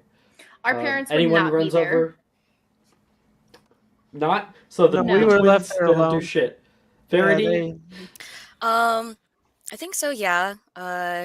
Verity kind of like peeks out the window, and she sees two kind of younger siblings that look like her. One boy, one girl, and the boy is being held by a man that also looks like Verity. He is kind of like whatever about it being there, but the little siblings are like enthusiastically waving, and Verity kind of like sits up and like starts waving and stuff at them. He'll kind of twist his head up toward you and like give you a smile. Augustus, you're able to run up if you want to. Venla, you probably got like 12 or so people on that platform. Am I right, Liz? Oh yeah, she's got a very large family on the platform she's waving goodbye to, for sure. Yeah. And they're all dressed a little eccentric. A lot of yeah. jewelry and bracelets and dangly earrings and kind of like breezy clothing, scarfy type scarves. Definitely noticeable. Definitely Yeah. Yes, very colorful. Yeah. Yeah, very, very colorful. And yeah, very you can wave out to ginger. them. They're all kind of jumping up, like waving to you and stuff. And Flora, you kind of peek up, standing up on the place you're at, and you're able to see your parents on the platform looking out for you. The two of you guys lock eyes, and you give like a little wave, and you can see your mom like, oh, she like pat your dad, like point up. Which one is the goblin? Which one is the wizard? My dad's the goblin and my mom's the wizard, so like my mom Got like it. picks up my dad to like kind of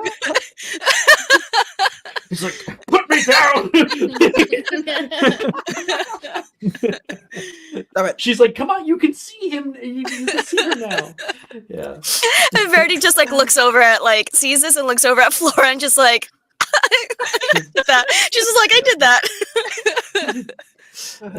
Holly gets a moment of sadness watching all of these people say goodbye to their families through the window, and kind of just clutches Cassius's hand into her. There would be one person. It would probably be like a tutor or nanny, and they're just making sure that Cassius gets on the train. They're not waving goodbye or anything. The twins against the world. Pretty much. I don't think Augustus's parents would be there either. All right. Good to know. So across from you guys is Augustus sitting, kind of starting to take out a few things, and exiting the station and out into London. Quickly, London passes with its many high buildings and drab landscape, and you exit out into the London countryside, going further and further until you can start seeing farmland and more rolling hills, distant mountains in the distance, and it's not long. Well, it actually is long. It's a very long ride, but it's a few hours later. We are barreling down the Scottish countryside, over hills and rocks, over bridges and lakes on your left. Those high hills are just that perfect time of the year where they're still nice and green, not kind of weathering and becoming mute, but rather there is white puffy clouds in the distance that fill the sky from left to right. A storm brewing much, much farther away. It doesn't quite reach you. And as everyone is settled in for the ride, you can hear the creaking of trolley wheels moving down the hallway, and you can hear the footsteps of an older woman with the chiming of bells as she goes by. Anything from the trolley? Anything? She'll like stop at some people behind you before getting to your compartment. Anything from the trolley, dears? Ooh, I would like a 2 chocolate frogs and 2 packs of the beans that taste like different things. 30 pots of your favorite beans, 2 chocolate frogs. Here you are. That'll be 3 galleons. All right. Actually, I think it's not 3. I think it's 210. 2 galleons, 10 sickles. While she's doing that, we're gonna do take 2. I'm gonna try to steal some chocolate frogs. Make a sleight of hand check. Hopefully this will go better than the other guy. 21. Funla's sticking her head up from working with her little owl, and she's like looking. Do you have cauldron cakes? Are you proficient? Cauldron cakes? Ollie? I am. Okay. Sorry. Yeah, you asked her if she had cauldron cakes. Oh, we did have a few. They're even still warm. She goes down to grab some cauldron cakes off from the side. Cassius uses that as an excuse to to go try to grab some. You're trying to grab a chocolate frog? Yeah? Yeah, just maybe 1 or 2. 22 on the roll. Yeah, you go to grab onto that, and you can hear, "Boy, if you would like to keep that hand, I would rather you put it back." What is her passive? Straight up, she got Caleb too. Well, that wasn't that one though. I'll put it down. That's fine. I know, and she yelled at you. Yeah, she don't worry, I got a plan for her. With this one, she just threatened to chop off a hand. That is true. I mean, I know people, scary. so. Can I buy those 2, the 2 that he was trying to take, please?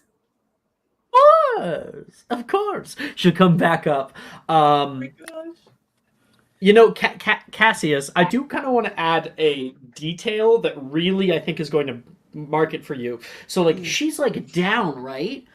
And you went to go grab it. She was not in a line of sight. But then when she said that, your head like jerked to the right, and you could see her face kind of like curled off into like the little corner, looking at you as she said that about taking your hand.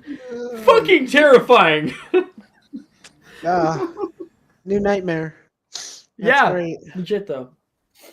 The cart That's gonna lady be the is going to be Bogart. his. Yeah. Yeah, definitely. The cart lady is his Bogart. Please have Yeah, the cart yeah, lady yeah. be his Bogart. It definitely is. Yeah, he already looks kind of sick, but he looks even more sick now. He looks like he's about to throw up. Oh my Um, gosh. I purchased those 2 chocolate frogs and give them to Cassius. Each a chocolate frog costs a galleon, That's a fine. full galleon. Shay. I guess My swing her by brother is 4 of them.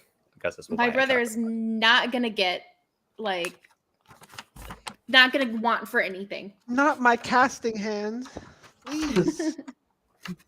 Augustus, you said you wanted to buy 4 chocolate frogs? 1. No. 1 chocolate frog. Okay. Yeah, you can definitely get that. Anything else you want? There's plenty of other things. There's pepper imps. There's elephant on a unicycle. There's Birdie Bots every flavor beans. There's chocolate wands and licorice wands. Cauldron cakes and fizzing wispies. He doesn't know what any of those are, but he saw them buy 4 chocolate frogs, so he assumes they're good. Cool. So 1 chocolate frog is a galleon for you. Anyone else? Anyone else? Would you like anything? Yeah. Verity like pulls out like her little pile of like sickles and it's just like, excuse me, ma'am, how much could I get for a couple of sickles? Or what could I get for a couple of sickles? How many sickles do you have? I have like 12 left. 12. Oh, you could still get a few things. Fizzing Whizbees will go you for that. You won't be able to get the elephant on a unicycle. Chocolate ones are a good fan favorite, she says, holding one out toward you and putting it back. And you could get 2 of those, actually. And your own case of Bertie Bott's every flavor beans if you wanted to play the roulette. What do you recommend is your finest item for 12 sickles then, out of these items? Would be the best bet. Personally, I enjoy the chocolate ones. They're made with honeydews best, so they are quite delicious. You can never go wrong with chocolate. Then yep. But in regards to volume, Bertie Bott's would be the choice. Quality? Well, you get what is advertised. All right. You're right, I'll get the Bertie Bots since I could probably share them later. So, how much is that? Wonderful. She will give you a little Hell box of yeah. them. Okay. Anyone else? I want to get a couple chocolate ones too. Sure. And I want to try to steal There are something. 4 sickles. 4 sickles each. You want to try to steal something? Yes, After let's go. Cassius was found with the Yeah, 22? let's go. Yeah. Are you sure? Yeah. Good, Okay. That's 20. Come on, I know. Okay. You got this. I believe And in you. Oh my gosh, that's totally what's She's- happening. Go ahead and roll a she's- sleight of hand check. She's smaller. She's harder to spot.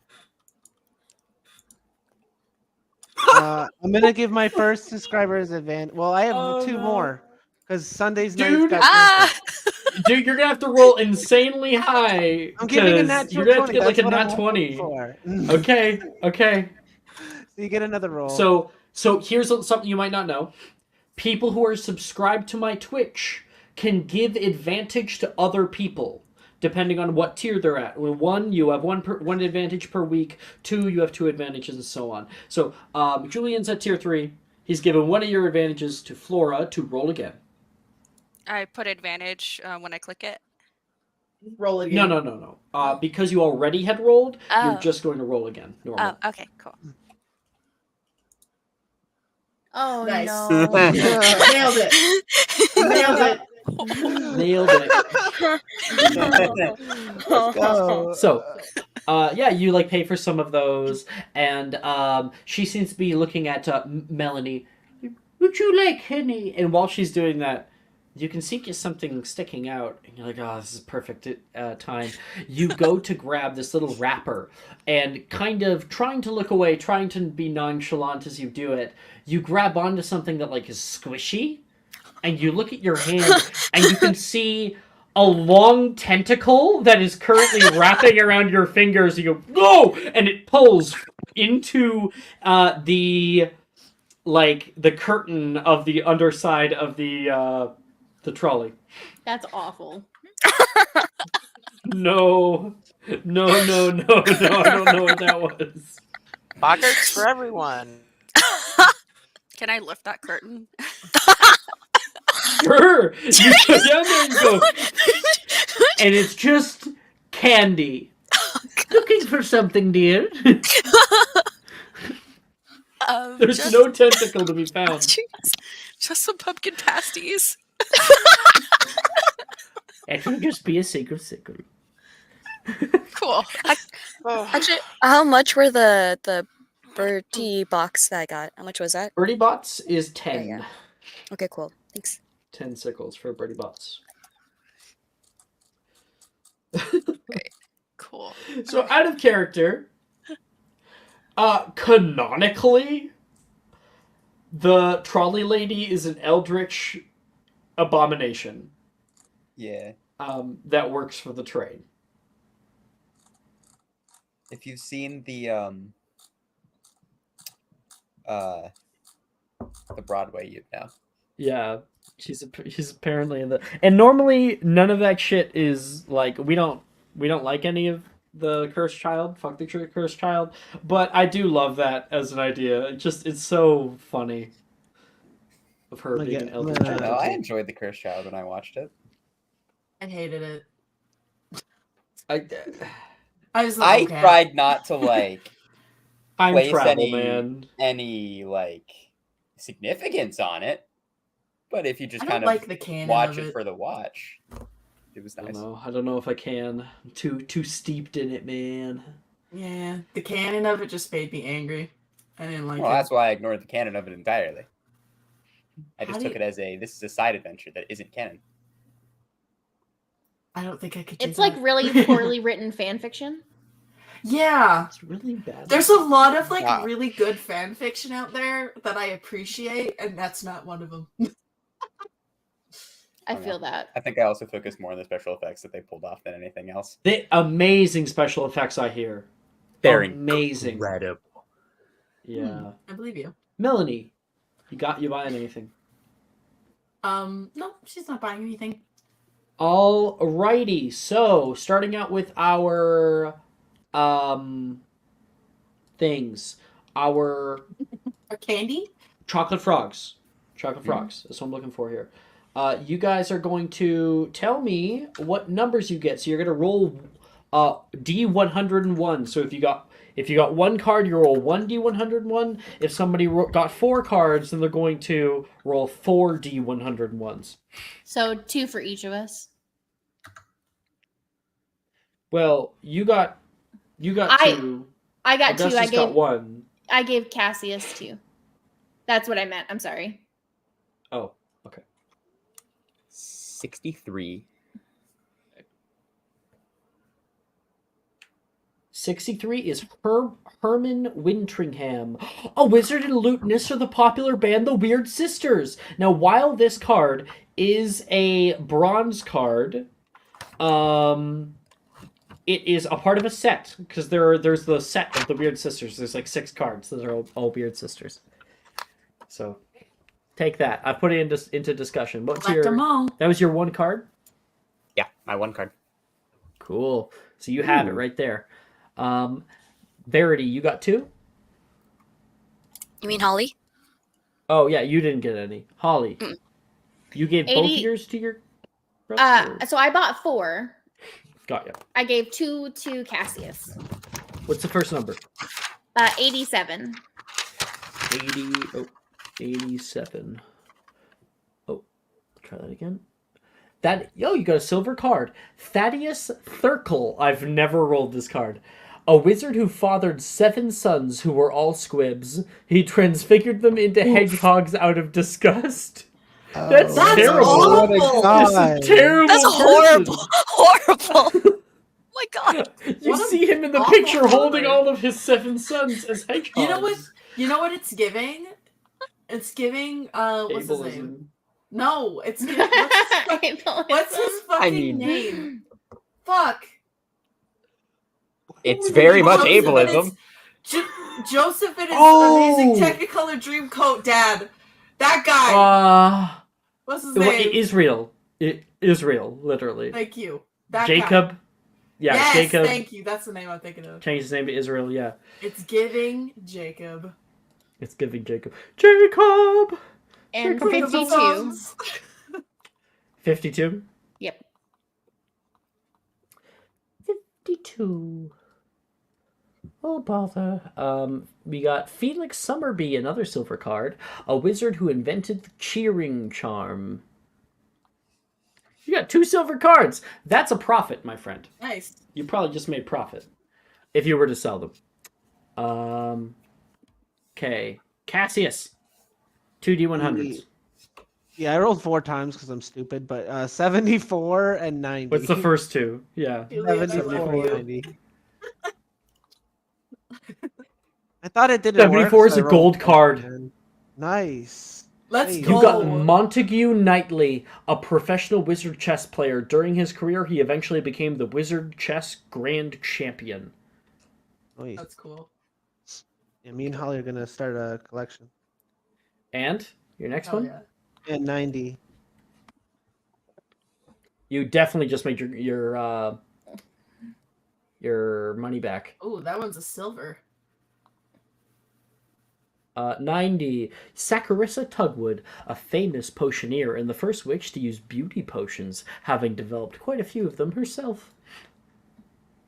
Silver card. You made bank. Hell yeah. If you were to And sell I them. got a rock.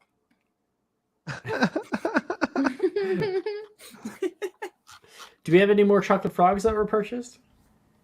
I don't think so. Like Venla, did you buy any? No, I got cauldron cakes. Okay. Mara's not here to make you go through a million rolls. Oh my gosh, Mara. And Mara just had to drop the game that she had nearly all the cards. Yeah. She Oh, didn't no. have 12 of them, and she gave them away. She was like, She "Here you had go, I almost gotta leave." all of the cards? Almost. Yeah. She would drop 40 galleons on chocolate frog yeah. cards. Yeah. What She would. the hell? Wild. Yeah, we'd roll 40 of them, and she would have doubles, and she'd sell those and get more money to buy more chocolate frog cards.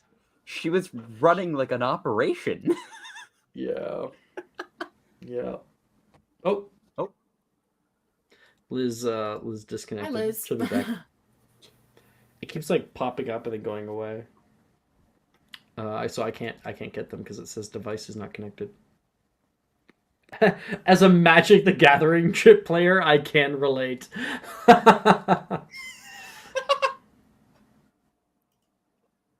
I love this one from Rachel.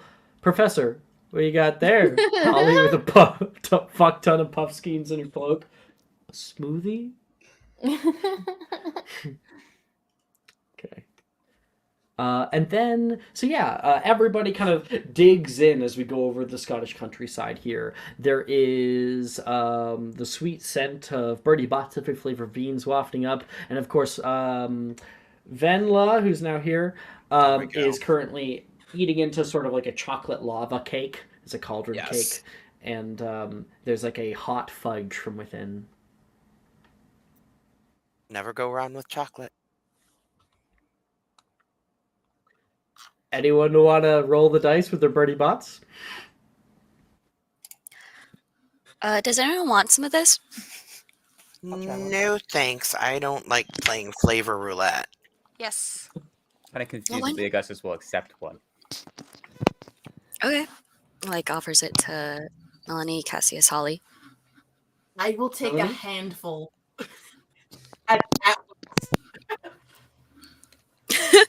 you're gonna. Wait, hold on. She's gonna say, "Wish me luck," and then pop them all at the same time.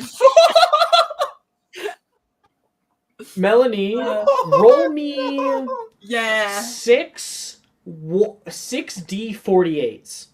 Okay. Get the cauldron ready. Cauldron ready. Open the Yeah. window. Open the window. Legit though. Legit though. Okay, Okay, you ready? so I'm gonna list off all the ball. 16, chocolate cake. How nice. 2, apple. 43 is mustard. Ooh, that's not mixing well already. No. 44 onion. Oh, it's Oh, no. 34 honey, which I think might make it a tad better. Like, Can just I reroll barely. that last 43 because I got one twice? What was 43? Mustard. 43. Just double mustard. though? Jeez. I don't see anything wrong with this.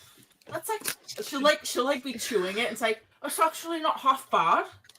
Kind of gross, but Yeah. not too bad." You haven't released the 2 mustard beans yet. You haven't really like bitten down on them yet, and then you do at the same time. Oh, no, I spoke way too soon. That's disgusting. She still like continues to chew them. Like I said, I do not get flavor roulette. Holly is going to take 2. Okay, Holly, roll me 2d48s. 22 and 4. 22 is okay. 4 is Oh no.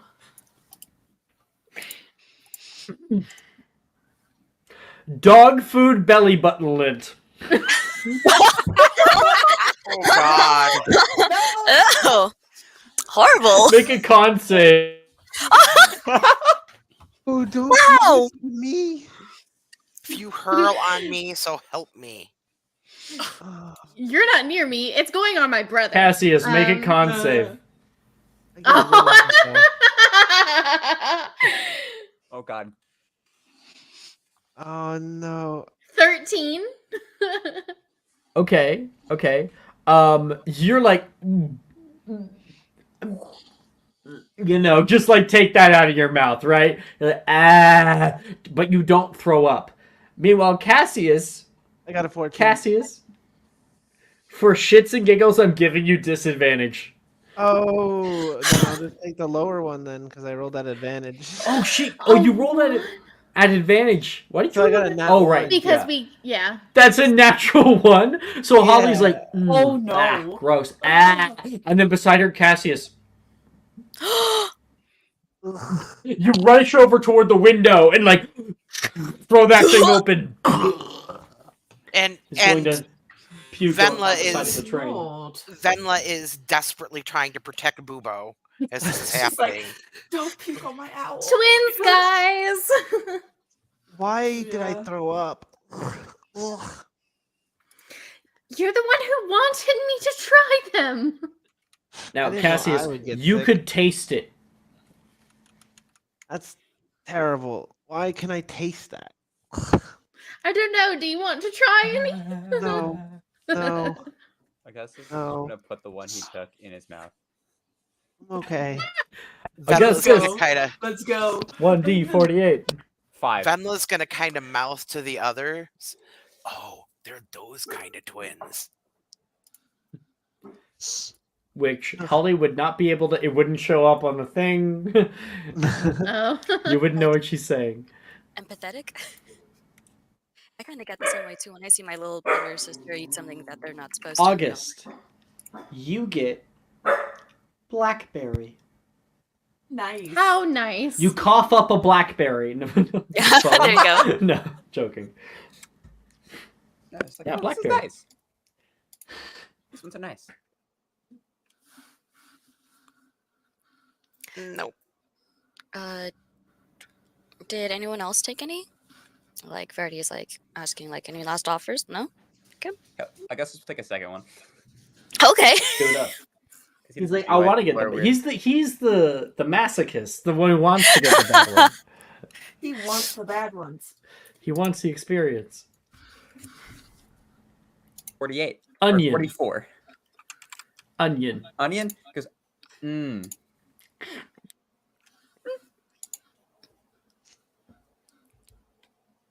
Not great when it's like all like locked like into one, straight just onion. eating a raw Just an onion. onion. Not great, but it's not really worthy not of throwing that up. bad. I have eaten raw onions like an apple before. They're not that bad. So, okay? Jamie can no longer play with us. So we're gonna. Bye, Jamie. Anyone else? I feel safer now. We have an open slot on Friday night. There's an open slot available, guys. That's a red flag if I ever heard one. Red flag that reeks of onions. Verdi's gonna pop one in her mouth. Oh, Hey, come I'm on! the one- Oh my gosh. Three onions in this damn box. Yeah. It's double packed with onions. There's more onion ones than Horrible. there are other ones. She's like looking at it like horrible, but she's just like. I mean, I guess it's like eating a burger, but just the onion. I guess It's like eating a burger. With just it's like the eating a onion. burger without. Do you want to go again? You wanna go Yeah, again? I think Verdi's just gonna be like, it's not so bad. Famous last words. Let's Oh, keep. Wrong, incorrect. Oh, we that's a wanna keep that. D20. Okay. And Yeah. Venla is just gonna happily eat her cauldron What? cake. Are you kidding? Way! No way! Double onion. It's just like I don't know, guys. I feel like it's just onions. There's nothing wrong. Everyone's breath in here sucks. Like every Verdi's- single one. Everybody's breath. Verdi's gonna eat two at this point. Like she's like, there's nothing wrong with this. It's just swear to onions, God. which is like tastes gross, but It's like. bad. Another another. Oh. Next So, So, time, okay. next Oh, semester, like- I'm bringing a gas mask, and she's gonna go back to working on. She's got like a little piece of cotton and a little tiny tweezers that she's dipping in like a cleaning solution, and she's very carefully trying to clean some of the muck and gruck and dust and grime off of her little mechanical owl. Who is Augustus Okay. sitting next to? Make a sleight of hand check for that, and Verity. Verity's nickname is now Shallot. Shallot. It's like it should just be Bertie Bott's bag of onions. Onions. Oops, all onions. God. Whoops. Verity Silver Shallot. Oops! They just dropped the whole onion Yes. thing in there. Silver Shallot. Fuck. 7. Oh no! Oh no!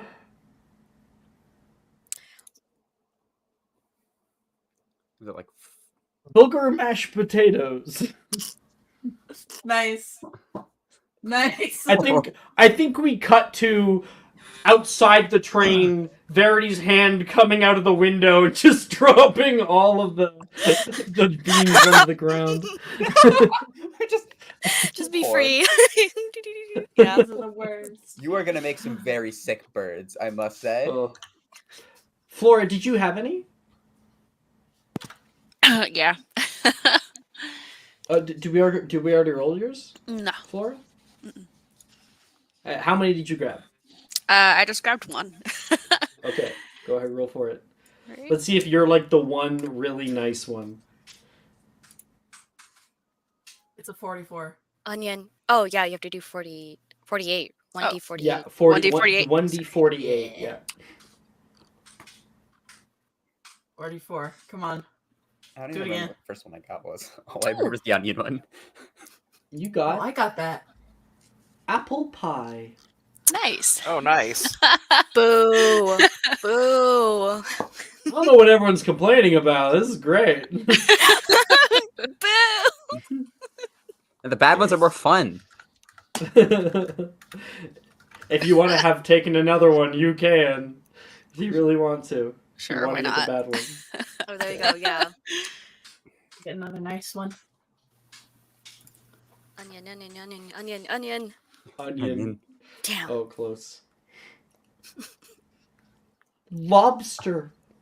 Nice. Oh, She's having a full 5-course Yummy. meal. Okay. Wait. How is it prepared? Is it like boiled lobster or is it like raw lobster? That makes a difference. No. It's like- cooked lobster. lobster nice. slathered in that butter. Garlic butter. Garlic butter. That's Yummy. right. Red lobster. I just had a total old woman moment and thought you said mobster, and I'm like, what does a mobster taste like? Cigarettes. Oh, no. Cigarettes. Mob cigarettes. Cigarettes and the American dream. Cigarettes and illegal booze. All right. So that is moonshine. If it's every flavor, there's got to be moonshine. Oh my gosh. This tastes kind of uranium-y. What? How do you know what that tastes like? Really? No, I don't. No. Alex Just makes it in his theoretically. bathroom. Alex drinking uranium bathtub. confirmed. Yep. No. Canon that's, now. That's too close to a different URIN word. Way too close. Belong to in that. jail today? Blech. What? I guess the I hell? do. To be honest, Um, the other word that you you're need thinking help. of is much safer for you than the uranium. Sure, it's safer.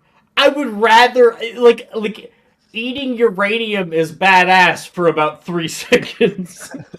Pass until your teeth fall out and you die of cancer. Yeah, in about flash cancer. Flash cancer or acute radiation sickness. Mhm. Oh, that would be awful. Oh, it is incredibly awful. You can feel your nerves die. Is there arsenic Interesting. flavor, Lord? Lord says. Oh. And I'll throw it back to you guys as everyone's enjoying their, or not enjoying their candy. I'll allow you guys some time to roleplay before we get off the train. Yeah, mostly when you got if anyone was paying attention to the twins, you would just notice it's almost like taking turns. Just one set of eyes glows and then it dims and then the other one does the same thing and it looks like it's just going back and forth. It's more of like I think, I don't know if I'll give a full glow, but I will say sort of like a twinkle. Yeah. Yeah. For anyone with like a high passive perception. Oh, my Augustus. perception. Yeah, is me. ass. Just Why see do the your twins' eyes eyes twinkle? doing weird shit. Why do your eyes twinkle? I'm sorry. What? Every You have so to you have often. to speak up so the quill can actually. Oh, sorry. Why do your eyes twinkle? What do you mean? Oh. Every so often. Like, there. You can see them kind of light up a little bit. She makes Ollie, eye make a contact charisma save. Yes! Can You're I gonna just make me do insight that check too? on Augustus, Oh, please? insight check? Okay, I don't need to do that. Uh-huh. Wisdom I- save? Insight check. Uh-huh. No, not wisdom. Charisma. Oh, charisma. Dang, Augustus, get it. Ollie, 7. I got a nat 1. you don't know what he's talking about?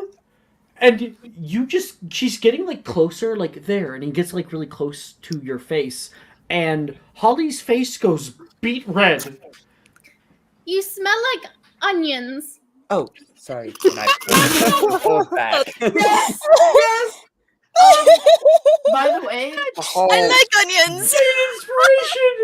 Gain that's inspiration! so funny. He's I like, got a sometimes your eyes sparkle. You smell like onions. I got a You're like- 3 on my insight check on Augustus, by the way.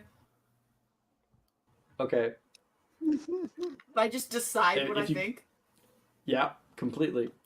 Bet. I'm gonna like look over at Augustus and like kind of make a face. And Melanie's gonna say, "Do you have a crush on her?" No, his Oh, eyes were doing it really? too. Is that what's happening? No, his eyes are doing it too. Oh, you have a Oh crush my on gosh, both of do you us. have a crush on both of them? Wow, what do you No, think, they- Holly? Twin Um, fever. I no, don't he think just we're goes that bright close. fucking We red. share many things, but I don't think we share people. Look, he went red. I think that's true. No, no. I have my guesses, but I'll keep it to myself. He like Cassius is just laughing. grabs He's dying. something and like covers his whole head with it and like hides in the corner. You don't need to be ashamed of it, Augustus. The heart wants what the heart wants. I mean, I We're don't think 9. We're 11. We're 11. We're 11. 11. We're We're 11. People And yeah, definitely. I those- had my first kiss at 9, so people Yeah, definitely had same. crushes at.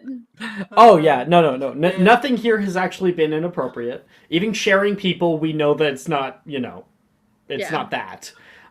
It's just like I when I was in grade 3, we had little relationships. People were dating each other. Stupid, right?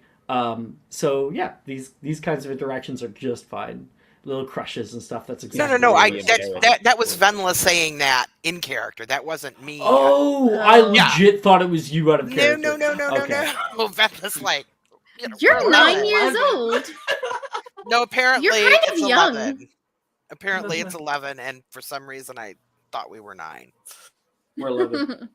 No, we're 11 years old. Like, okay, and she's gonna go back to cleaning her owl, right? Yeah. Got it. Obviously does not understand relationships or like all these. Doesn't yet have any kind of boy or girl fever. Holly is going to flip her little short hair over one shoulder and is going to like lean towards Augustus and go, "So, what's your name?" Oh, Like head in hands. Augustus. cute. Flip it up. Yeah. Oh, It's quite man. cute. I think you would make a lovely couple. Well, you've caught Holly's eye. It's over. Good luck. What do you mean good luck? Come on, guys, you're making Caesar uncomfortable. I hope kind you of our realize I have now job. added to Augustus's notes by disaster. So that's going to be him for the rest of this campaign. That's so funny.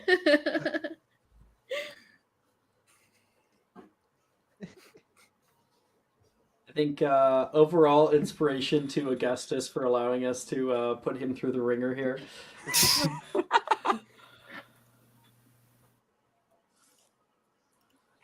Anything else? You can see. I'll say. We'll have a little bit of a time jump. It's getting much later in the day now, and outside the window you can see the skies turning from that blue down to like an orange, and then now you're kind of at like a purple haze just over the tops of many clouds. And as that sun goes down, it turns the far off forests that are getting closer and closer to you like silhouetted from the lighter sky above. The stars are just starting to twinkle up from above you, and your train exits into a wide forest that just goes on and on. Nighttime is beginning to go down, and there's probably a conductor that'll come by and say, "It's about time to change into your wands, everyone. Be sure to wake up anyone sleeping," and they'll go past you to the next one. What? Time to wake up into your robes, everyone. And he continues. Holly does not like the dark. So she is going to avoid looking out of the window. And is going You to can grab go. the thing and like shut the. Oh yeah, curtain. she'll definitely do that. And Don't like shut the curtains. It's dark outside. that's like the point. It's dark outside. That's the best time of the day. I very much disagree. The dark is when you've been in the Beautiful. dark for a while, it is terrifying. I Yeah, I'm love good. being in the dark. And I'm gonna like scurry over to the window and like look out the window up at like the stars and shit. Well, it's kind of like our first time coming up here, so I think some of us are enjoying seeing the sights.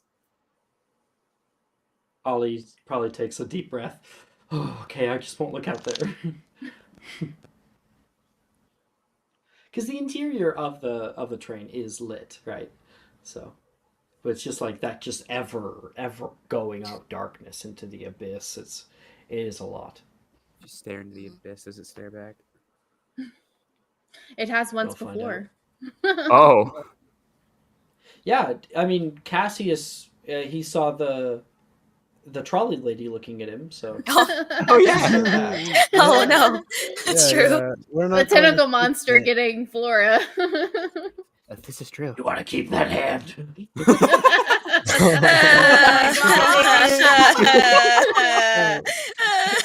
I I'll put the candy back. I swear. I gotta get up in like 6 hours. I'd like to at least sleep a little bit. All right, like come on now. So, Verdi just kind of wants to like talk to Holly and Cassius. Are you two afraid of the dark? I It's am. complicated. I don't enjoy it. We've had bad experiences. Yeah. There was something that happened to us a little while ago, and it's just kind of left me a little spooked, you know? Yeah, I totally get it. I have two younger siblings who are also scared of the dark. But if you either of you are scared going out of the train, you could stick by me, and I'll protect you. And Verity That's just so like cute. smiles and just kind of like, but she doesn't want to make a big deal out of it because like her little siblings would be like, I'm not scared of the dark, so she's just like, I'm not gonna press it. Like if they want to, then okay. But she just like goes back to like playing with her bat or something. She is going to go, I'll think about it. But usually, you know, Cassius is right beside me, so I don't have to worry much. Yeah, you can lead us both out of the train. You know. Yeah, leave it to me. And then like she holds up her bat. I'll take care of anything that comes out at us. She's like, I got this. Like a I'll freaking protect weathered you. like I 10 brought a bat. weapon. Yeah. Don't you worry. Yep, leave it to me. If you find anything spooky, give it to me. I'll add it to my collection. I'll beat them over to you. How's that? Thank Mel? you. All right. The train continues down the tracks, and eventually you can hear the screeching of the brakes. And it will come to an abrupt stop in the station. Arrived, Hogsmeade Station! And you can hear the braking like hiss as that air is released from within, and people start to gather their stuff, pulling off into the hallways and going down outside. Verity, you probably hold on to Holly's hand. Holly will hold on to Cassius's hand, and you Yeah, guys we're linked on exit. both sides of the arm. Like one's on one side, one's on the other. And then like of course Done. like Verity also has the beater bat like in a hand, but like they're on her arm, so she's just ready. She's like So they going do forward. share. Did you hear me, Hex? No. I said so they do share. God. Wow. Ooh, Verity. You can feel like Verity's like muscles, just very like mean, taut, like strong listen, muscles. Just saying. There might be a competition. That might happen. Wow. Yeah. That'd be cute. That'd be really cute. Anyway, we exit out onto the darkened station. The wooden floorboards have steam that are kind of kicking up around the fog of the area. Tall trees rise up like thorns around you, and as you're kind of figuring out where to go, you can hear a deep, bellowing voice echo through the crowd. First years with me! And you look it down, the way, and you can see a man holding a lantern who is twice as tall as the average adult and about 3 times as wide. He has long, flowing, coiled hair and a equally coily beard with like white that is starting to streak down it. And he will look at all of you guys as you guys, oh, this way, pull off toward him. He starts counting everybody and then says, all right, Phileas, I think that's all of them. All right, just this way. The crowd kind of turns, and you can see a shorter man with nice combed over hair and a long handlebar mustache, wearing a sort of 3-piece suit with coattails at the very bottom. He is standing at the edge to a railing that goes down a hill, and he is about 3 feet tall total.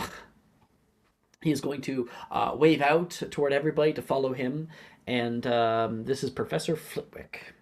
He leads you guys all down to wooden docks that press along the edge of a lake. There's these baby blue painted wooden boats that sit without rudder, without sail. And Hagrid is going to grab some people and place them down into the boats themselves before getting into the largest of the fleet himself. And Phileas says, "We're all in. Feel free to go." "Onward," he says, and the boats will begin to cut through the water. You didn't really notice until right now, but there is no wind, absolutely zero. The area around you is completely calm, so much so that the Black Lake itself that you now find yourselves on is like a giant glass mirror of dark obsidian.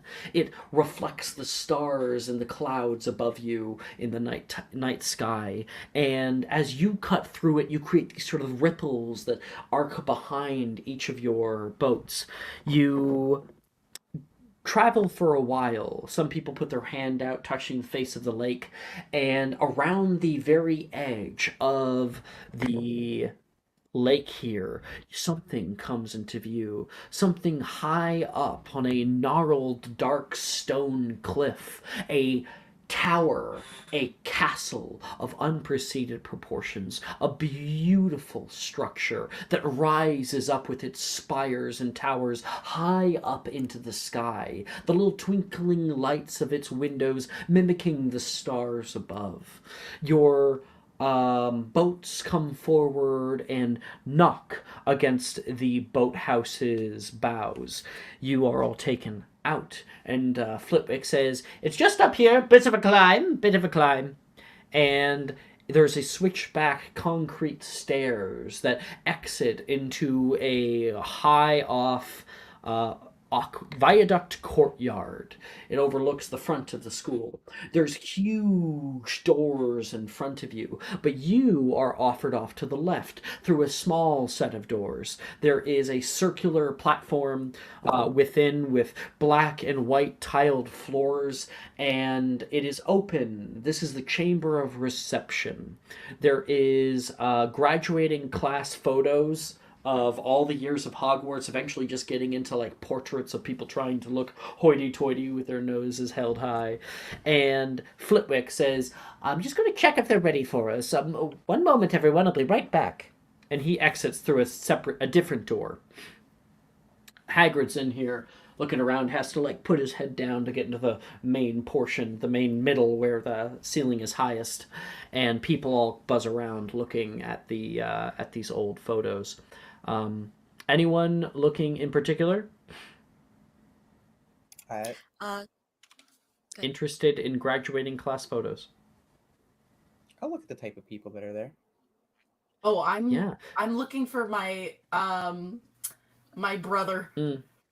Sure. If you know who I'm talking about. Yeah. Absolutely. Yeah, it does not take you long. You are eventually able to find a graduating class photo. Everyone's standing next to each other, and he's like, he's scratching the back of his head, making a stupid face, and then there's like a flash, and he goes,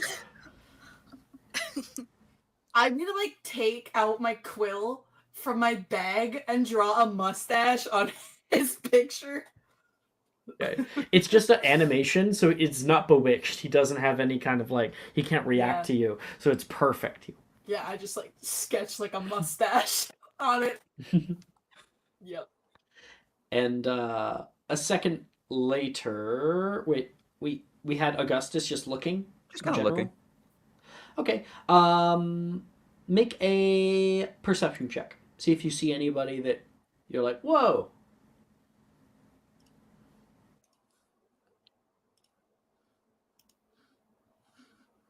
17. Nice. 17.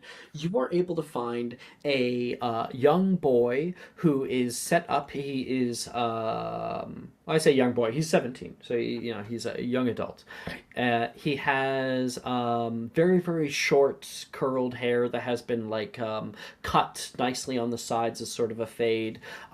He gives like a kind smile, and he's in a little place of prominence in a little circular picture frame that says head boy, and underneath you are able to see it says Kingsley Shacklebolt, which is the current minister for magic.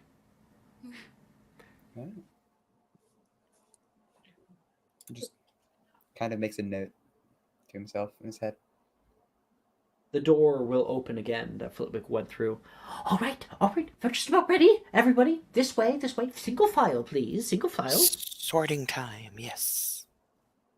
Venla looks excited. Like, there's definitely a pep in her step that has not been there before.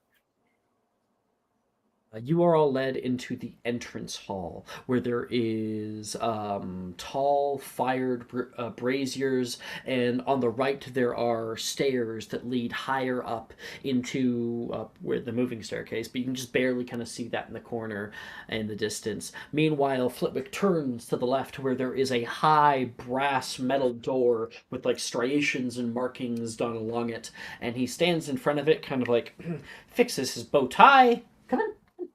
They're just about ready.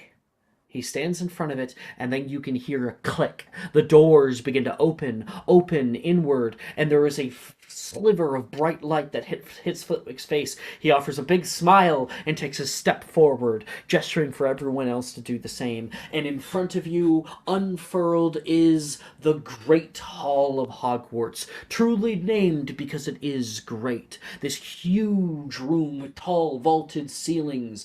Up high above, you can see twinkling lights of candlesticks floating in the ether, and above that, bewitched, is a colorful illusion of the night sky with a crescent moon just coming into view.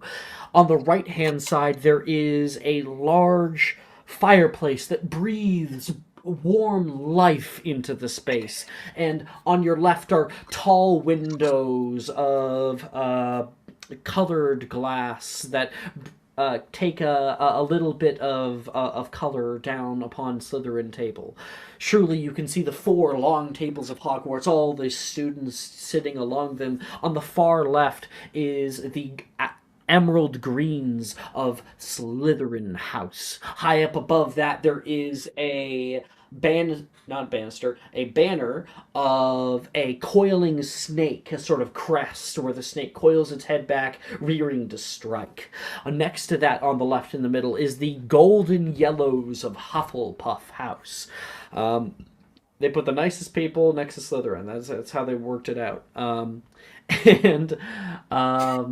Hufflepuffs have a banner of a... Sorry, what was it called? A badger that kind of pushes out on its back legs and gives a little bow down toward you. On the right-hand side of the middle, as you're passing and everyone has their eyes on you because you're the first years, there is the azure blues of Ravenclaw House with a banner high up above of a soaring eagle, its wings outstretched toward you. Stupid that it's an eagle, but that's what it is. Ravenclaw, eagle. I can't. On the far right-hand side, by the fireplace, is the Crimson Reds of Gryffindor House, with a banner of the mane of a lion baring its teeth to you as if it's roaring, but no sound can be heard. No difference for Holly. And you guys keep walking down the main area, following Flitwick toward the front, where there is a raised platform. All the teachers sit in their spaces. Professor Hagrid will go move off and go sit down. Flitwick will move to the side, and you can see on the platform is a woman with a dark green emerald dress that goes to like black at the very bottoms, has kind of pointed elbow pads with a nice wide collar. She has a brooch in the center, and her hair has been coiled upward into a nice updo. A daisy blooms on her temple. This is Headmistress McGonagall. And she stands in front of you, in front of that like brass owl stand. The wings come out, and Professor Flitwick gets a few things ready on the side. He pulls out, while she's speaking, a 3-pronged wooden stool and an old ratty brown cap. She says, "Everyone, please welcome our newest students to Hogwarts School of Witchcraft and Wizardry." And everyone gives a nice clap for you all.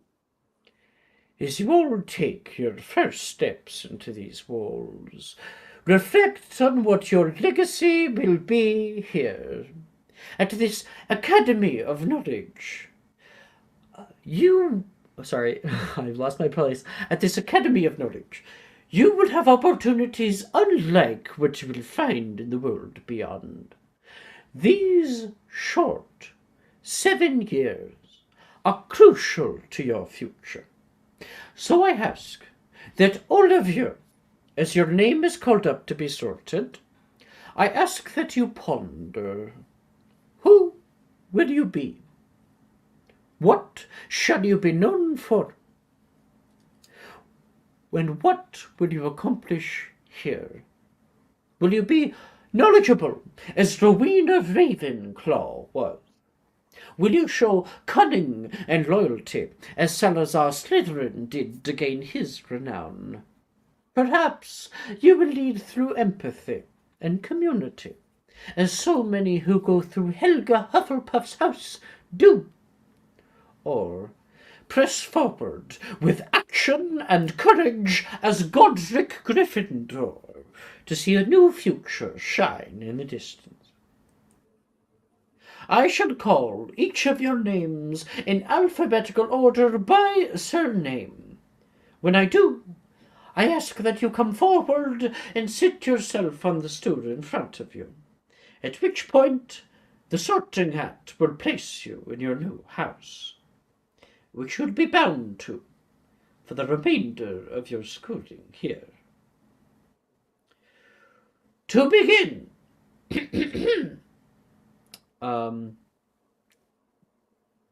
she puts her hands out, and Flitwick will hand her a long scroll that unfurls, hits the bottom, and kind of rolls down off of the platform on top of here. She puts her hand in front of her face, and appearing on the brim of her nose is a set of half-moon spectacles. She will stare down at the parchment.